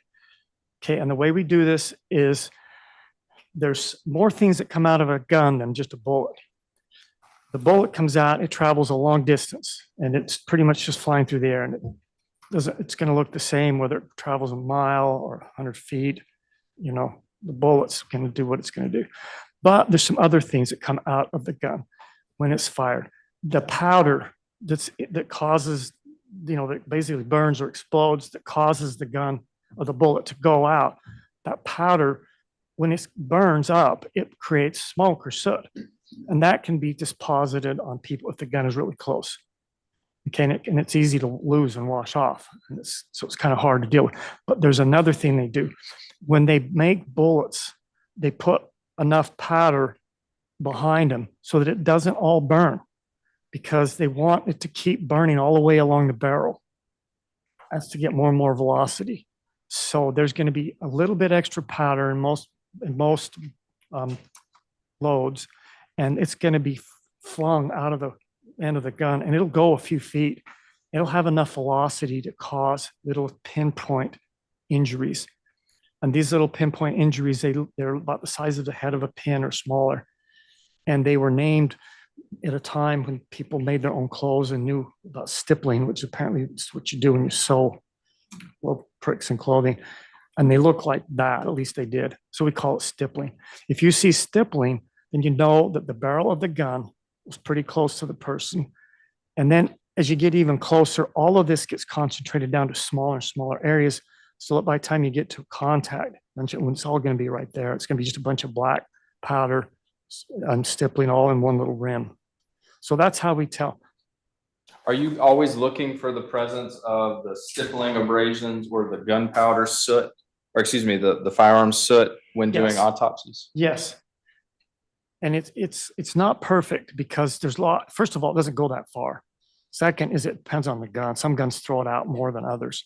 So this gets the exact distances get into gun experts. But also, if you shoot through a pillow or a piece of paper like this, it's going to be on the paper. It's not going to be on the person. So if I could be really close to someone, but shoot through some object and not have any stippling, or clothing, which around here, it's usually in the summertime when it's warm. People have 1 or 2 layers of clothing. It'll usually get through 1 or 2 layers, at least some of it. But like when I train at Minneapolis, people got 5 coats on.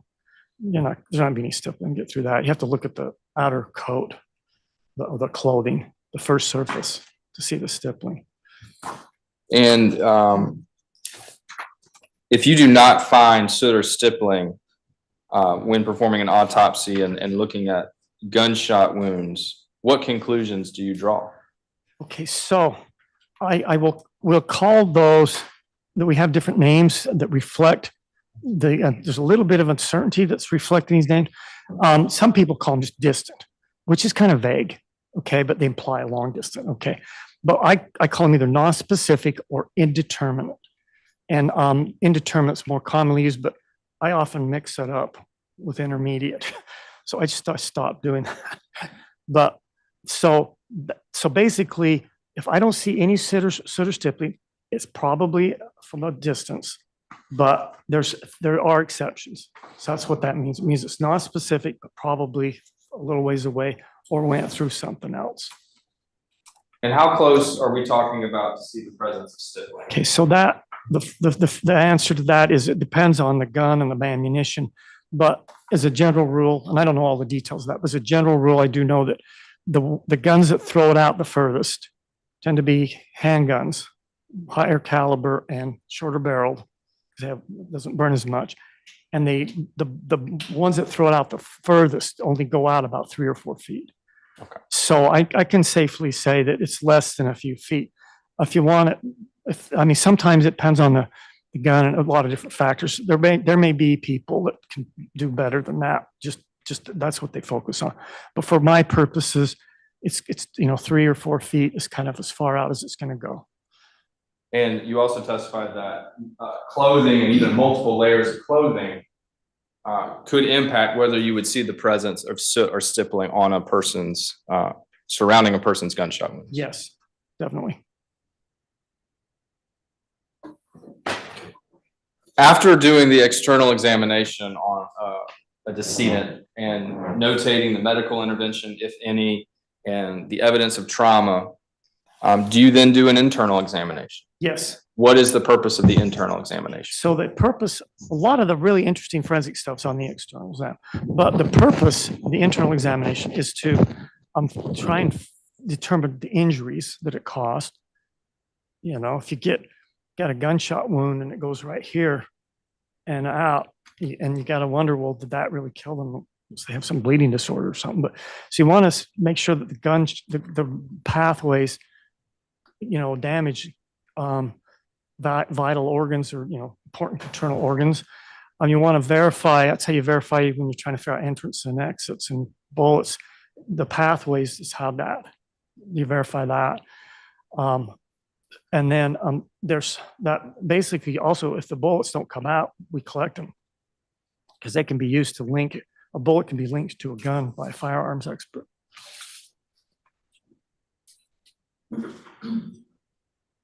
After you've done your autopsy and you've looked at x-rays, you've done the external examination, you've done the internal examination, collected any bullets if there are any left in the decedent, do you record those findings in any way? Yes, they're recorded in 2 ways. One, we have a photographer, and at Fulton County, she's been there longer than me. And I think she's still there, but she's been there for a long time, and she knows exactly what she's doing.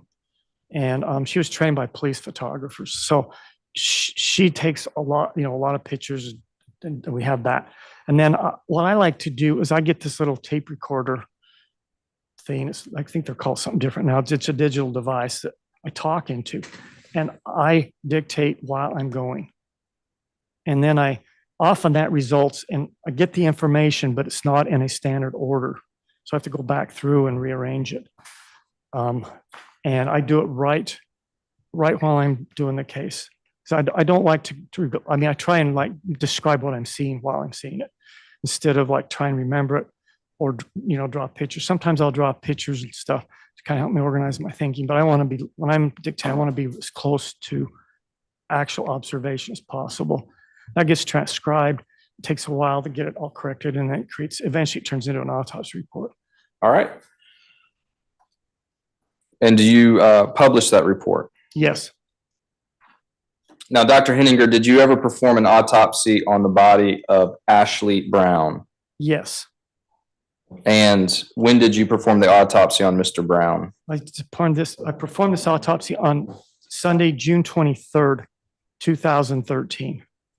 When performing the autopsy on Mr. Brown, did you follow the same steps and procedures that you testified to? Yes. Did you record your findings in a report? Yes. I'm showing you what's been marked as State's Exhibit 77, Doctor. You recognize State's Exhibit 77? Yes, I do. What do you recognize it to be? Okay, this is a autopsy report for Ashley Brown. It's got his name and this number on every page. It's in the format that I use. Is State's Exhibit 77 a fair and accurate copy of the autopsy report you created in this case? Yes. Your Honor, at this time, State tenders State's Exhibit 77 into evidence. No objection. It's admitted.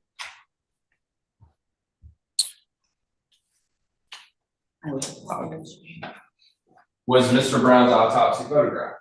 Yes.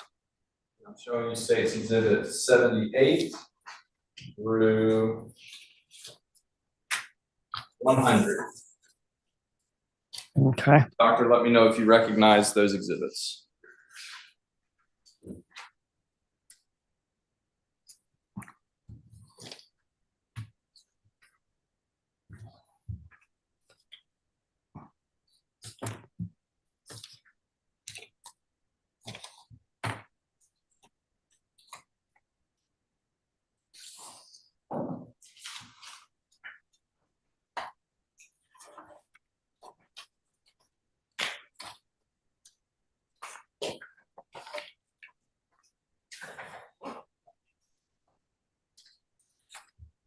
Okay, yes, I do. What do you recognize those exhibits to be? These are a portion of the select pictures from the autopsy for Mr. Brown. Do those images fairly and accurately depict the autopsy procedure of Mr. Brown that occurred on June 23rd, 2013? Yes. Your Honor, this time State tenders State's Exhibit 78 through 100 into evidence. No objection. They're admitted. Let's look at State's Exhibit 78, please.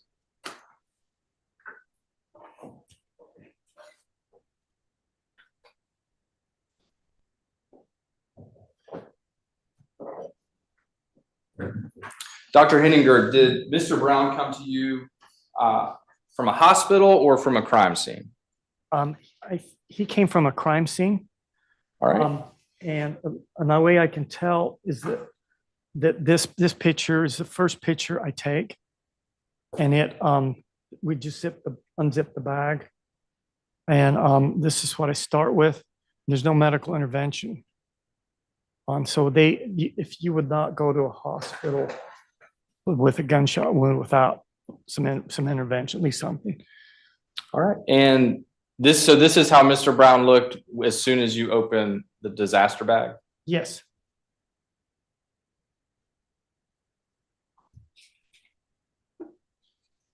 What was Mr. Brown's size?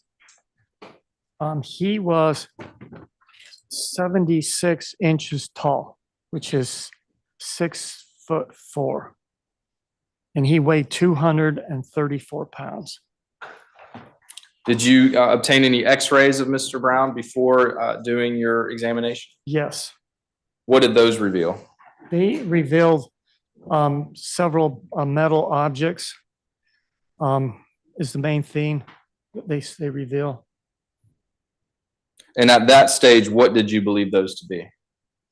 Well, I'm looking them over. We're doing the x-rays, there's holes, and they look like bullets. They could be other things, but. Let's go to State's Exhibit 79. What does State's Exhibit 79 show? Okay, similar to the other one, we usually get one from the right and one from the left side.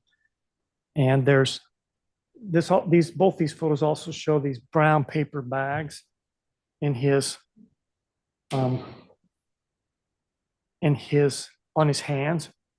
going to use this here.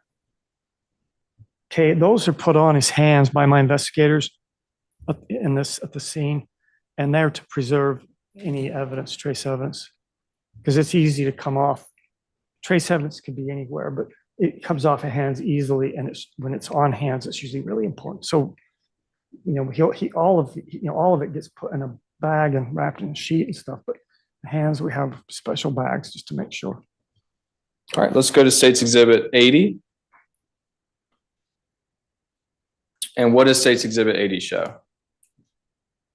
Okay, so now we've undressed him and we've washed him. And we have to, before we wash people, we look real carefully for anything that might get washed away that's important, like trace evidence or soot can get washed away. Usually stippling doesn't wash away, but and after we've satisfied ourselves that there isn't anything to gain from what's there, then we wash them. And the actual wounds are really important to look at in a washed state because blood can hide wounds, and it can also mimic wounds, can look like wounds. So if you see a wound on an unwashed body, you're not sure what it is. You'll need to make sure it doesn't wash away. All right, let's go to State's Exhibit 81. Okay, so on this, we do the same thing with the right and left side. Let's go to State's Exhibit 82. What does State's Exhibit 82 show? This is very important. This is it's called the identification photo. And this is where we put a picture of his face, and we have this number, which photographer didn't notice his beard, so it's not as clear, but it's 13-1135. And this puts a face to this. It reminds us it's not a project, that there's a person, humanizes it. This is Mr. Ashley Brown. In State's Exhibit 83, Dr. Heninger, did you find any evidence of trauma on Mr. Brown's body? Yes. And to summarize, what evidence of trauma did you find? I found 5 gunshot wounds. When you find multiple gunshot wounds, do you follow a system in how you order those gunshot wounds? Okay, what would be perfect is if I could figure out what order they happened. And I can't do that. I don't know the order. There's nothing about an autopsy that tells you the order that they have. So then I have to pick something that's easy to either remember or explain or whatever. So I just start at the head, go to the feet, and I tend to go right and left instead of left and right. So I just kind of have my little order. So I just number these based on the order that I'm looking at them. Okay. So the order that you put them does not mean that's the order that he sustained. That's correct. Does it necessarily mean it's the order of most severe to least severe wounds? Not usually, because I like to, if I have like a graze on the head, I'll probably put it first, even though it didn't cause death. So generally speaking, you work from the top of the head down the body. Yes. All right. What was the first gunshot wound you noted for Mr. Brown? Okay, so this is the one that's on the picture, and it is this right here. This little tag I just underlined. It's got the number on it. Can't see it really good, but it's if you look at it really closely. And that tag is, I try and put it on just about every picture if I don't have the bigger one. And then I circled the gunshot wound.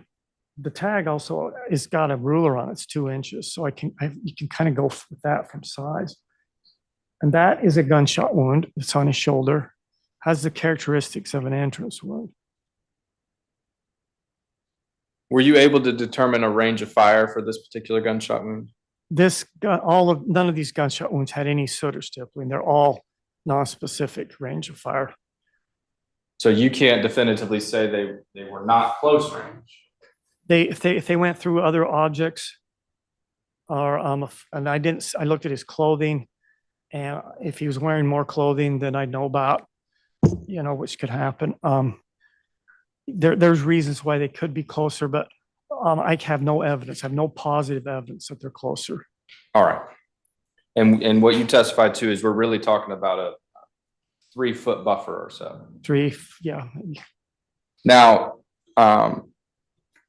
where did this gunshot wound, what was the pathway of this wound?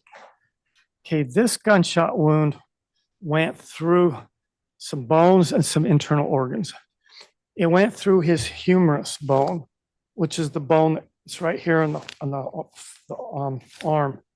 And it's got a head, it's kind of round. And it went through the head of this humerus. The humerus bone is in the shoulder joint. Shoulder joint has, this, but it also has a clavicle or a collarbone and a scapula or wing bone, some people call it.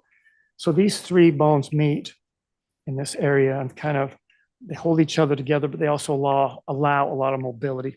So it went through the scapula of this bone that's in the back, where it kind of comes towards the humerus. All right. So that's those two bones. And then it went down deeper into him, and it went through his second rib space. So the ribs are numbered from like 1 to 12, right? And there's 12 on each side. And then there's one, and then there's a space called the first intercostal space. Intercostal means between the ribs. So there's the first space between the ribs, then the second space between the ribs. It went through there. And then at that point, it started hitting internal organs, and it hit the lung, the right lung. The right lung has 3 lobes, and the upper one is up in this area. It went into the lung. All the blood in the body circulates through the heart, the lungs, the heart, and back through the body. So there's a lot of blood in lungs. They bleed, and lung gunshot wounds are usually pretty serious. And then it went through another vessel. It's called the superior vena cava, which means the big cava means superior means above, big, and then vein. The big vein, it's above the heart. It's the biggest vein. It drains all the blood from the head and the arms, and it goes down into the right side of the heart. It's pretty big. It's kind of floppy.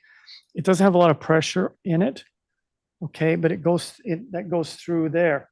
And then the gunshot wound stops, and there's no bullet, okay?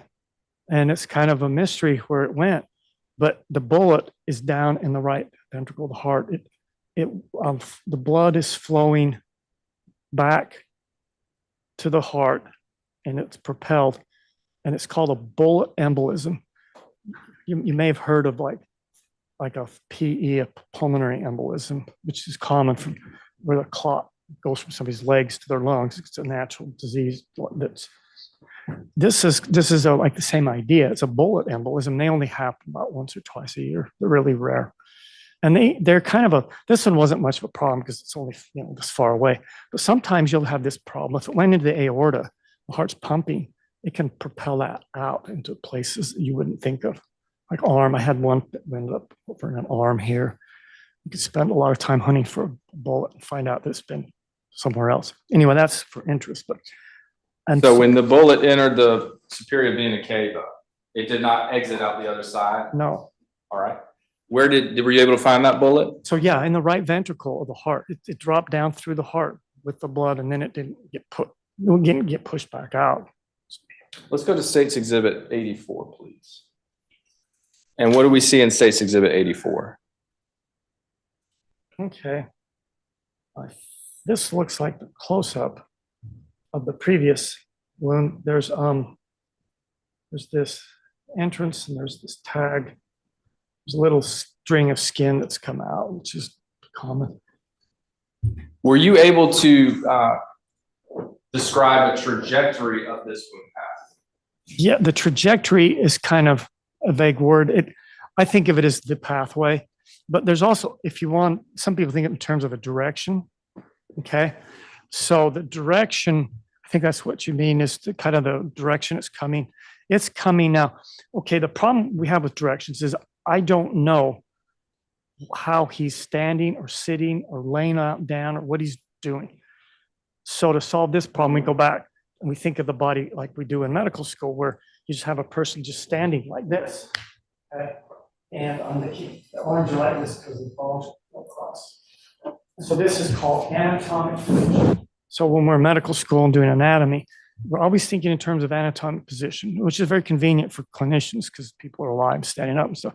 So we have these terms: up and down, right and left, back and front. And they have, superior, inferior. They have medical terms. So I try and do this based on his anatomic position, not anyone else's. So it's going to be his direction. So this goes from his right to his left. Okay, it's going from just very slightly back. If it, like this much, is going back to front slightly. And it's going downward based on his position, which kind of makes sense because if you have a hole here, a bullet in the heart. This. Were you able to recover this bullet, doctor? Yes. And let's go to states 85. What do we see in states 85? Okay, so this is a bullet. It's got his name on it and this number, 131135. It's got my initials and my handwriting, and it says right ventricle of heart. And I give each bullet a name, and its name is based on where it came from. All right. Let's go to State's Exhibit 86. What was the second gunshot wound you noted on Mr. Brown's body? Okay, so the second one was on his back. And we talked about the scapula, the wing bone. It sits here, like this. So I can, if I look at him, I can envision that scapula is like that. It's kind of on the middle or medial side of the scapula over that. It's on that skin right here. And it's got this tag. So this is what I'd call it gunshot wound number 2. Is this an entrance or exit wound? This is an entrance wound. How are you able to determine that? Okay, it's kind of round. It's punched out. There's some tissue missing because the bullet hit it was going pretty fast. It's got an abrasion around it, which. Let's go to states 86, 87. All right. Okay. What does State's Exhibit 87 show? Okay, this is the kind of medium range. When you start to get in closer, you lose where it's at. Now start looking, you can't tell where they're at. So we take multiple pictures, one further away to localize it, and one closer so you can see the features of it. But it's got this little abrasion right here. Okay. Was there an exit wound associated with this entrance wound? No. All right. Is that yet another way you know that it's an entrance wound, is because it goes in but doesn't come out? That's true. What is the wound path of this particular gunshot? Okay, so it goes through the scapula, medial side of the scapula is where it kind of goes in, and then it goes through a rib, the 6th intercostal space. It went between the ribs. So it's between the 6th and 7th rib. And then that is down a little bit lower. So the previous one was the 2nd. This is down the 6th. The ribs are kind of not perfectly flat. They're kind of like this. So as you move around, and that's not always good, but it goes into the right middle lobe of the lung. It's just below the right upper lobe. So it's getting the same lung, but a different lobe. And then it hits the heart, and it goes through, kind of intersects the pathway of the other bullet. It goes through the chamber of the heart that the superior vena cava drains in, the right atrium, and it goes through the back and out the front of it. And then it hits the sternum down near the bottom of it, burrows in to the soft tissues and stops at the sternum. How devastating would you characterize this particular gunshot wound? Well, it's about like the other one. I mean, they're both going through a big, huge vessel that's near the heart or in the heart. It's going through a lung. Both of those organs are going to bleed a lot. He's going to lose enough blood from either one of these wounds in just a few minutes. And he's got, 2, really 4 holes in these organs. There's about a gallon of blood in your body, about 4 or 5 liters. And you don't have to lose all of it to die, but if you could imagine like some little hoses about the size of my fingers, okay, 4 of them, water running out of them. How long would it take to fill a gallon of bucket? A few minutes. So he's going to bleed from this briskly, and it's going to be, that's not going to take very long, a few minutes. If somebody were to be driving a vehicle or in the driver's seat and sustained these wounds, would you expect that person to lose consciousness while driving that vehicle from these wounds? Depends on how far he drives it. I think the body is kind of designed to try and keep functioning, if it's only losing some blood. Because if it stops bleeding, that's great. But it's not designed.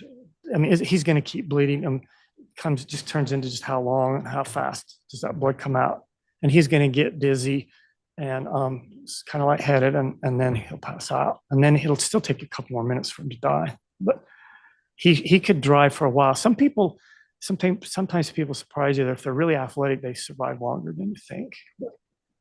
Now, were you able to recover the projectile in this case? Yes. Let's go to States 88. What do we see in States 88? Okay, so this is another little tag. It's got his name and this number.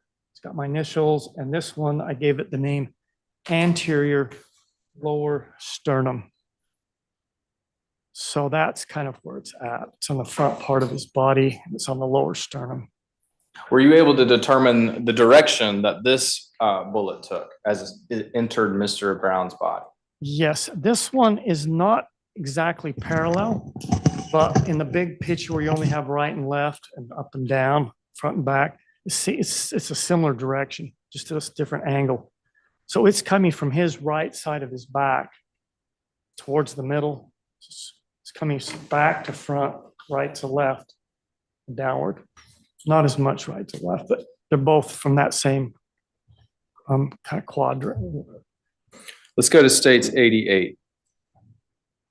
What does States 88 show it? Or excuse me, States 89. What does States 89 show? In this case, we've turned him over, which we had on the previous photo to see his back.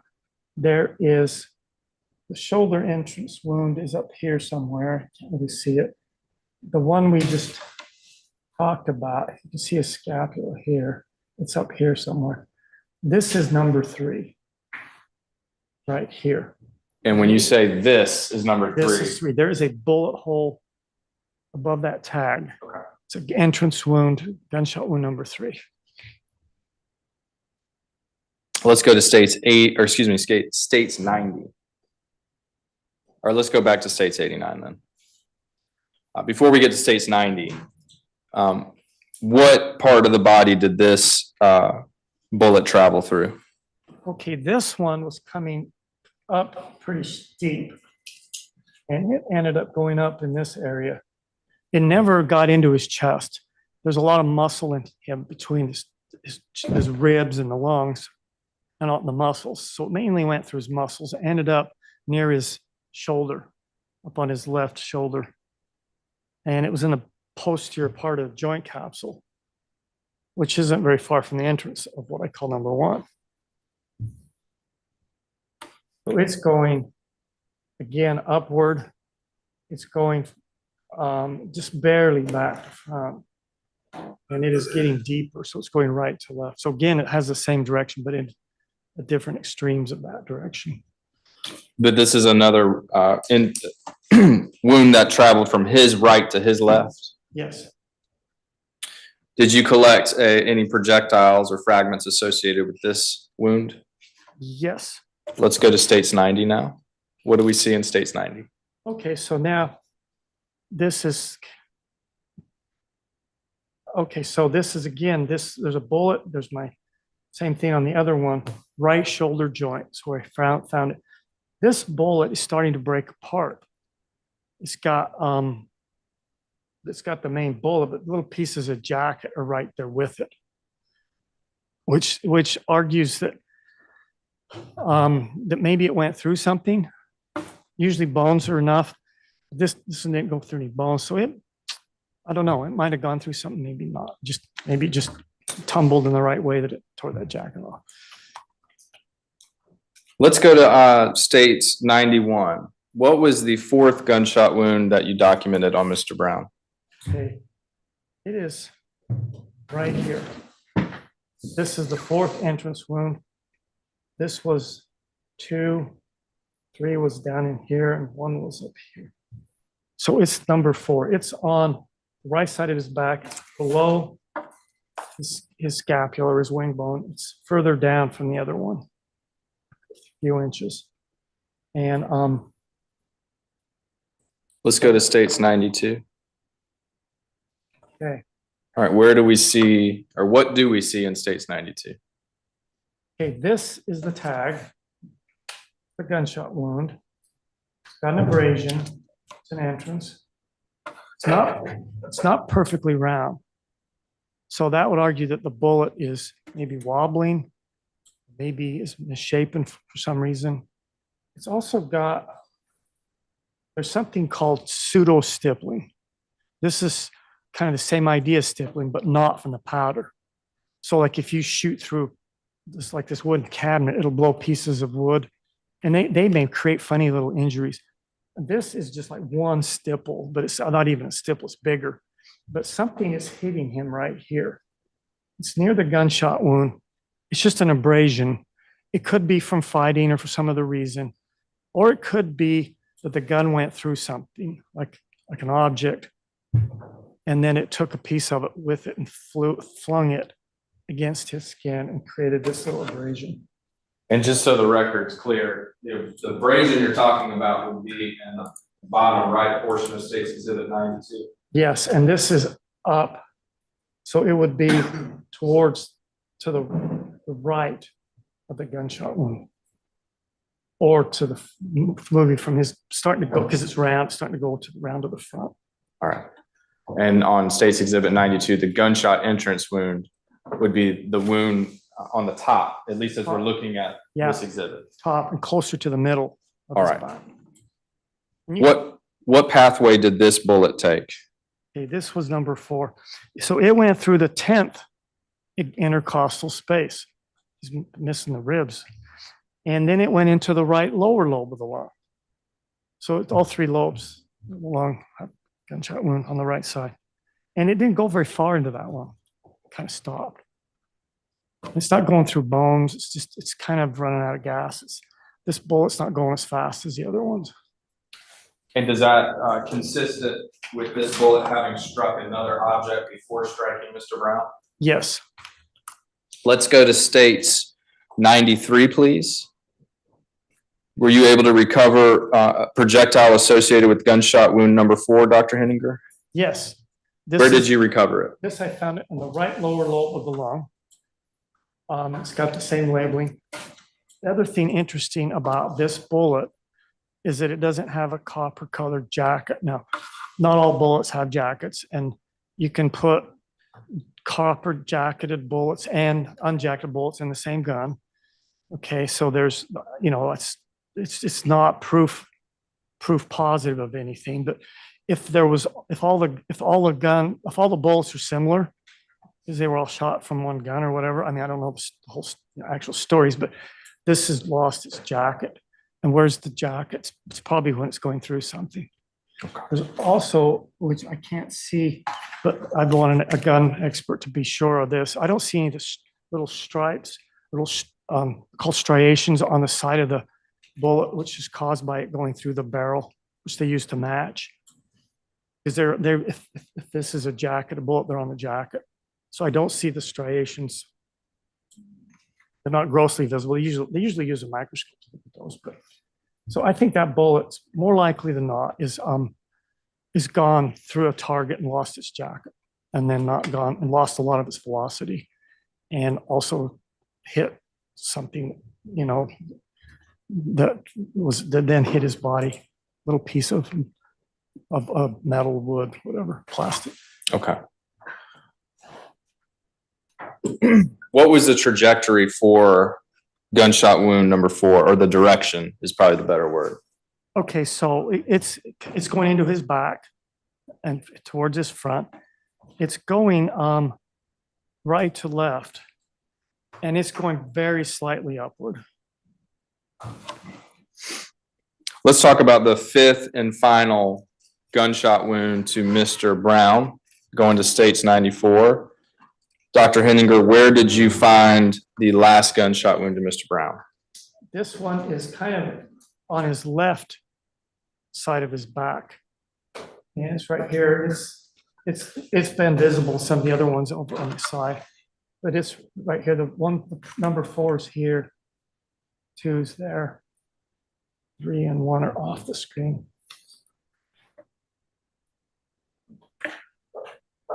All right, and let's go to states 95. Okay. What do we see in states 95?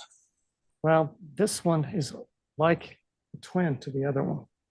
It's got kind of irregular. It's got an abrasion, but it's pretty irregular. And it has 2 of these little abrasions that aren't as deep as the other one. What does that tell you, Dr. Heninger, about this particular? Basically the same thing I said just before about the previous one. It's there's this, quote unquote pseudo stippling too. It's really counts as stippling, but there's 2 little abrasions around it. So I think it went through something and it brought pieces of whatever it went through out that hit him. And I think it's not spinning perfectly round, like it's wobbling or tumbling or something. And it doesn't go very far. This one only goes into his back, and it's at the 10th intercostal space, this on the other side, but it doesn't even get to the lung. What was the direction of this wound? Okay, it was the same as the previous one. It's coming from his back to his front. It's right to left, and it's going slightly upward. Were you able to collect any projectiles associated with this gunshot wound? Yes. Let's go to states 96.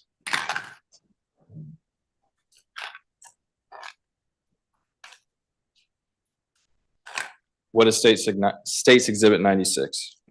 Okay, this is the gunshot one for number 5. I labeled it, I didn't want to write out intercostal. So I wrote the rib that it's closest to. So it's near the left 10th rib. And it's on the left side. It's the only one on the left. So that was so I can know which one it is.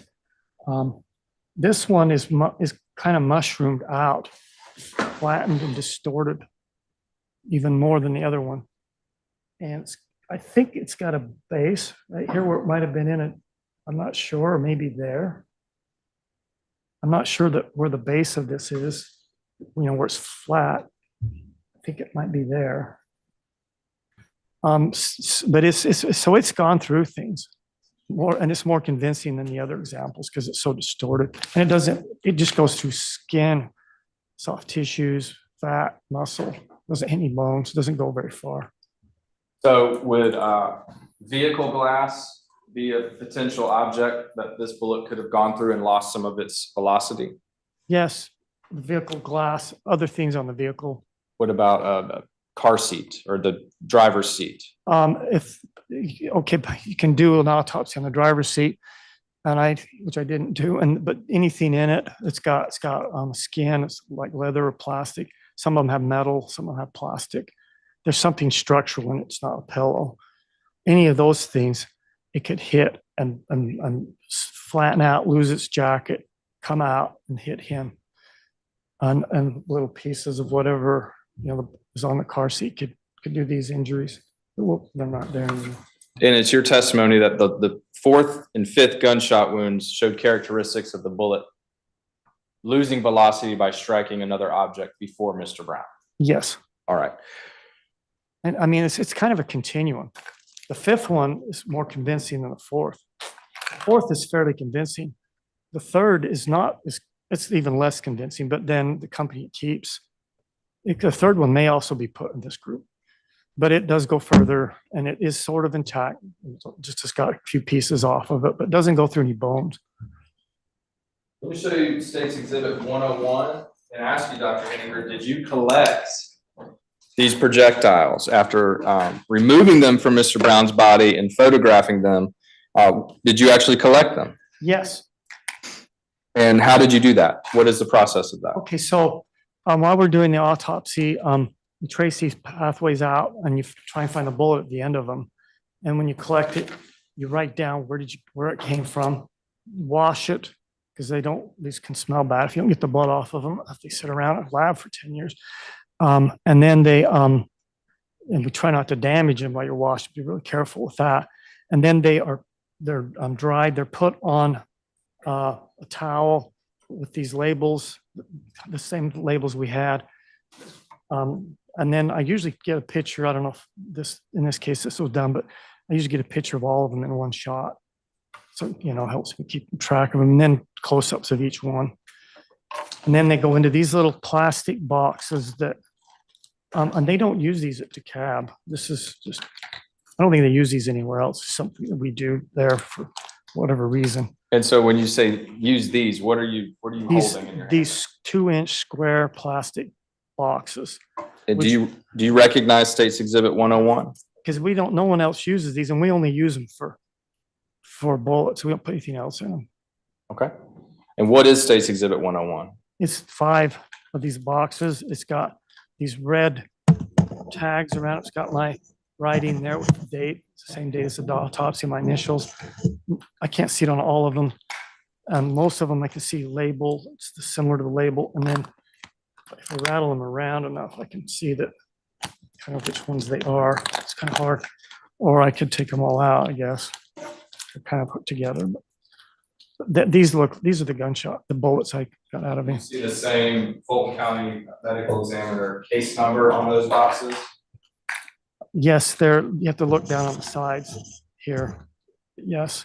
So are those the bullets and projectiles that you in fact recovered from Mr. Brown during his autopsy on June 23rd, 2013? Yes. Your Honor, at this time, State tenders State's Exhibit 101 into evidence. No objection. No objection. It's admitted. After collecting the projectiles in State's Exhibit 101, what do you do with projectiles and bullets? Okay, after we photograph them, they go into the evidence room, which is locked. Only certain people can go in there. And then they are put into a safe box that you can't get out of without a key. I can't get to the safe box. Once I put them in there, then I'm out of the loop. And then they are periodically, people from the crime lab come over and they take these out, and there's a lot of paperwork with chain of evidence for this. And they take them over, and sometimes in batches, to the crime lab, to the bullet, the ballistics laboratory. But you don't do any further analysis with the projectiles after you put them in the box? Once I get them in the box and put that tape on it, put my initials on them, and I usually put them in, this is me too, right here. I put them into this, and then they go into I take them in and put them by the box, put them in it. Now, Dr. Heninger, the first 2 or 3 gunshot wounds did not have the same characteristics as the final 2 about losing velocity by potentially striking another object. Is that what you're saying? Yes. And each of these gunshot wounds' direction would have entered what part of Mr. Brown, generally speaking? Okay. 2 of them went through his heart, and 3 of them went through his lung. And so I guess that's 5, but one of them did both. And these entered from his backside? Yes. What direction? And they all 5 went from his right to his left? Yes. To some degree? Some degree, some of them less than others. Now, would some of these gunshot wounds, maybe the first 2 or 3, be consistent with Mr. Brown being in the driver's seat and being shot from a gun in the rear compartment or the rear passenger seats? Would that be consistent with what you saw? Okay, so if he's in the driver's seat, usually they're asking me coming out. So, but then if it's in the back, then he can move this. And if he's being shot from the back seat to the front seat, he can get these coming just about any direction. He could even turn around like this and get some of them coming in an angle front to back. But he could, if he's the person behind him, see in the driver's seat, and he's moving around. And then this other one that's coming up, this, that one's coming to the back too. Same, they could all be coming from the same place with just his moving. Or or both of them could be moving. So I can't really sort all of that out, but it's consistent. Okay. Did you examine Mr. Brown's clothing in this case? Yes. All right, and let's get State's Exhibit 98, please. Why'd you take a look at Mr. Brown's clothing? I want to see stippling.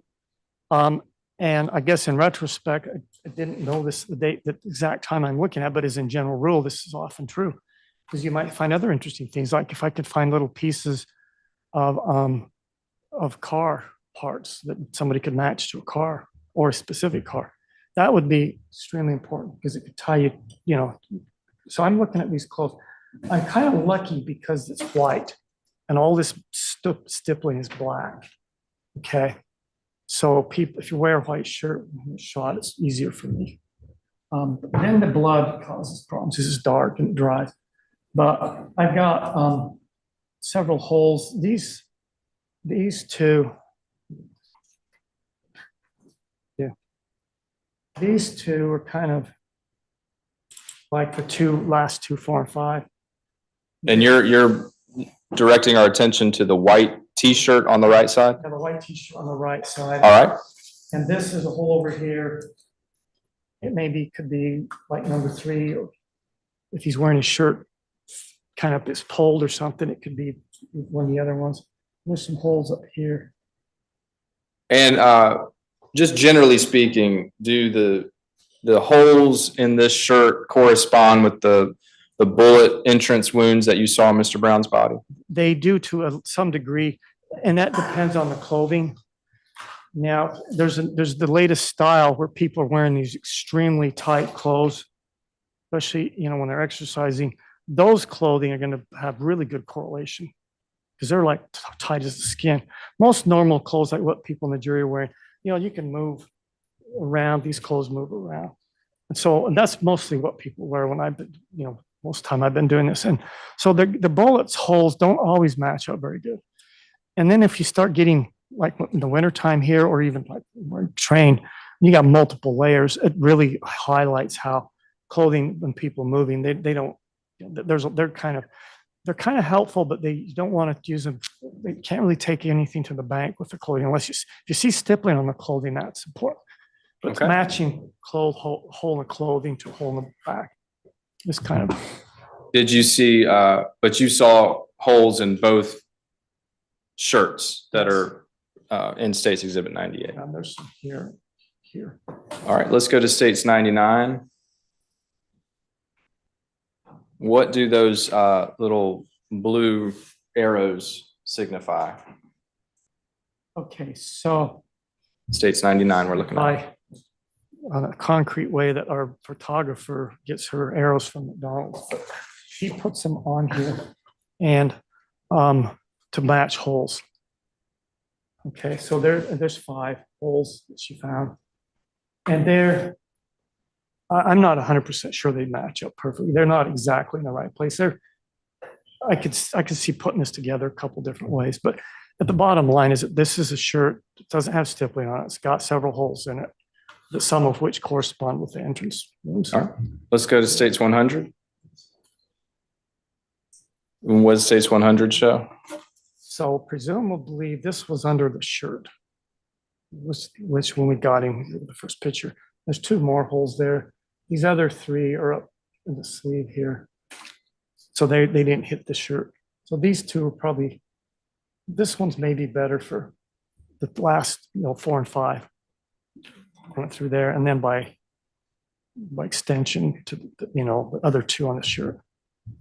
Dr. Heninger, did you see any evidence of natural disease in Mr. Brown that would have caused his death? None that causes death. He had a slightly enlarged heart, which gets into a problem with how big is the normal size of a heart. And the bigger you are, the bigger your heart is, that's normal. And then most people, they don't get over 400, but he's bigger than most people. His is up at 470.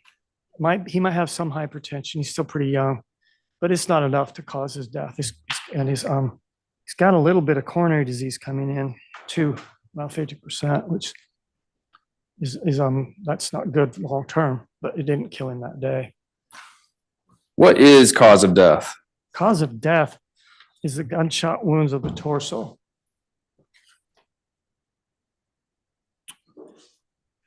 And based on the injuries that you saw, would you expect this to have been immediately fatal injuries? I'd say rapidly, not immediately. I think of seconds, minutes, 10 minutes, 15 minutes, something like that. Even though you could not determine a range of fire, could these gunshot wounds be consistent with a closer range of fire? If they're going through the car. And guess the other thing, this is probably not, the stippling patterns when they're wide, they suggest a longer distance. And when they're narrow, suggest a shorter distance. I only have three spots, which isn't very many, but they're pretty close. All that tells you, those two are the gun is, tells you where the car seat is. So the car seat was close to me. But other than that, I can't tell. You can't tell. Yeah, that's stippling and what all that is going to be on the back seat of the car if it's there. And based on the clothing, that would have been a factor in seeing any soot or stippling on his skin, the presence of at least 2 layers of clothes. Yes. What is manner of death, Dr. Heninger? What do you mean when you talk about manner of death? Okay. So manner of death is something that we've taken that word manner and we have used it in our own little special way because it has a general term that people use in a lot of ways. So when we say manner of death, what we're doing is that we are going to look at the autopsy and what we find the autopsy. We're going to look at the circumstances that we know about.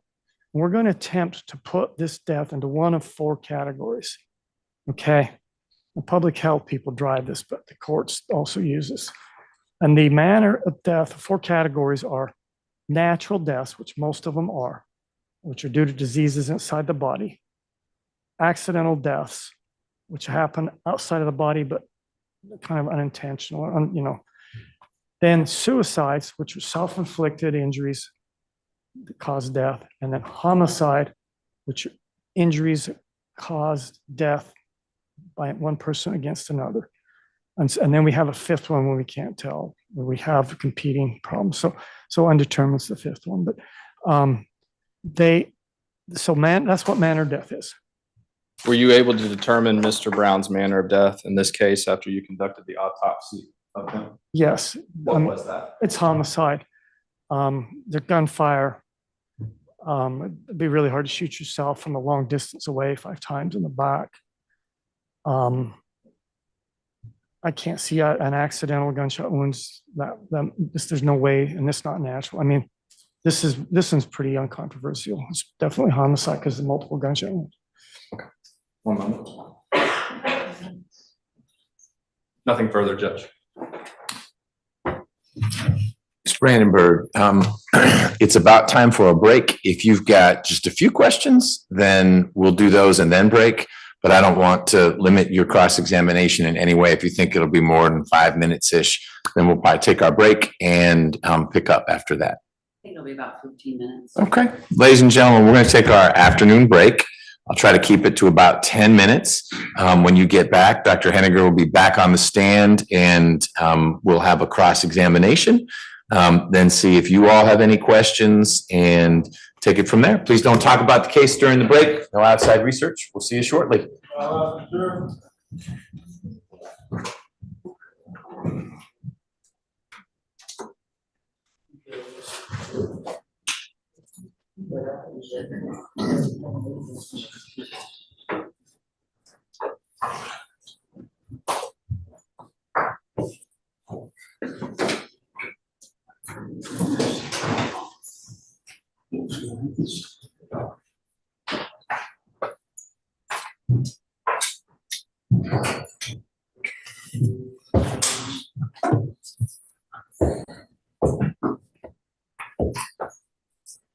Mr. Hawkins, anything before we take a break? No, Judge. Ms. Brandenburg? No, Your Honor. All right, let's be back in about 8 or 9 minutes. Thank you.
Did it fall on the ground? They may have been from this morning. Left up. Oh, yeah, well, and then Dr. Heninger was just getting pretty medieval with the monitor and the microphone there.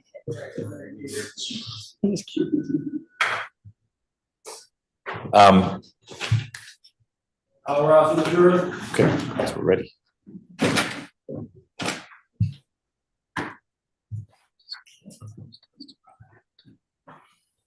In 2 days. So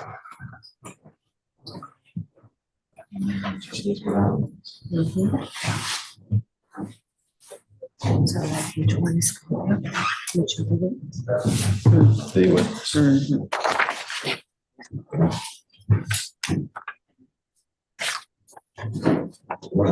Mr. President, county court. Thank you, Deputy Gordon. Everyone can be seated. I noticed some of you not with our free water. We have blue water and fancy water. Is our water not, we need to supply a different water like you tried it and it's not good? Or you have your own preferred? Reused one from yesterday. Oh, reuse rather than recycle. That's great. All right. Well, you enjoy the blue water, but our water is good too. And as always, if we're running low with something, let Deputy Gordon know, or Ms. Hansberry, if you've met her, she's in there sometimes restocking. The microwave is for you and the refrigerator is for you. You're free to bring your own lunch. Tomorrow, that's not how it's going to work, but on Thursday or Friday, you just can't get glass through security. Even though you have a juror badge, they won't let it through. And don't bring metal cutlery, which basically means you need to bring soft finger food to eat if you're bringing in your own meal. But all the appliances in the jury room are for you to use as well. With that, we were in the midst of Dr. Heninger's testimony. We finished a monumental direct exam, and we're going to see what we've got on the cross-examination side. Good afternoon, Dr. Heninger. Good afternoon.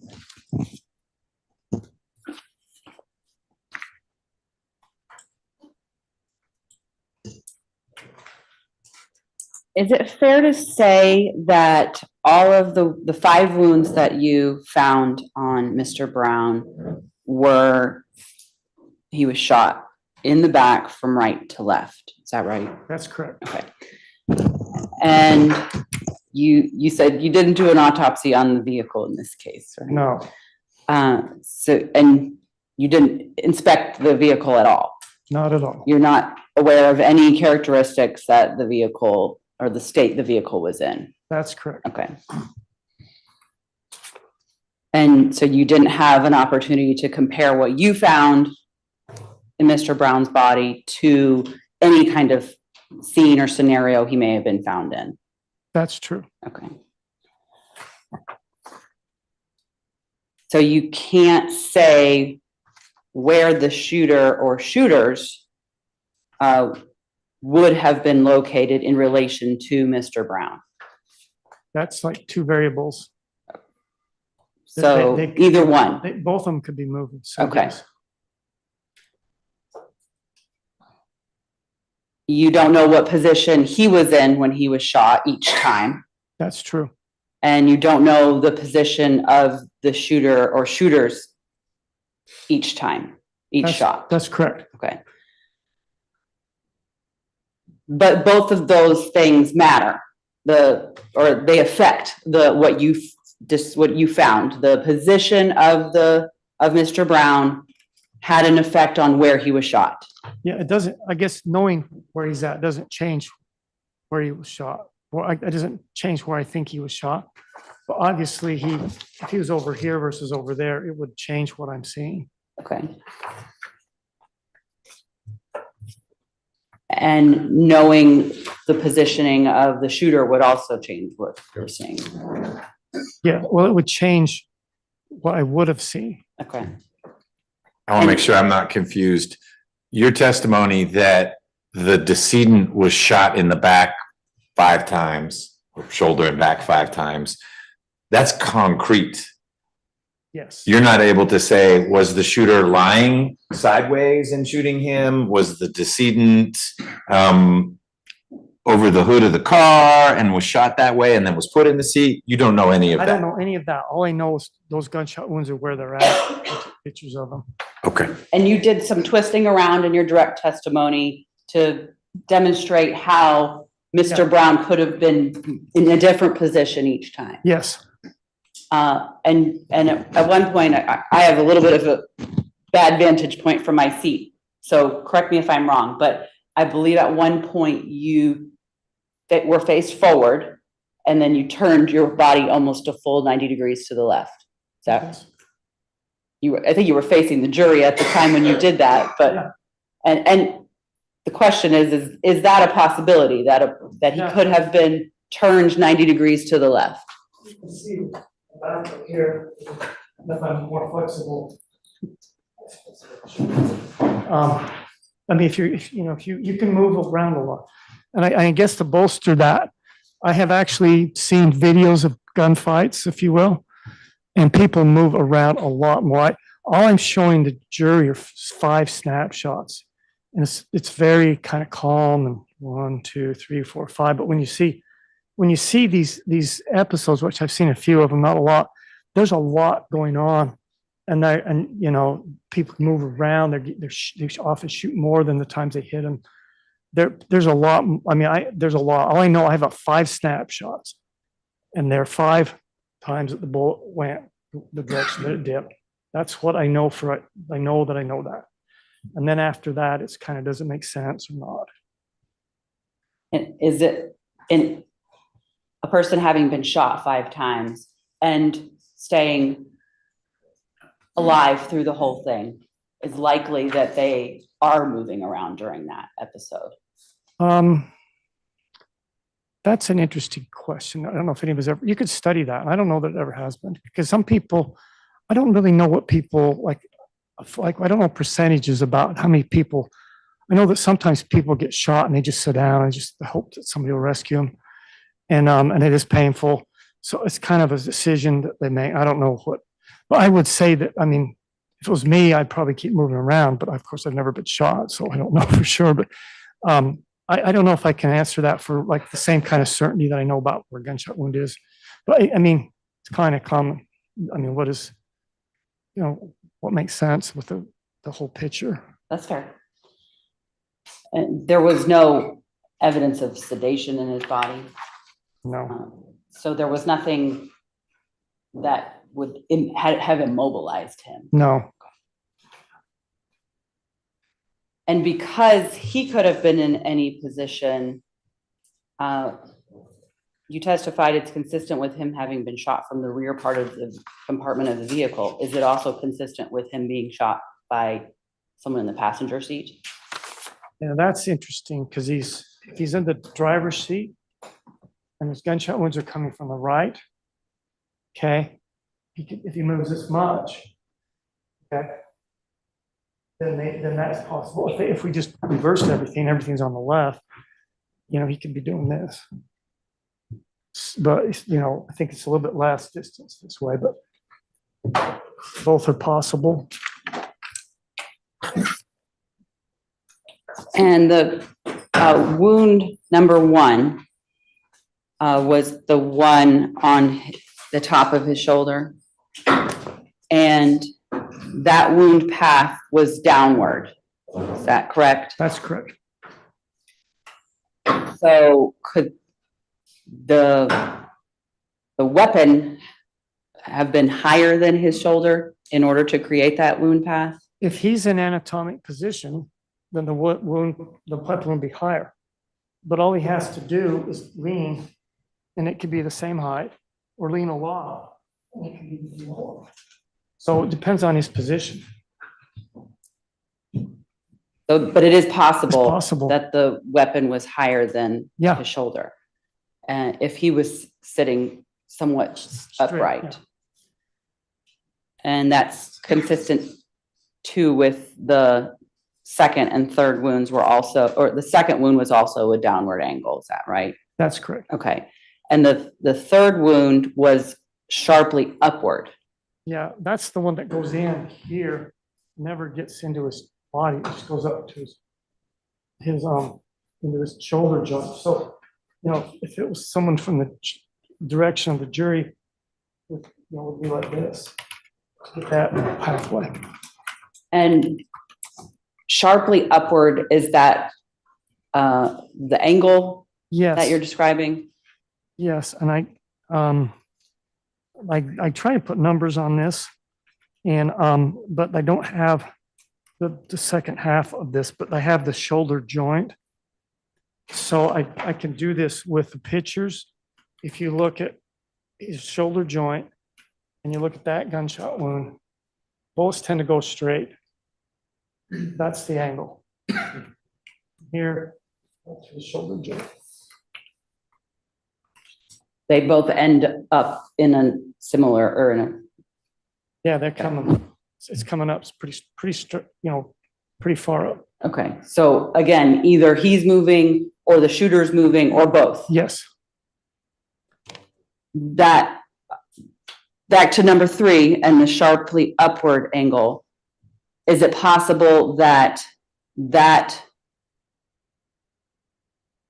sharp angle is caused by it being, the weapon being closer to the skin or the clothes? I think you can get a sharp angle from a long ways away. I think you could get it from 100 yards away if you were in the right place. Okay, so it's possible either way. Either way, yeah. But not more likely one way or the other. Okay.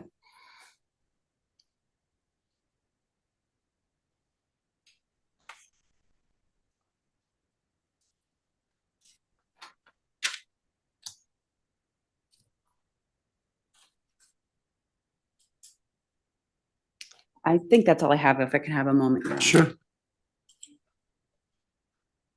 No further questions. Any redirect?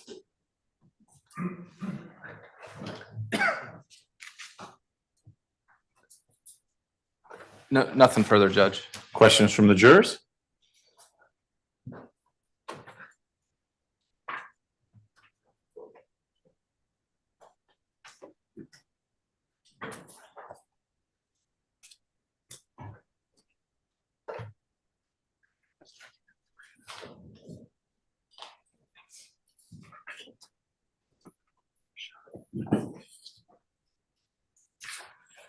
Thank you, sir.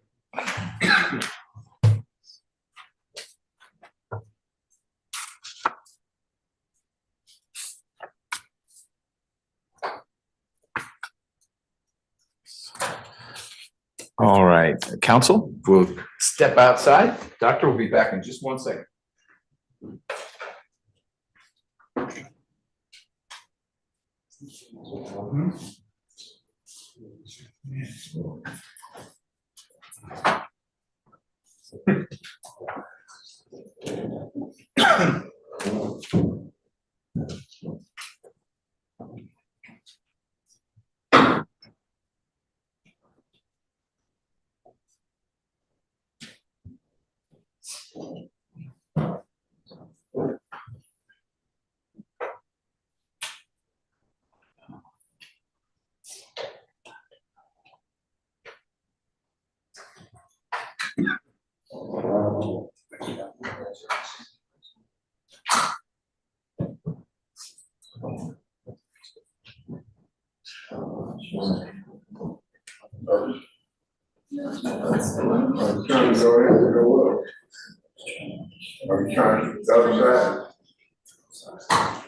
you trying to get the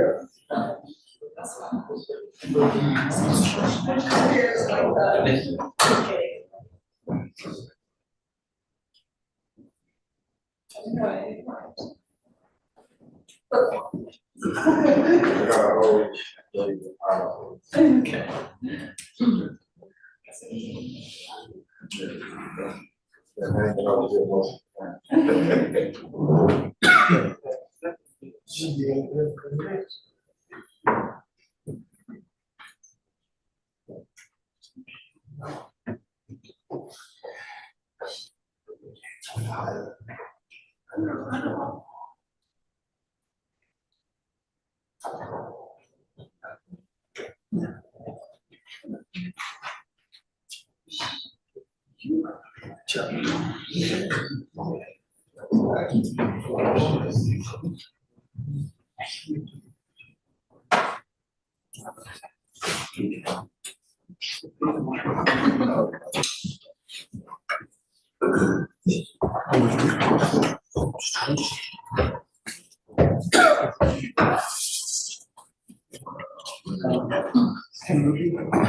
Dr. Heninger. Yes. A few more questions.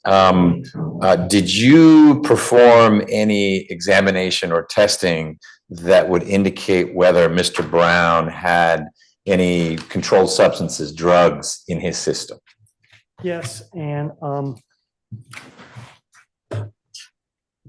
I sent in my last page, it says blood and urine was sent for toxicological evaluation. And I usually put that in my summary, but I don't have it.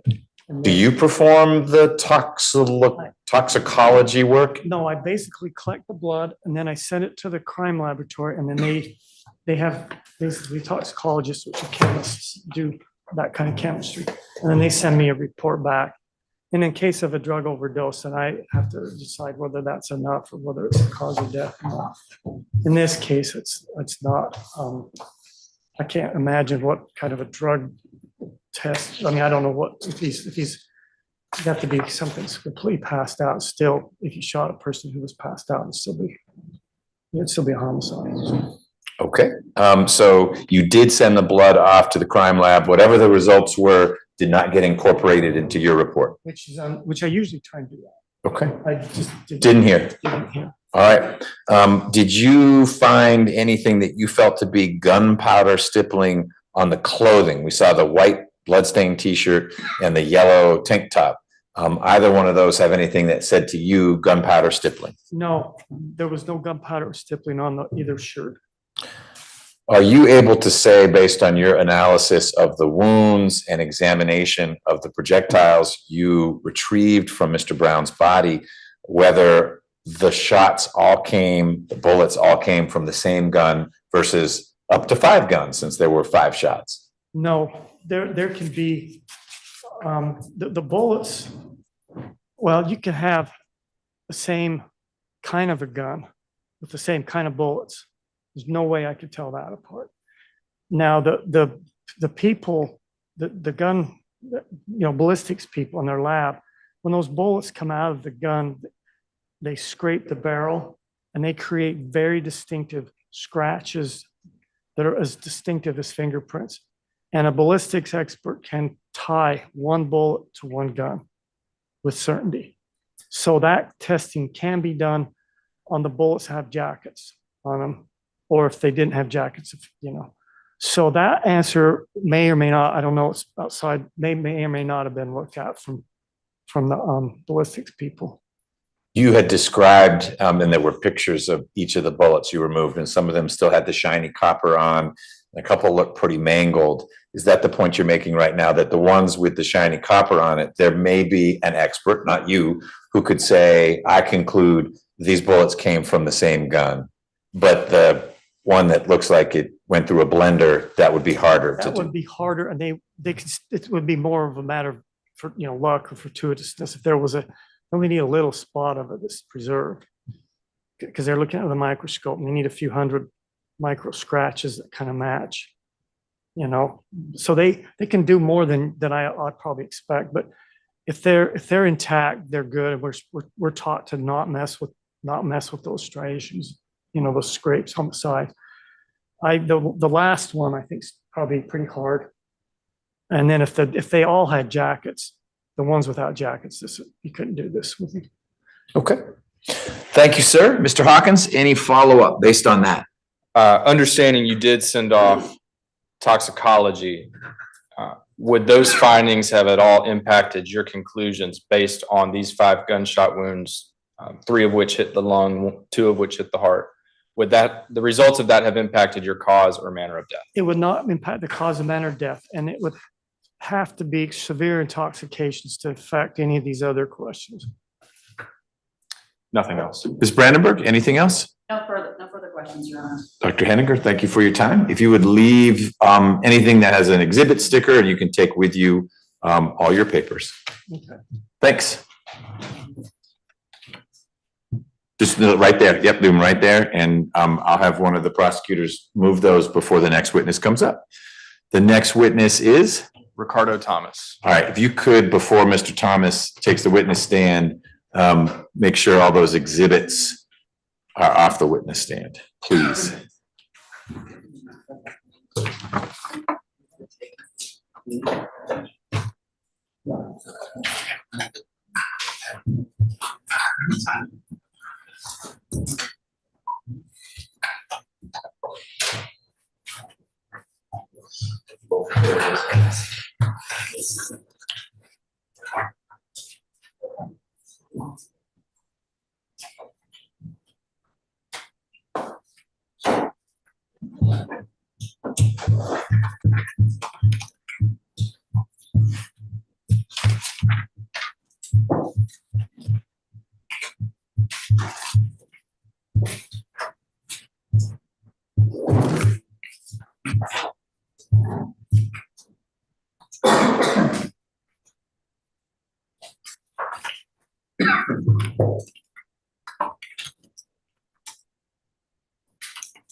Raise your hand, raise your right hand.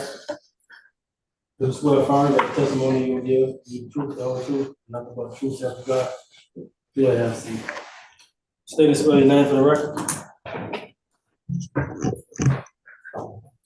Ricardo Thomas, Ricardo Thomas, Thomas. All right, Mr. Thomas, let me make sure microphone is on. Make sure you keep your voice up. How old are you, Mr. Thomas? 42. Hold on 1 second. We just approach from there, just you and I. All right, hold that thought. I suffered tonight from my days.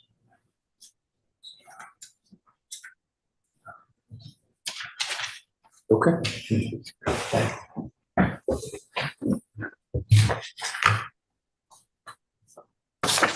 So, Mr. Thomas, when you're answering, if you could make sure the microphone is in front of you and you're talking into it so people can hear you all the way in the back of the courtroom. Yes, sir. Thank you. Thank you. All right. How old are you, sir? 42. Do you have a nickname? Yes, sir. What's your nickname? Rat. Where did the nickname Rat come from? My initials. And what is your full name? Ricardo Antonio Thomas. How long have you had the nickname Rat? Since a child. Okay. So in essence, your parents are responsible for you getting that nickname. Is that fair to say? Correct. Okay. Where are you from, Mr. Thomas? Carrollton. Did you grow up in Carrollton? Yes, sir. And remember, keep your voice up. Are you still living in that general area? Yes, sir. Did you go to school in Carrollton? Yes, sir. What school did you go to? Carrollton. Carrollton High School? Correct. Are you married? Yes. Do you have any children? Yes. How many children do you have? I have 1 and 2 step. 1 child of your own and 2 stepchildren? Correct. And the child that's yours, boy or girl? Boy. How old? 21. And what about your 2 stepkids? 24 and 25. All right. Do you work? Yes. Where do you work? I just started a vinyl card wrapping business. I work. Hold on 1 second. You're gonna need to speak up. The jurors can't hear you. So, I know the microphone works. If you want to take that little bag thing off it, you're welcome to do that, if that's bugging you. But keep it in front of you, not over to the side, and talk straight into it. Yes, sir. I'm having trouble hearing as well. Okay, well, it just takes one, and we had a juror who couldn't hear, and so we'll stop if he can't speak loudly enough. Okay? Yes, Judge. Yes, I worked at Superior Plastics. Now I own a vinyl wrapping car business. All right. Do you know Tyler Thomas? Yes. How do you know Tyler? He's my cousin. And when you say cousin, first cousin, second cousin, something else? First. And how are the two of you connected to one another? What family members connect you to? My dad, his dad are brothers.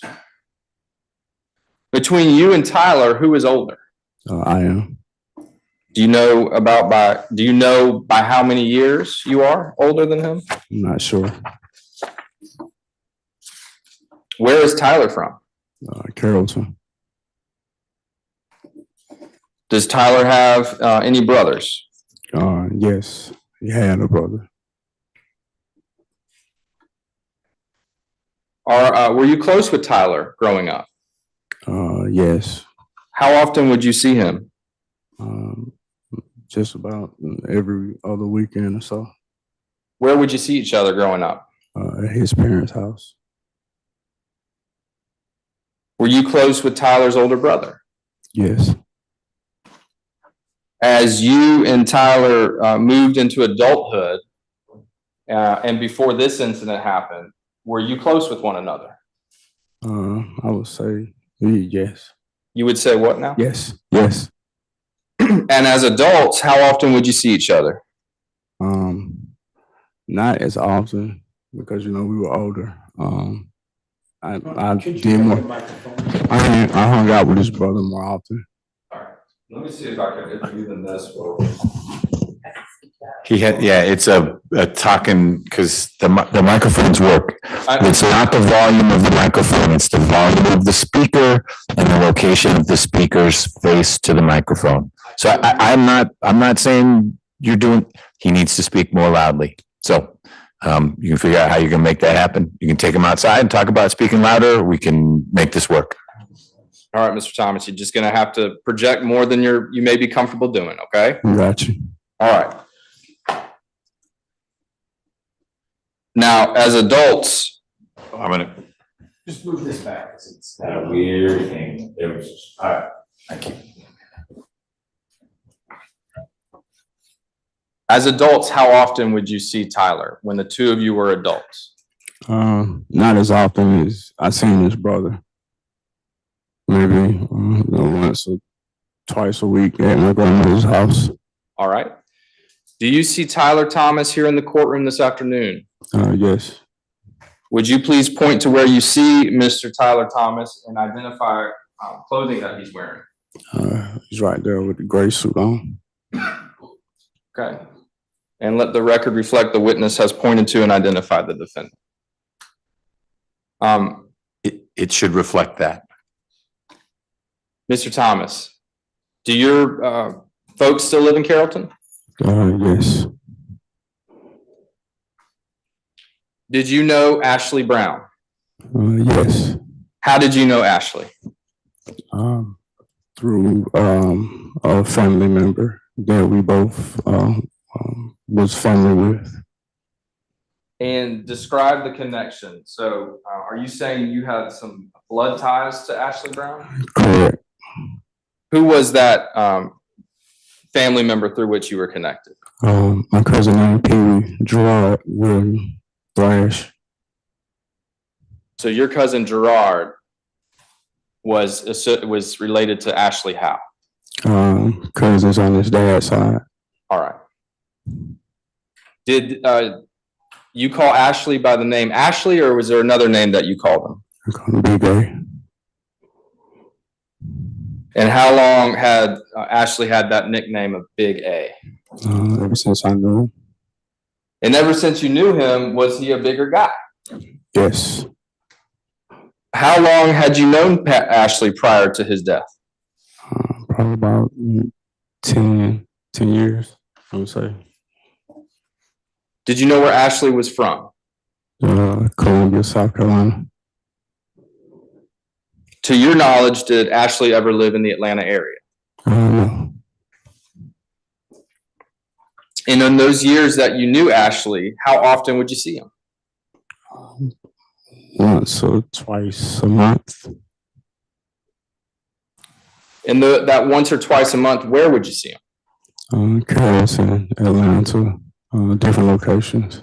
Did you ever travel to South Carolina to visit Ashley? Once. How would you describe your relationship with Ashley? We were, we was friends. And you knew some of his family members? Yes. Besides the cousin, Gerard, that was a kind of a common link. Did you know of any of his other family? Yes. What are some of his other family members that you knew?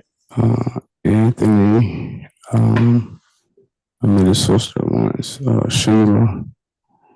There was a few more that I met too. All right. Now, back in 2013, Mr. Thomas, did you have a cell phone? Yes. Do you recognize the phone number 770-508-7073? Yeah, it sounds familiar. Okay. And how does that, or why does that number sound familiar? Sound close to a number I had. Okay. Do you remember specifically the number you had 11 years ago? No. Okay. Now, did Ashley have a phone number? Yes. Did you have Ashley's phone number saved in your phone? Yes. Do you remember Ashley's phone number 11 years later? No. Would you ever speak with Ashley over the phone? Yes. And how would you do that? Would you call him? Would you text him? Some of both? Both. Did Tyler know Ashley? They met before. And how many times had they met to your knowledge? Maybe once or twice. Now, Mr. Thomas, did you ever participate in any drug deals with Ashley? Yes. How often would you participate in drug deals with him? Just about twice a month. Twice a week? Twice a month. Twice a month? Yes. How long had you been doing that with Ashley? 6, 7, 8 years. Was it continuous throughout that time where you would be doing these deals with Ashley? I wouldn't say continuous, no. All right. But over the course of 7 or 8 years, you were doing drug deals with Ashley? Yes. What role did you play in these drug deals? I was a middleman. Okay. What does that mean to be a middleman? Where you know the people to get the drugs and you just facilitate it. All right. So when Ashley would reach out to you, or you reach out to Ashley about a drug deal, what was Ashley trying to do? Get drugs. What would he ask you to do? Or what would you talk about doing on his behalf? Finding cocaine and marijuana.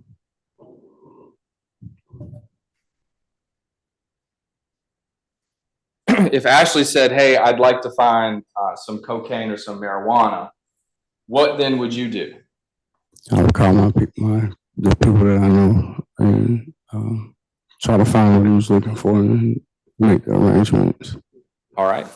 And the people that you knew that had cocaine or marijuana, generally, where did those people live? Atlanta area. When repeat that, Your Honor, I'm gonna have. Atlanta area. Stop. Your Honor, You can sit somewhere else if you need to sit somewhere else, but he's projecting now, and so I don't know how else to accommodate you. as I stated for the record, being a cancer survivor, I had tinnitus constantly. I have hearing aids that modify everything. I've handled it for the last 11 years. This is the hardest I've had. Okay. You two are also still having, okay. We're gonna take a break. You're gonna stay right here. You two are going outside and you're gonna figure out how to make Mr. Thomas louder because it's not the physical plant in the courtroom. Okay? Yes, Judge. Thank you. My own client asked me what he said on this list. You know what? You've made the record. We're working through it. Take a seat. Thank you. Ricardo Thomas, Mr. Hawkins, step outside, please.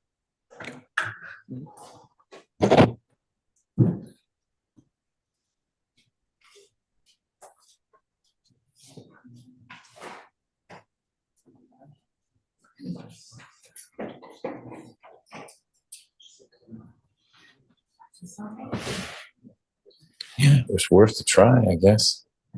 Let me see if that's.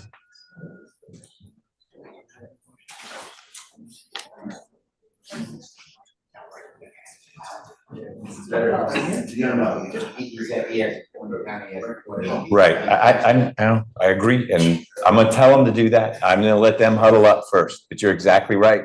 It's what I asked them to do. Yeah, I saw.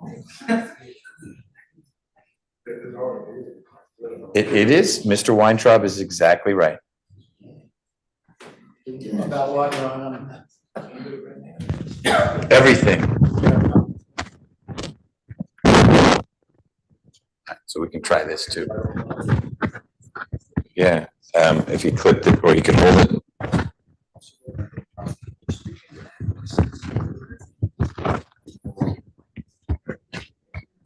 He's not. He needs to say it like he means it.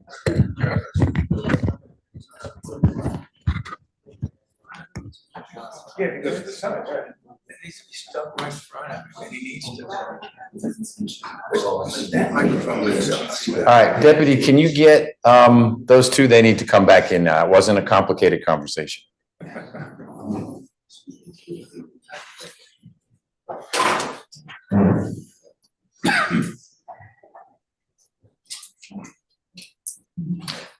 So we also have this if we want to try this out. So you tell me he could clip it right here, he could hold it, because let me turn it back on. I think we may. So Ricardo, if he wants to use this, I defer to you and Ricardo Thomas as to how you want to work it. Let's save that as a plan B. I think plan A will work. All right, plan B, right here. Okay. All right, Mr. Thomas. Before you go further, I want to be clear. I'm not upset. We just need to make sure folks can hear you because this is your chance to testify. And it's real important that all the jurors and the attorneys are able to hear you. And you are naturally soft-spoken. There's nothing wrong with that. This is an outside voice time. I know it's not comfortable what you have to work through today. I understand that 100%. But it's essential that everyone be able to hear you because your testimony is evidence in this case. So I apologize if I've seemed frustrated or short with you. It's not you. I just need to make sure that the process works. And so we'll try this if you don't develop a closer relationship with that microphone. Okay? Gotcha. Excellent. All right, Mr. Thomas. Let's get back to where we were. When Ashley would contact you and say, hey, I'd like to buy cocaine or marijuana, he would tell you, and then what would you do? I would call and find it. All right. And would you call one person, more than one person? Sometimes more than one, depends on the price. All right. Generally speaking, where did these folks live that you would reach out to? Did any of them live in Carrollton? Sometimes. What about in the Atlanta area? Yes. And when Ashley reached out to you about buying cocaine or marijuana, what type of weight are we talking about on average? It varies from a couple of ounces to a quarter key, half a key. All right. And so this weight, would this be considered like personal use? Like Ashley was saying, I want to buy some personal use amount of drugs. No. Do you know what Ashley would do with the drugs when you helped him secure these amounts of drugs? Yes, he would make crack. Do you know what Ashley would then do with it? Sell it. Do you know where he would sell it? I think the Columbia area. Did you see him sell it or distribute it in the Atlanta area? No. All right.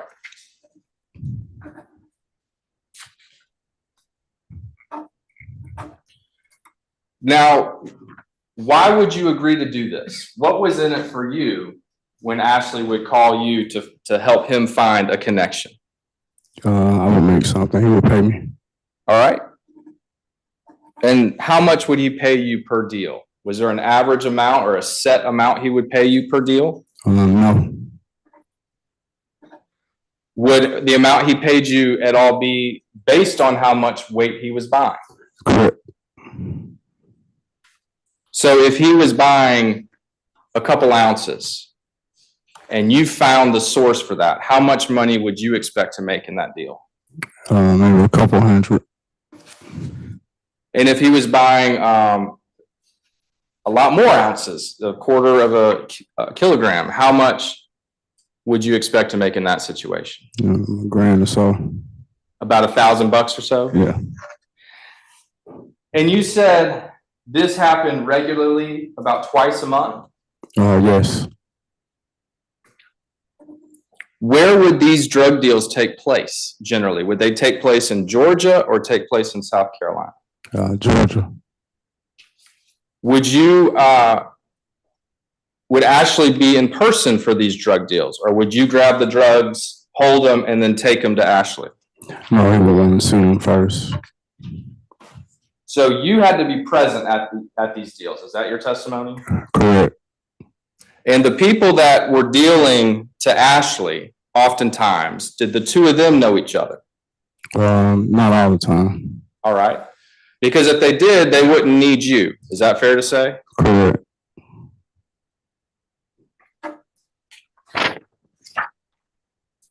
Now, in addition to helping Ashley obtain these quantities of drugs, did you have a relationship with him outside of that? Yes. Would you describe your relationship with Ashley beyond the business side of things? We talk, 2 to 3 times a week about sports, family, kids, and stuff of that such. Okay. Did you care about him beyond just being able to make some money off of him? Yes.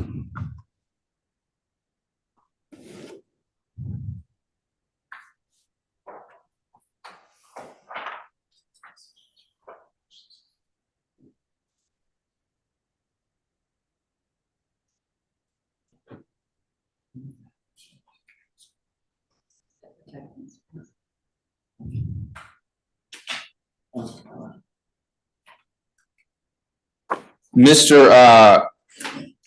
Thomas, when you would be talking with Ashley about these drug deals, how would you communicate with him if he was in South Carolina and you were in Carrollton? Through talking or text. And when you say talking, how? Over the phone, cell phone. All right. And I'm going to show you, Mr. Thomas, State's Exhibit 104.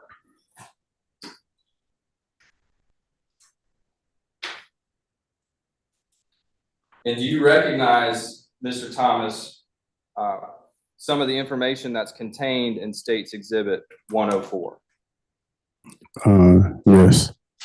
And keep your voice, I know I'm right here, but still keep your voice up. And what type of information is obtained or is contained in State's Exhibit 104? Once I objected on it, that has not been moved into evidence, the exhibit, so he's referencing a document that has not been admitted.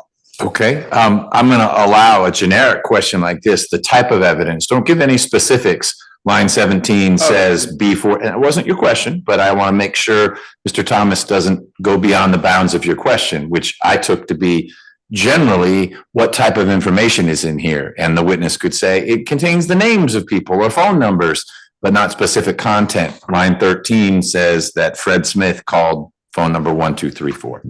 So yes, with that caveat, you can ask your question again. All right. Generally, and not specifically, what type of information is contained in State's Exhibit 104? said 104. Or just the whole document as a whole? Just text messages. Are you a part of any of the text messages in that document? Yes. Is Mr. Ashley Brown a part of any of those text messages in that document? Yes. With respect to the text messages between you and Ashley Brown, does that document fairly and accurately capture the text message conversations you and Mr. Brown had leading up to the day he died? I object to that, Your Honor. He hasn't had an opportunity to look at the document. He's just looked at one page. He doesn't know if it accurately just captures what he's asking, and if it does. Well, isn't he the right person to say that? To say I have no idea, or actually I have had a chance to review it and I know? I'm gonna let him answer the question, and then if he's straying beyond the limits of something that's not in evidence yet, you can renew your objection. Right. Do you remember the question? No. Okay. So take a look at State's Exhibit 104.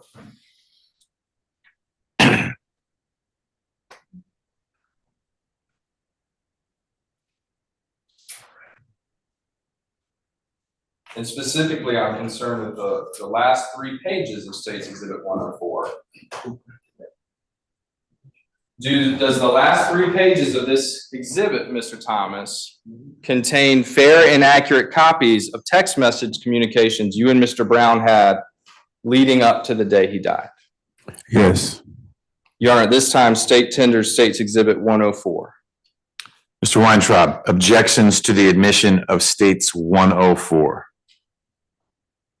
I don't know if it's a business record made by an entity, or if it's a record made by the state. If it's made by an entity like Bell South or some entity, I don't have a problem. If it's made by the state, I have an objection. Okay. Is there a witness that you'd be calling who will tie up a foundation? I understand Mr. Weintraub's concern. I think I know the provenance of this, but what's your response to what is essentially a foundational objection? Well, this witness was privy to the communications between himself and Mr. Brown, and he could authenticate, yes, these are accurate text message communications I had with Mr. Brown. But you guided him to, I think, 1 or 2 of all the pages, and you're trying to get in the whole document. I'm limiting it to the communications between Mr. Brown and Mr. Thomas. So this would be sort of partially admitted through this witness?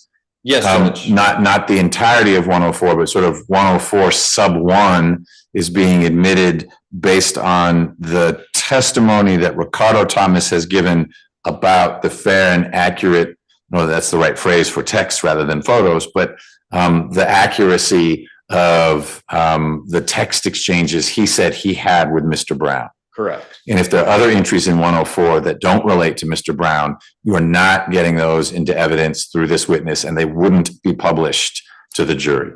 Correct. At this point. At this point. Okay. I now understand it differently, Mr. Weintraub. It's not all of 104 that they're admitting through this witness, but a subset. And now I'd like to hear your thoughts. The evidence don't show. Judge, I don't know where this is going. I don't know if I don't know that the jury needs to be present for this. So I don't know. I hear that he has. Judge, hold on. My question is whether you have an objection to the foundation that was laid to the parts of 104 that the state is seeking to admit through this witness. They're asking me to recall text messages from 11 years ago, when anyone who doesn't have some conditions that the evidence will show he was going through at that time. Regular people without those conditions are having a hard time recalling this document. And I think it's an unfair conclusion that he's capable of confirming that this is an accurate conversation. Okay, well, I think that goes to the weight of the evidence. And so I will allow in, and it's a little funky the way you're doing this, Mr. Hawkins, and I'm assuming since they're on the exhibit list, there's another name listed. There's someone who's going to round it out. So all of 104 comes in. But more importantly, the only part of 104 that's admitted at this point that you're free now to get into substantively with Mr. Thomas would be the entries in 104 that Mr. Thomas has identified as exchanges he had with Ashley Brown. And that's all that's admitted. And so if you're publishing something, you need to do that carefully so that nothing else hits the screen. The objection to foundation is noted, it's preserved, it's been made, it's overruled. All right, thank you, Judge. Mr. Thomas, directing you to line 57 at the top of the page. Do you see that line 57? Correct. Do you see that phone number listed 770-508-7073? Yes. Excuse me, Your Honor, can I just please ask as a courtesy, do you have a paper version that, an extra copy that I could look at? Rather than working off the screen. I do. Thank you so much. Thank you, Mr. Hawkins. What is the name listed beside that 770-508-7073 phone number? Right. And that's your nickname, right, Mr. Thomas? Correct. That's your phone number at the time of this text message. Is that accurate? I'm not sure. I think so. Now, on February 8th, 2013, did you send a message to Ashley Brown? Yes. What was that message? It says, Big A, this rat, boy, hit me up when you get this. All right. Yeah, if you take your hand away from your mouth when you're reading from there, I think that'll help us. It says, Big A, this rat, boy, hit me up when you get this. Who is Big A? Ashley. And you identified yourself in this text message. Is that fair to say? Correct. All right. Now, do you see line 67? Yes. And this is a message that is incoming from somebody saved in Mr. Brown's phone as rat. Correct. What is it that you are saying in this message? They can drop the price $25, but to keep it clean. What are you talking about in that text message with Ashley? What does that mean? Clean means pure. And why would it be necessary to have pure drugs the subject of the sale? For quality purpose. I'm sorry? Quality purpose. When Ashley would purchase cocaine through you, did he ever have a standard purity that he wished to have or wanted? Yes. And what was that? So as pure as you can get it. Let's jump to line 85 on the next page. Do you see lines 85 and 86, Mr. Thomas? Yes. And starting with line 85, an outgoing message to you on May 14th, 2013. What is Ashley Brown asking you for? Can you read that for the jurors? It says, good morning. Hope you good and doing what you got to get your business and life straight. About to go to work. See if she can do 4 for 4 or 9 for 9. See how many hats I got to get them for 1. What do you then respond and tell Mr. Brown in line 86? 125 on 9. I mean 25 on 9. Is there a way, I'm sorry to interrupt you. Is there a way you can put this on the screen, or the problem is there are a bunch of lines that haven't been admitted through this witness? That would be the problem, Judge. That is a problem. Okay. All right. I'm sorry to interrupt. You should keep reading and we'll try to follow. Okay. 12/5/09 was the lowest he would go. Okay, and this is a message sent on May 14th, 2013. So, Mr. Thomas, what does it mean when Mr. Brown said, see how many hats? Do you know, understood what that lingo meant? Ounces. And what are you telling him when you say 12/5/09 was the lowest? What does that mean? 12,500 was the lowest on 9. And on 9 means 9 what? 9 ounces. Okay. Is this a general snapshot of how you and Mr. Brown would discuss these drug deals? Correct. And the role you would play in trying to secure a large amount of drugs for Mr. Brown? Correct. This is how you did business with one another, in part was through text message. Is that fair to say? Correct. Now let's jump to line 96, which would be on the last page of State's Exhibit 104. Okay. And this is going to be on June 16th, 2013. There is a message that is outgoing to you from Mr. Brown. And what is Mr. Brown telling you? Happy Father's Day. See you next week. Be good and be safe.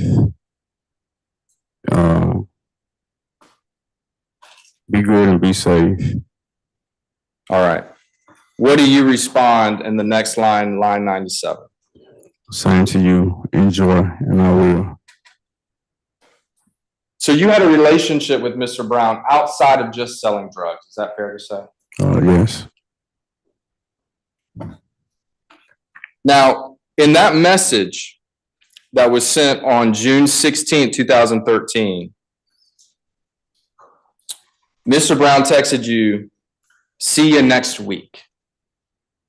So did you have any plans to meet up with Ashley the following week around June 22nd, 2013? Correct. Why were you planning to meet with Ashley on that date? To hook up and get some drugs for him. Where were you planning to do this drug deal? Was it in the Atlanta area or was it in South Carolina? The Atlanta area.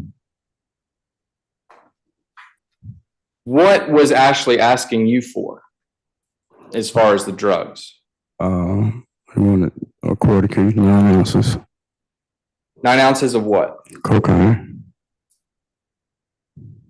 Now, I know it's been 11 years. Do you recall the street value, the rough street value at the time of that? No.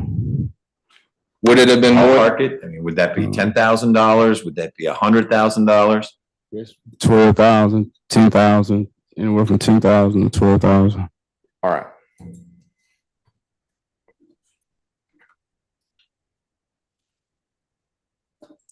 Do you recall how long you'd been discussing with Ashley this particular deal? Maybe a month.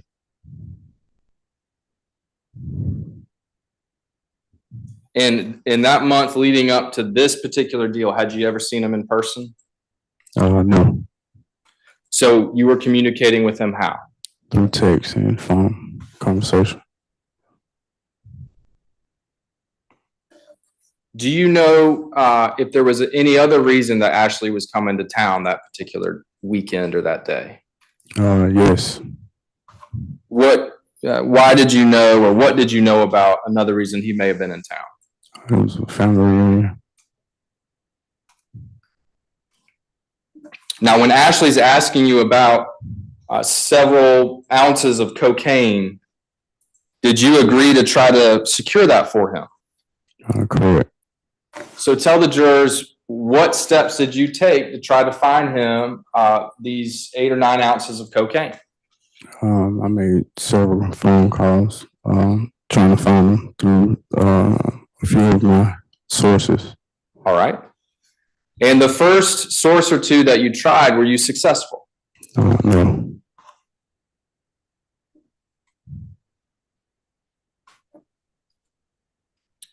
When the first one or two sources came up short or didn't have anything for you, who did you contact then? My cousin. Which cousin? Tyler. Now, I want to just be general here. I don't want to get into any specifics, but had you ever contacted Tyler before to provide drugs? Yes. Had you ever contacted Tyler before to secure a decent amount of cocaine? Yes. About how many times would you say you had contacted Tyler before as a supplier for cocaine? Just a few. I'm sorry, I didn't hear the answer. A few. Thank you. So was he your go-to or your first option when Ashley was trying to buy a large quantity of cocaine? No. Now let's go to the day of June 22nd, 2013. Mr. Thomas, where did you wake up that morning? In Villa Rica, Georgia. All right, and just move your hand down so we can hear you better. When you say you woke up in Villa Rica, how is Villa Rica close to Carrollton? What's the proximity? About 10 minutes, 5-10 minutes from Carrollton. Were you living in Villa Rica at the time? Yes. When you woke up in Villa Rica, were you at your house or someplace else? Yes. Which one? Do you recall what you did that morning? No. All right. Do you recall if you ever left the house that day? Yes. All right. What led you to leave the house? Me and my cousin Joel was planning on going to the V103 car and bike show. All right. What? The V103 car and bike show. So your voice is trailing off a little bit. So you said your cousin JR. Yes. What's his name? Melvin. And how are you and Melvin related? What's the connection between the two of you? We're cousins. My dad and his dad are cousins. All right. So he's a second cousin of yours? Second or third. All right. And is JR older than you, younger than you, or about your age? Older. How would you describe your relationship with JR? Would you say you were close, not very close, or didn't like each other? We're close. How often would you see JR? All the time. All right. Whose idea was it to go to this car show? Can't remember. I don't recall. I can't hear the answer to you. I said I don't recall. Thank you, sir. Where was this car show?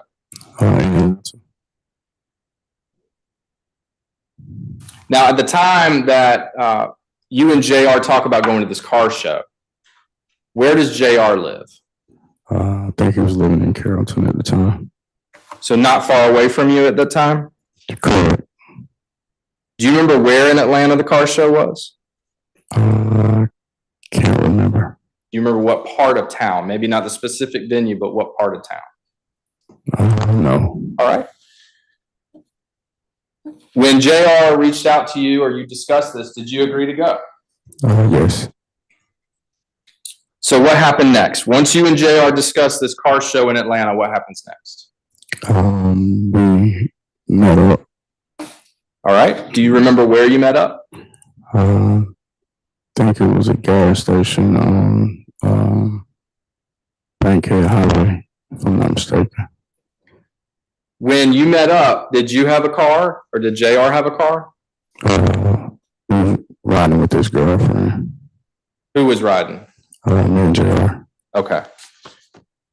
Who was driving? His girlfriend. And after you get with JR and his girlfriend, is it just the three of you at this time? Yes. Where do you go next? We came to Atlanta. Now, did you make it to this car show? No. Why not? JR didn't pick me up until it was after 3:00. I think the show ended at 6. So that's the reason why we didn't go. Was that enough of a buffer to get you to the show in time? No. Did you have any trouble finding the show in addition to being already behind schedule? I can't remember. All right. Do you remember, instead of the car show, what you and JR and his girlfriend did next? We got food. I had some drinks. Do you remember where you went to get food? I think it was Cascade, Campbellton Road. All right. Do you remember what restaurant you went to? No. All right. Now, during this time, from talking with JR about the car show to linking up with JR and riding into Atlanta, had you been talking with Ashley throughout the day? Yes. How were you communicating with Ashley? Through text message. Were you ever making voice calls with Ashley throughout the day? Yes. Now, I want to draw your attention back to State's Exhibit 104, line 101. Do you see that line, Mr. Thomas? Yes. Did Mr. Brown ever tell you where he was that afternoon? Yes. And what did he tell you? 6 Flags. Throughout the day on the 22nd, had you been in communication with Tyler? Yes. How were you communicating with Tyler? Through talking text. Did you have Tyler's cell phone number at the time saved in your phone? Yes.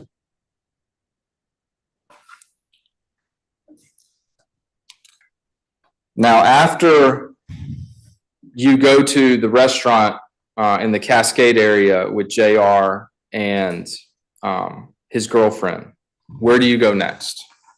To some apartments on Fathom Road. All right. Why did you go to these apartments? To meet up with Tyler. Had you been to these apartments before? Yes. Did you know the name of the apartment community? Yes. What did you know the name to be? Central. When you got there, who was with you when you got there? JR. His girlfriend. When you got to the apartment complex, did you see anybody that you knew? Yes. Who did you see? Tyler.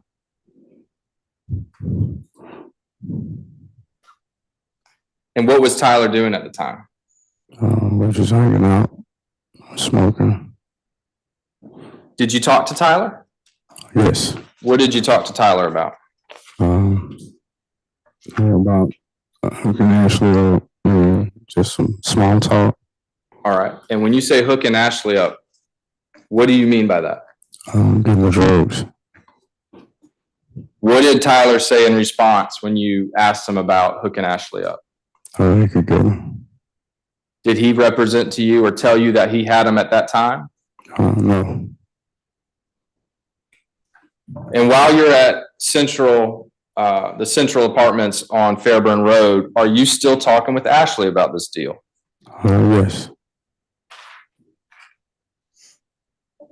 At this point, from when you wake up in Villa Rica till you get with JR to go to the car show that you don't get there in time for, to going to eat, to going to Fairburn Road Apartments, have you seen Ashley in person yet? No. Do you and Ashley ever talk about meeting up in person? Yes. Where do you talk about meeting up? In the Atlanta area. Do you remember where you met up with Ashley? I think it was on Martin Luther King. Do you remember what type of place you met at? It was either a gas station or a food spot. Okay. How did you get there? JR. When you got there, did you meet with anybody? No.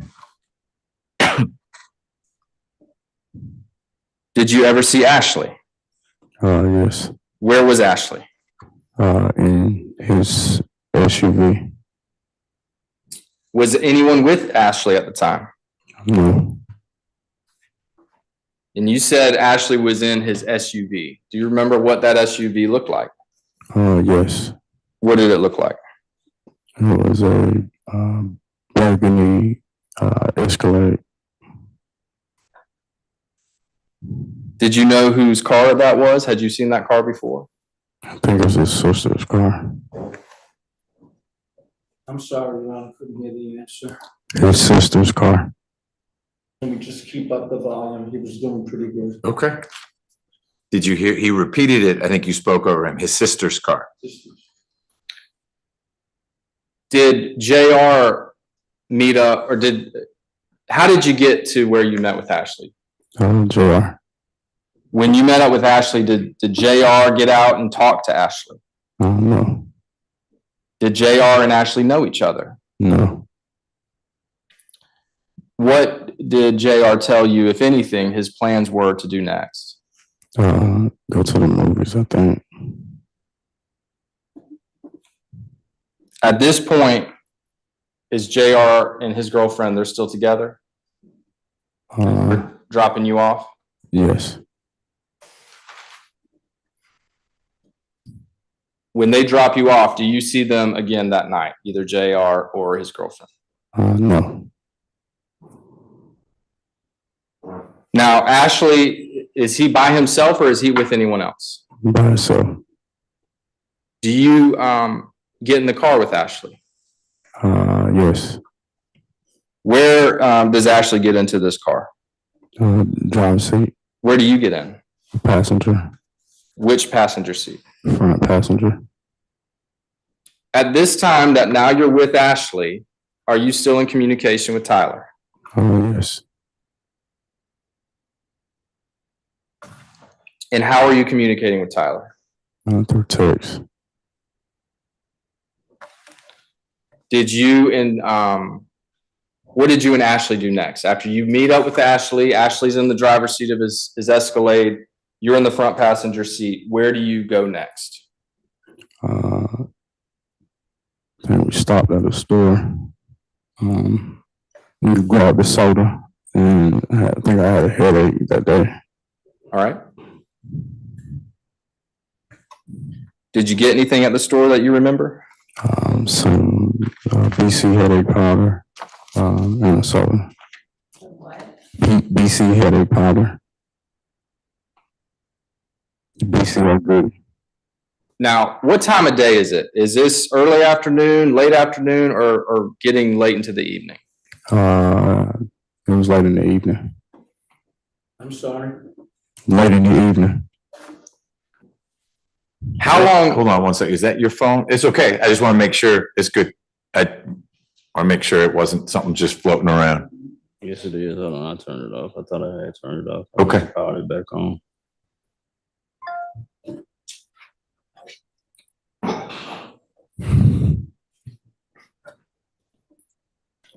How long were you planning to be with Ashley? Just until the deal was taken care of. After you go to the store and you have the headache, you get the headache powder. Are you talking to Tyler again about where to meet? Yes. And at this time, does Tyler tell you if he either does or does not have the cocaine? I can't recall. Do you and Tyler discuss where you're going to meet now that you're with Ashley? Yes. All right. What is that discussion? What do y'all talk about? He told me to come to some apartments by, the Blue Flame. All right. Say that again? The Blue Flame. Okay. Some apartments by the Blue Flame? Correct. What is the Blue Flame? A Those who may not know. A gentleman's club. All right. The apartments that Tyler directed you to, was these the same apartments that you saw Tyler at earlier in the day? No. All right. Whose idea was it to meet at this particular apartment complex by the Blue Flame? Tyler's. Did you know this area? I've been there before. Had you been to these particular apartments before? Yes.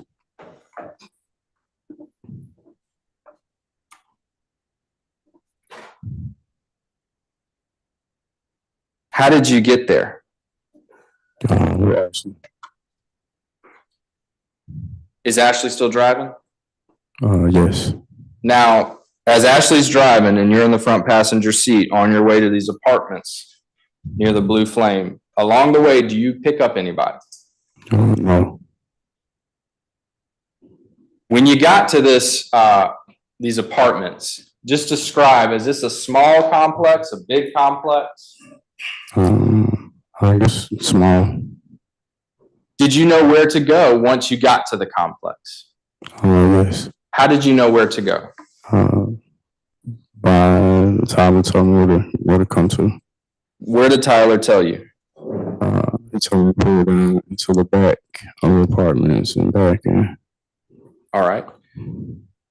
Did he tell you anything else? Any other directional aids for where to park?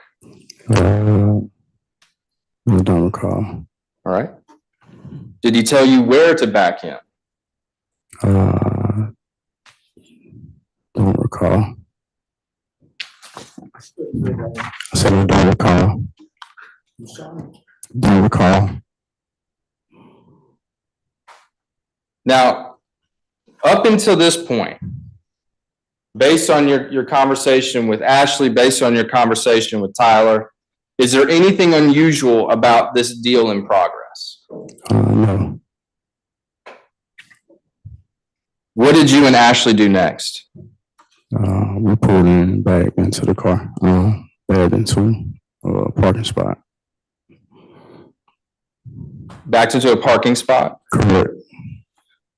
When you backed into the parking spot, did you see any other cars close to you? I think so. I think it was a gray car. Did you see Tyler at that time? Yes. Where was Tyler? He got in the car with us. Before Tyler got in the car with you, did you see where Tyler came from? No. Did you see if Tyler was on foot, if Tyler was in a car, if Tyler was with anybody? I don't recall. All right.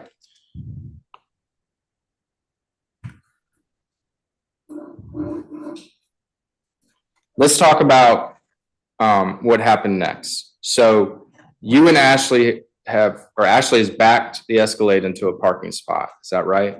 Correct. And you said Tyler gets into the car. Are you talking about the car with you and Ashley? Yes. Now, what happens once Tyler gets into the car? I think Ashley said something to Tyler. And I asked about the drugs. All right. When you said Tyler said, or who said something to who? Ashley. Do you remember what Ashley said to Tyler? I think he said what's up or something of that such. Okay, so he greeted him. Correct. He didn't threaten him or tell him to get lost or anything like that. Correct. Once Tyler gets in the car, do you see if he gets into the car with anything? Yes. What does he get into the car with? Bag. And at this point, does that strike you as odd that Tyler is getting into the car with a bag? No. Why not? Because a lot of times that's what people carry their drugs in bags. All right. After Tyler gets into the car and Ashley greets him, what do you then say? Because you say you then ask a question. What do you then say? I asked, was it clean? You asked who, was it clean? Tyler. Why did you ask Tyler, was it clean? Because that's how Ashley like to purchase his drugs, clean.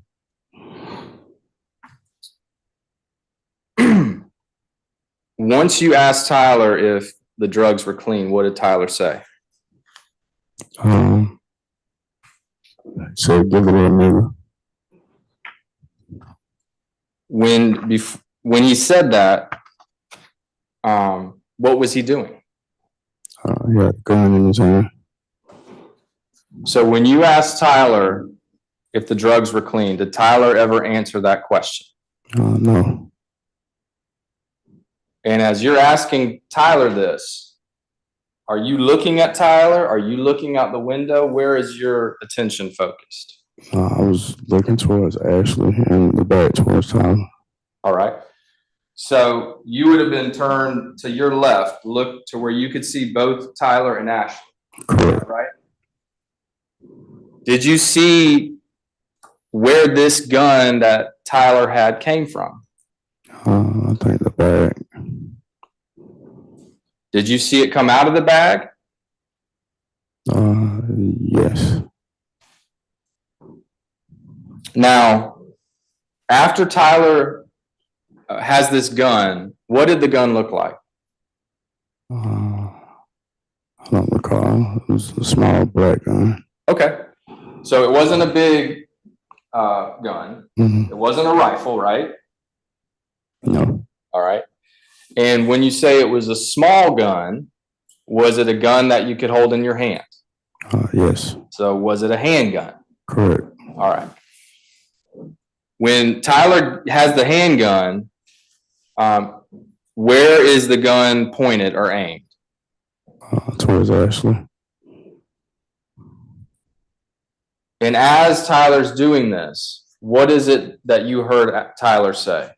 Give it up, nigga. Did Tyler ever point the gun at you and tell you to give it up? No. As Tyler's got this gun in his hand and telling Ashley to give it up, what's going through your mind? Get out of Dodge.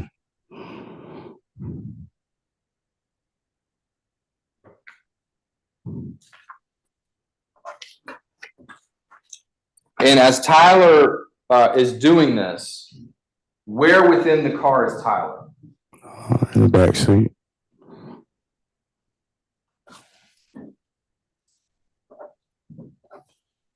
How did Ashley respond to that? When Tyler's got this gun and Tyler's sitting in the back seat and he says, give it up. Do you see how Ashley responds to that? No.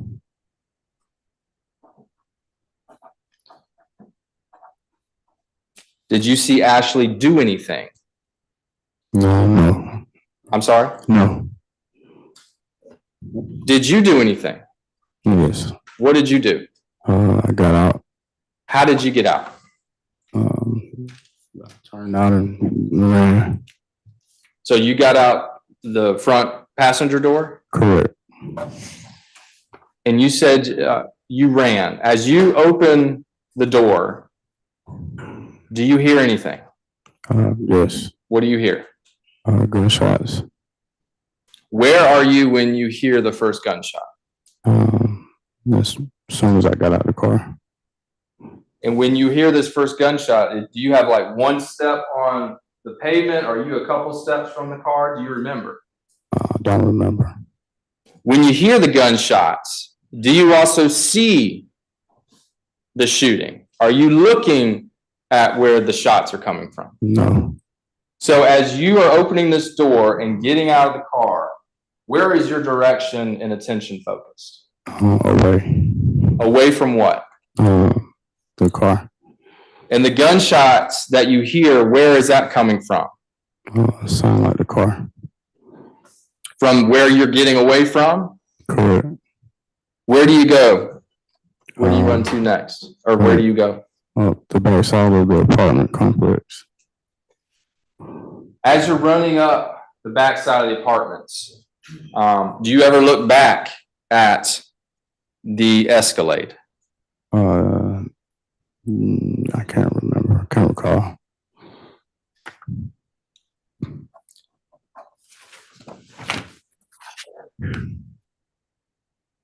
How would you describe the gunshots in terms of how loud they were? I would say muffled.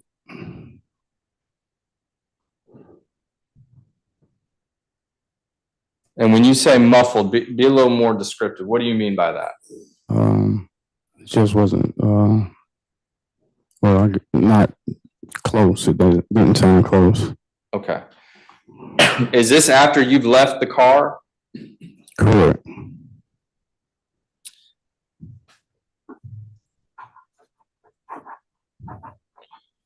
Did you ever see anybody else with Tyler?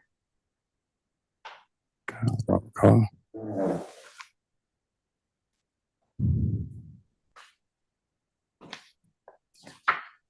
Did you ever see anybody by the name of Turtle? Can't remember. I don't recall. What was that response? I don't recall. Yes. Thank you, sir. Now, as you're moving away from the car,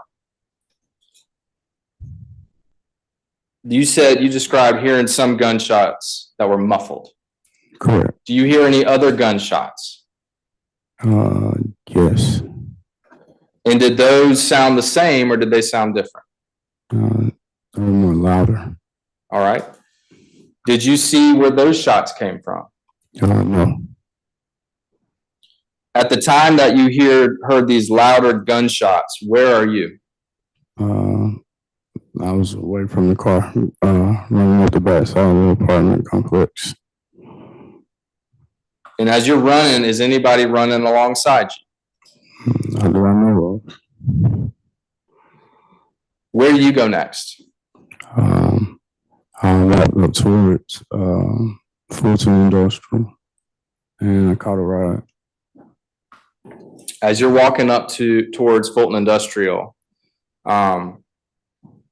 what direction is that when you come out of the apartment complex? Did you take a left or did you take a right? Left. Towards the Gentleman's Club. All right. And at this point, are you with anybody? No. Did you ever, as you're leaving the complex, did you ever see Ashley's car? Yes. And did you ever see any other cars? Yes. What did you see? Describe what you saw. Ashley was following another car. And this other car, did you recognize that other car? No. You'd never seen that car before? Can't remember. Sorry, Your Honor, I couldn't hear that last. I said, I don't know. I can't remember. Thank you, sir.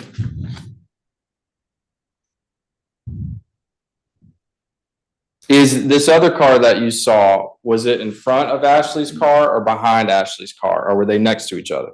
Behind it. So which car was in front? The other car. So Ashley was behind that car. All right. And do you see what happens between these two cars? No. Do you see which direction the cars go? To the right. And when you say to the right, are we talking about out of the apartment complex, still within the apartment complex? Out. At this time, do you still have your cell phone with you? Correct. Do you make any calls at this time? I don't recall. Do you ever talk to Tyler? I think so. And I'm sorry, Your Honor. I said, I think so. I don't think so. I said, I do think so, yes. I think so. I think so. Thank you very much. Is he with you at the time? No. Do you remember what you talk about? I asked somebody to do that. Say that again, they can't hear I you. asked somebody to do that. What, if anything, was his response? I can't remember what his response was. I'm sorry? I can't remember what his response was.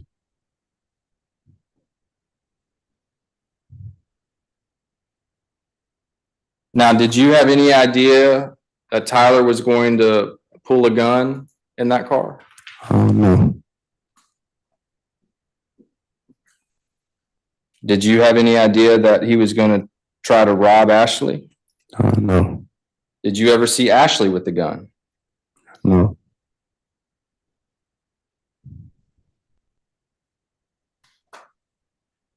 I want to go through some photographs with you, Mr. Thomas. I think we'll probably stop there. Okay. Because we've hit 5, we've actually gone a little past 5, but I wanted to get to a natural transition and you just created one. All right. So ladies and gentlemen, we're going to stop for today. Been a long day for you. Got here at 9.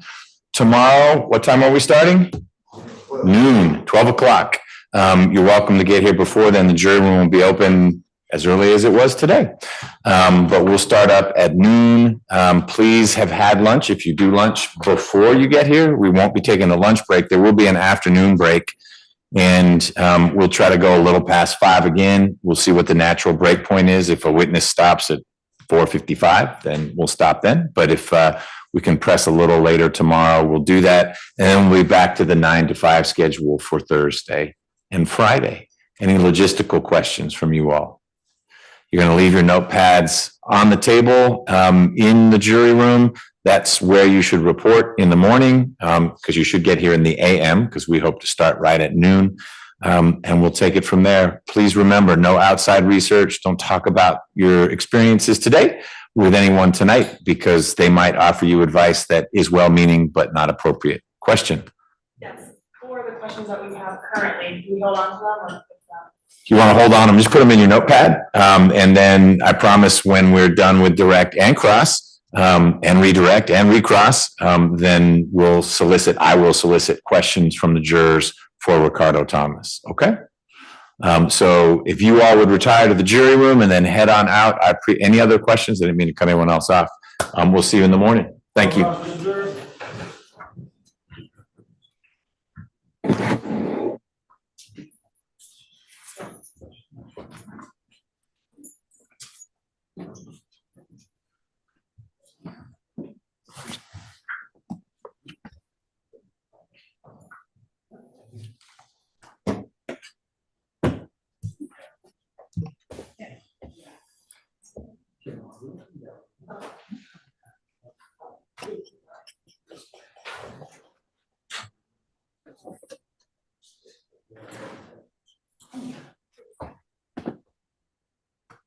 All right, Mr. Thomas, you should rest your voice tonight because it needs to be loud tomorrow. It wasn't particularly loud today, but we'll need you back tomorrow. Make sure you don't talk about the case with anyone between now and when you return, and we'll pick up at noon with more direct examination from the state, okay? All right, you're free to step down.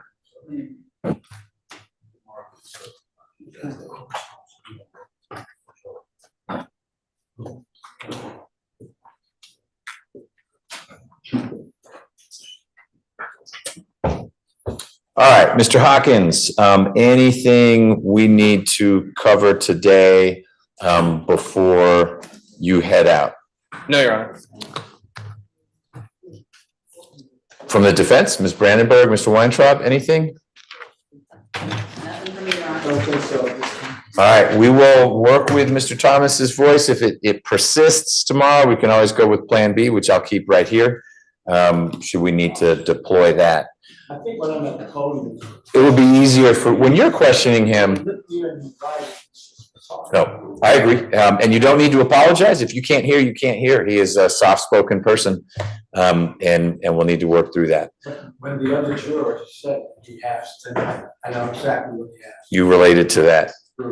I will tell you my inclination right now on the Carrollton evidence. It would be to allow in the evidence of the attempted flight, because that's what it was. It was flight from that scene. And then it goes to the question of, is it linked to what happened here, but not to allow in the drug evidence, because all we know right now is that it was 9 grams in a seat. And it doesn't sound like it's going to get further specified to it was 9 baggies, each with a gram, or it was in the driver's seat, or where it's just in a seat. And it sounds like the officer's recollection won't be better today than it was back in 2013. So I don't expect it, but I will try to confirm with him. Sure, and obviously let the defense know if that changes. But for both sides' planning purposes, I intend right now to allow in the testimony about the way in which Mr. Thomas attempted to evade apprehension at the gas station, but not about what was found in the car. We may have a problem having the prior testimony come in, because I don't know if he was questioned as to his knowledge, if he was aware of any issue, if they had any evidence that Tyler had knowledge of any arrest warrants or things like that. So, I want to be clear. The only way that what I just described comes in is if the lieutenant is testifying, and it may be he testifies virtually. You've been gracious to say you'd be open to, but not that we read his testimony in. The testimony just helped me better understand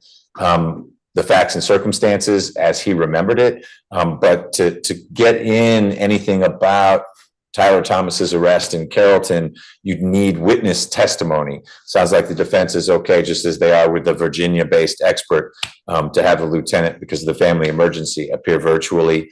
Although, as Mr. Weintraub mentioned, he might appreciate getting out of Carrollton for a little bit. I'll defer 100% to his family's needs. one other thing, please, Your Honor, just so you can think about it. We have a situation where he's not remembering too much. We had an extensive interview with Detective Thorpe, about 50 minutes. And then when I talked to him about that, he'll remember selectively. And we have, and I don't know how we're going to deal with that, how I refresh his memory. I tend to think best way to try to refresh it is to, outside of the presence of the jury, play his recording. Or in the presence of the jury, I don't know. We had an hour and almost 40-minute proffer session, January 23 of 2015, 14 months later. Same problem's gonna happen. He won't recall anything that he said during the prior proceeding that he was on the oath. And we don't have to play anything, but I'll certainly have access to the transcript of that. I have 20 copies I made of 100 pages each of the proffer session transcript, and we made transcripts of the November hearing, provided that to Mr. Hawkins. So, Your Honor, if you can just, we'll think about that now. I don't know how it's going to play out tomorrow. So I've thought about it, and the easiest is his trial testimony, because you have a transcript. And today he said, I didn't see Turtle. Maybe at trial last time he did say, I saw Turtle. I don't know that you're going to want to bring that up. Sounds like the state will, and they can impeach their own witness and say, hey, at a prior proceeding, did you talk about Turtle? And they'll do it just like you would with a transcript. The harder one will be the proffer sessions he had. Transcript, yeah. Well, then that would be, as long as there's general agreement that the transcript is an accurate transcript. The government prepared that. Oh, then I hope there's general agreement. The other one I prepared with a certified court of the November interview, Gallo court recording, certified court recording. It's not something that we made up. Okay, it's not a Couts production, because that might be missing verbs and. I think he did have a part to do. Okay. No, so have you, Mr. Hawkins, had a chance to review what I'm gonna call the Gallo transcript? I have received the transcripts they provided. I haven't looked at them in depth, Okay, but I do Any- have copies. okay. Any reason to be concerned about their accuracy? Not from what I've reviewed, Judge. No. Okay, so then maybe I'm the one who's confused and not the witness. Are there any sessions that Ricardo Thomas had with law enforcement or the DA's office where we don't have a transcript? Yes, Okay, which one is that? October 30th, We don't have. 2013. Oh, this is the cyber virus ate my recording situation. This is the contact, Your Honor. August 23rd, 2013, Thorpe calls, Detective Thorpe calls. That was audio recorded. We had the audio and we made a transcript. Okay, let me shorten this. Everything we have on audio, we also have a transcript for. Yes. Okay, so there isn't anything we'll ever need to press play on because we've got transcripts and that's how you can refresh and impeach. The one where there's no audio, you are in the same position as the state. The state may really want this witness to remember what he told Detective Thorpe on October 30th. If he doesn't remember, there's not a way to refresh or impeach because there's no recording and thus no transcript. My preference, Your Honor, respectfully, when he says, I don't remember it, I show him the nothing's gonna refresh him. I've been down this road before. I would like an opportunity to play the recording, let the jury have the transcripts as made, and we'll all listen to it. Then I'll try to go back, and then I can selectively go through portions of it with the audio, with the transcript, if I don't remember. Then I may just move in the whole interview. So unless the entire interview is a prior inconsistent statement, which I'm confident it's not, because part of it would be tell me your name and he'll say Ricardo Thomas, then the entire interview doesn't come in. And I hope you didn't spend too much on the transcripts because I don't think the transcripts would be shareable with the jury either. You have a way to refresh his recollection.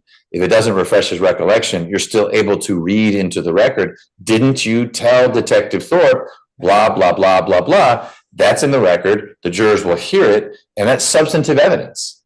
He has been impeached with his prior statement that he made.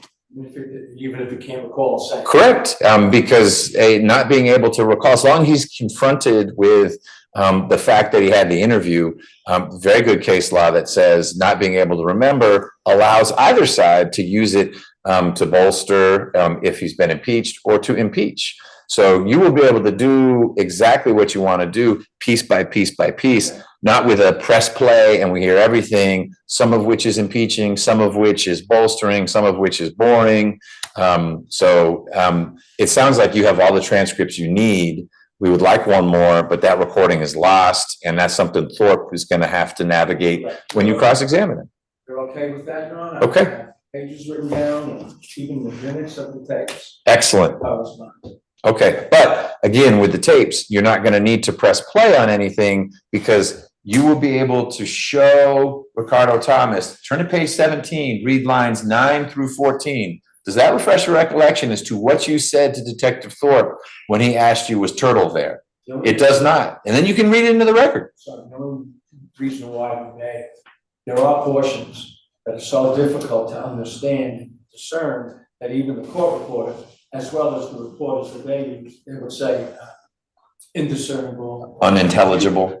Yeah, you've been through that, Ron. So then sometimes you have to play to the person who's doing the speaking and see if he can just tell us, what do you hear? Not what you remember, what do you say? That's all.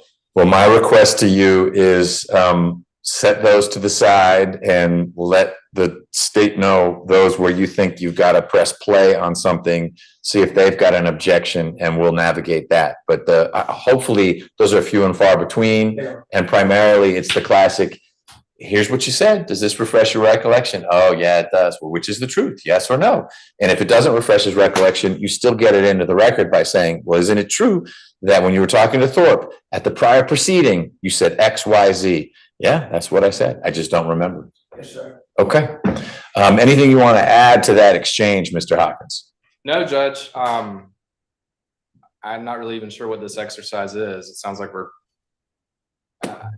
No, Well, nothing to add. Okay, it was an important exchange because if Mr. Weintraub was gonna press play and play the entire Thorpe Ricardo Thomas interview, that's not happening. Right. And now we've navigated that, and it's good to know that you've got transcripts of the sessions his Gallo people transcribed, and he's got transcripts that your team generated, so we're all transcripted up.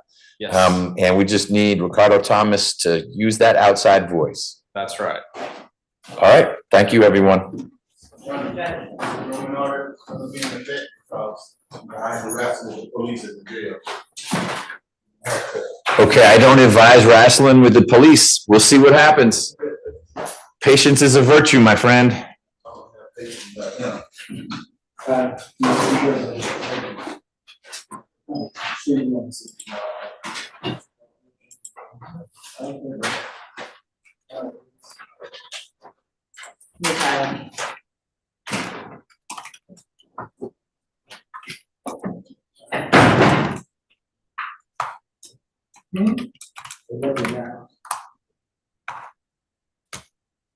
If the verdict comes back on 2 words, and look, it's 1 word, bye. The judge is laughing, he knows. Tonight is brutal, you know.